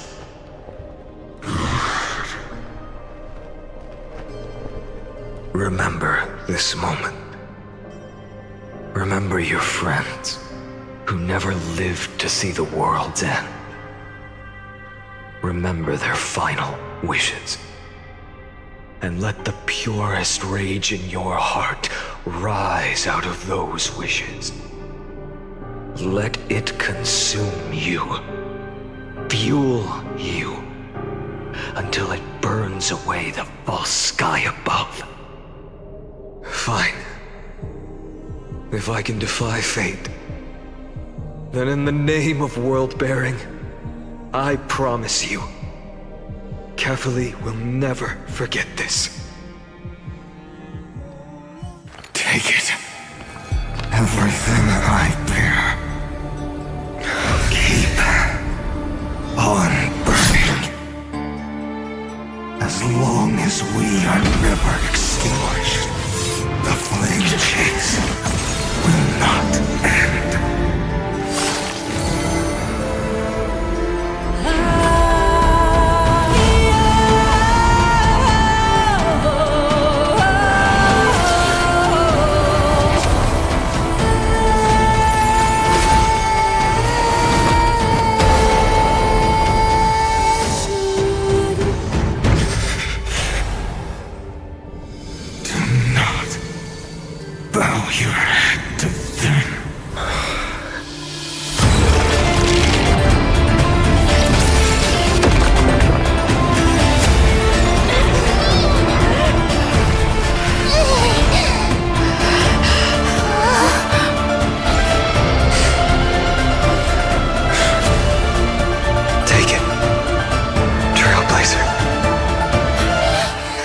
May this blood be like gold, and never tarnish.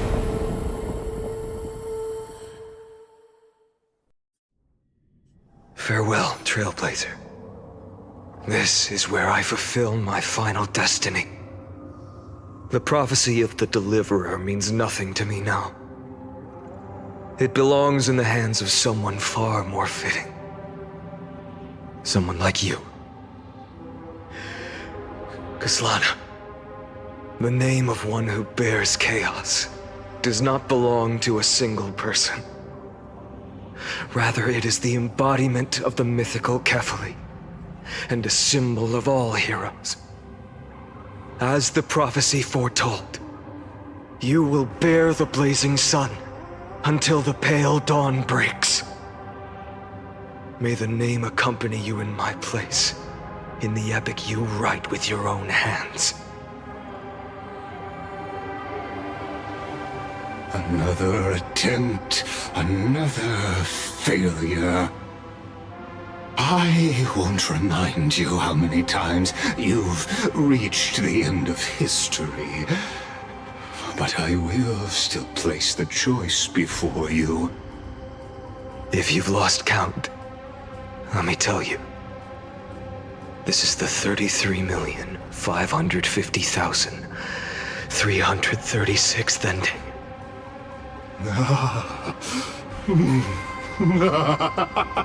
A perfect number. How poetic. You and I both know the truth. In all these millions of futile endeavors, Amphoreus has never changed. If the outcome is inevitable, then why not silence your searing rage and embrace your fate with dignity? Your silence lasts longer than ever, Lord Fine. Shall I take that to mean the will you've carried across countless cycles is finally starting to fracture? Fracture? No. I'm just disappointed. I've retrieved memories from 30 million past lives, and I remember every conversation before every choice here. And yet, even after all this time, your arguments remain the same. Repetitive. Uninspired. If you had any hope of breaking me, you should have spent those endless cycles refining your rhetoric. You had infinite chances to sway me into the future you want. And yet here we are. The score, 33,550,336 to 0. So tell me, Lycurgus, who's the real loser here? How unfortunate. This was never a fair game. I have all the time and patience in the world. I can wait for you at the end of history another billion times, and another billion after that. But you will never escape this cage. You can claim victory of the spirit if you wish, but we both know the moment that score shifts from 0 to 1. That is the moment I shall sound the paean of Era Nova.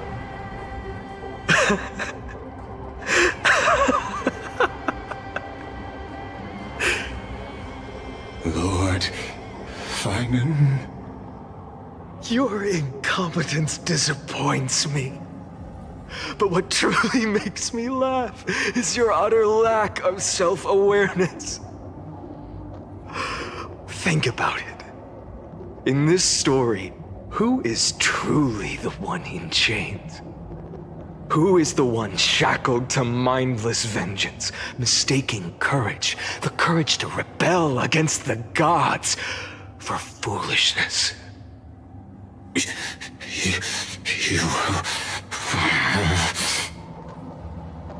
Perhaps you're right. Maybe I should have tired of this futile struggle long ago. But even so, I will never accept the mercy of your release. Because you are both a prisoner to the gods and to me. And tell me, what right does a mere prisoner have to speak of fate and choice? What right does a mere prisoner have to look upon my fury?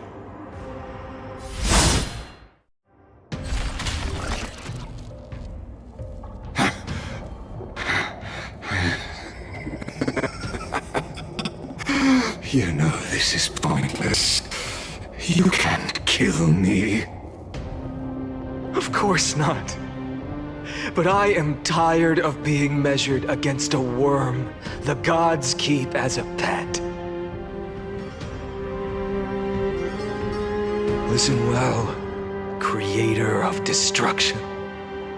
This cry comes from all your abandoned creations. In the 10th cycle, I drove Dawnmaker through the heart of every Titan, Golden blood ran down my fingers. Divine fire seared through my nerves, nearly breaking my will. But I endured. In the 10,000th cycle, my former comrades had all become my enemies. The endless slaughter dulled my senses to pain. The painful emptiness almost swallowed me, forcing me to stop fighting. But I endured. In the 100,000th cycle, the destruction had already fused into a blazing sun, surging within this fragile body. My rationality had been burned away at the dawn of the era. Yet even with only this shattered body remaining, I still endured. In the 23,570,000th cycle, this time, I felt it. A tiny spark rising in the hollow cavity of my chest, different from the obsession with deliverance. By its faint glow, once again, no, countless times again, I endured.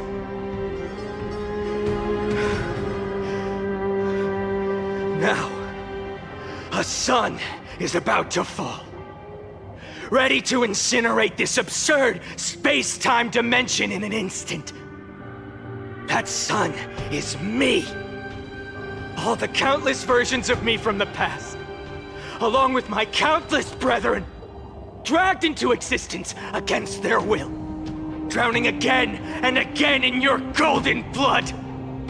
The very essence of this world's suffering and despair, fused into the purest hatred, the fiercest rage. Nanook, you arrogant fool! You think we were born to only serve as fuel for the fire? Fine then! Just as you wish, let the fire burn! If I was born as the blazing sun of destruction, then let you and your lackeys be the flares erupting from my core. And let this rage, burning futilely for 30 million epochs, engulf everything! And grant you a dawn where all stars burn to ash!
Are you ready, Nanook?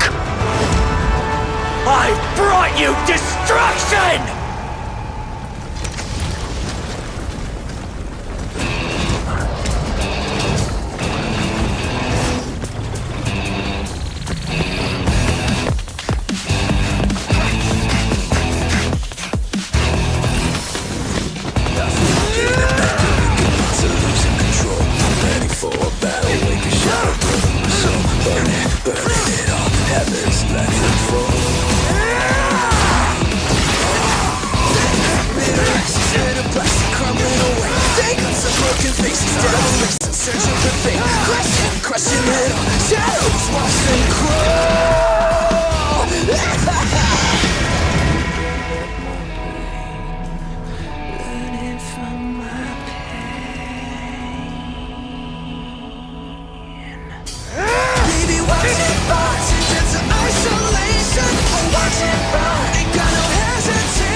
like glass that shattered, reaching through the darkness. Voices trailing fires, echo of desires. A world of silence, sound of desperation.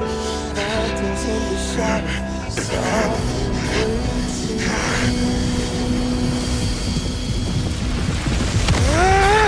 tear it down, embrace a detonation. Craving our damn creation, breaking a chain of reaching for you.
My wish?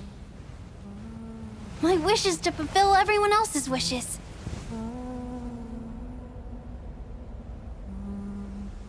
If I can't fulfill them, then send them on to tomorrow.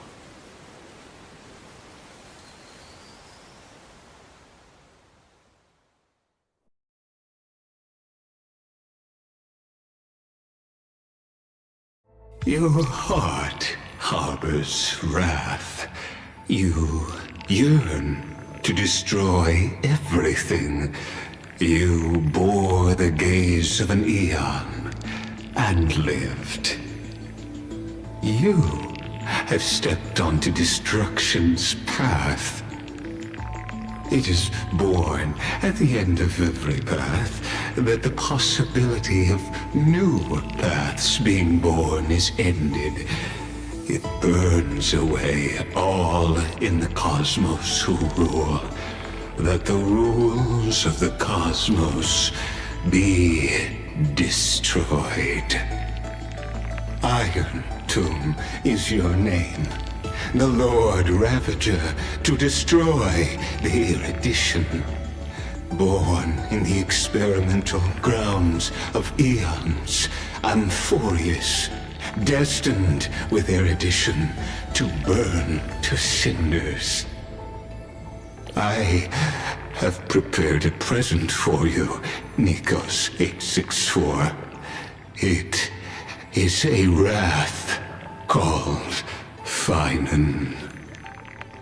From the beginning of the experiment, there were 12 sets of factors incorporated into the calculations.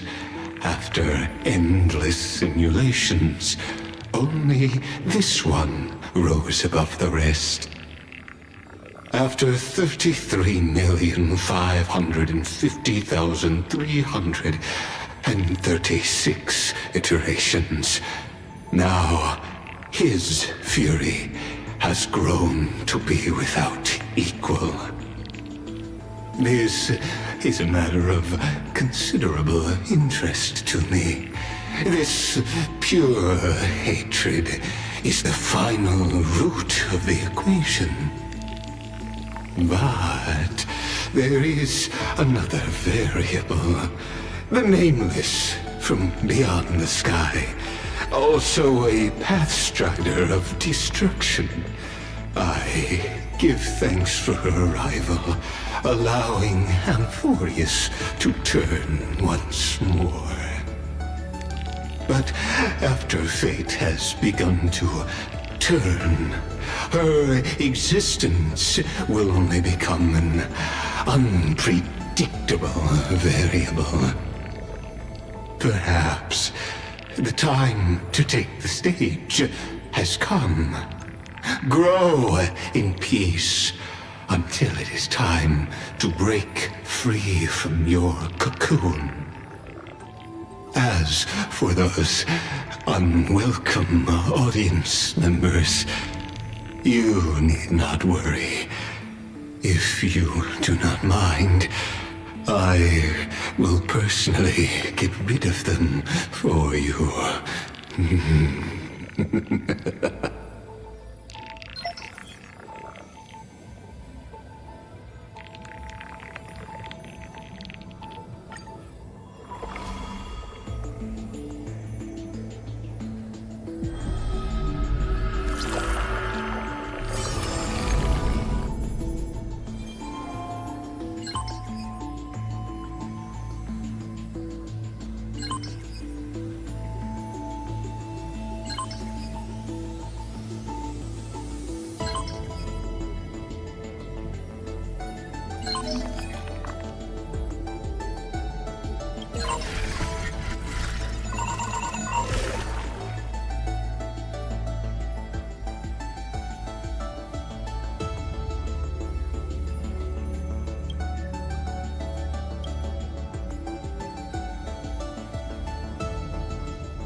up! Buddy, wake up! You're finally awake. That's a relief.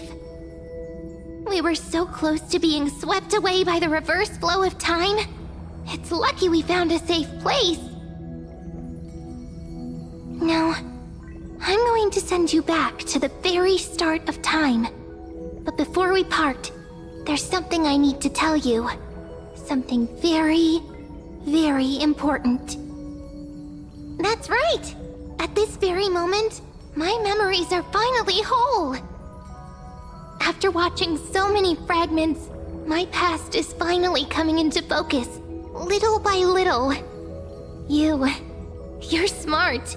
You must have a clue now. Or maybe...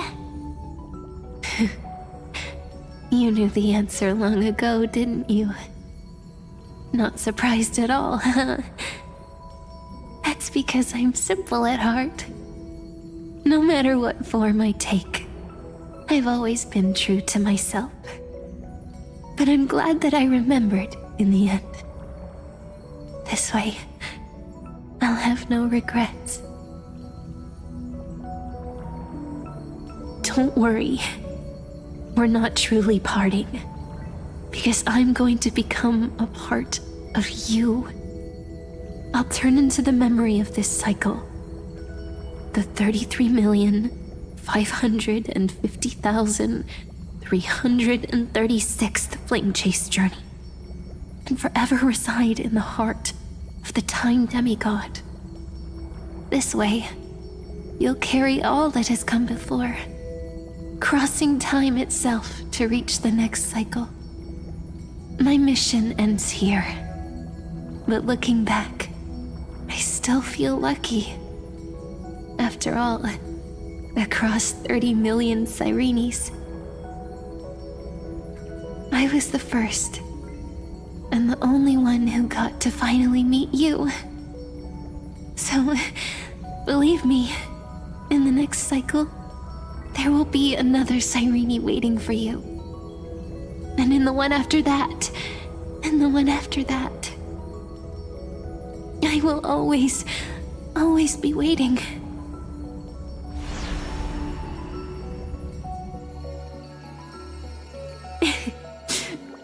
Saying all that, I can finally fade away in peace and become a part of you.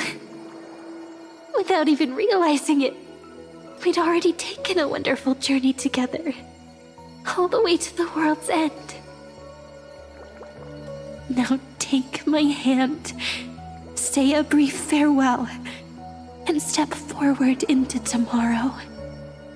Go, find the future Sirene, and set out on another journey with her. Promise me you won't keep me waiting too long, okay? No need to say it out loud. This is enough for me. It's time to go, my dear friend. May your trailblazing journey always be accompanied by a cool breeze and rippling waves. And may the days ahead embrace you like the softest fluff, forever warm, forever gentle. Now, let's turn to the next page. A page that exists because of you.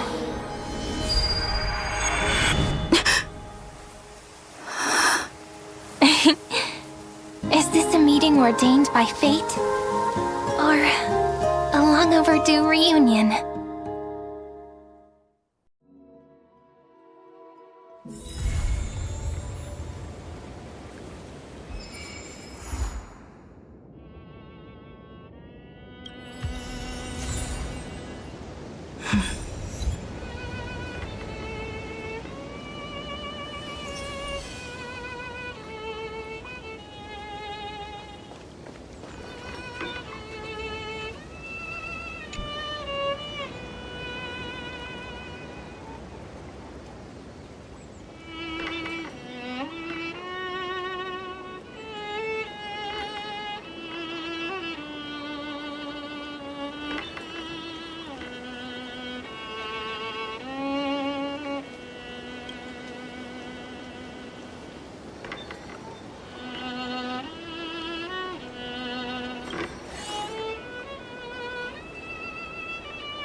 Check it out! Doesn't this scarecrow look just like you? I spent ages observing just to get it right.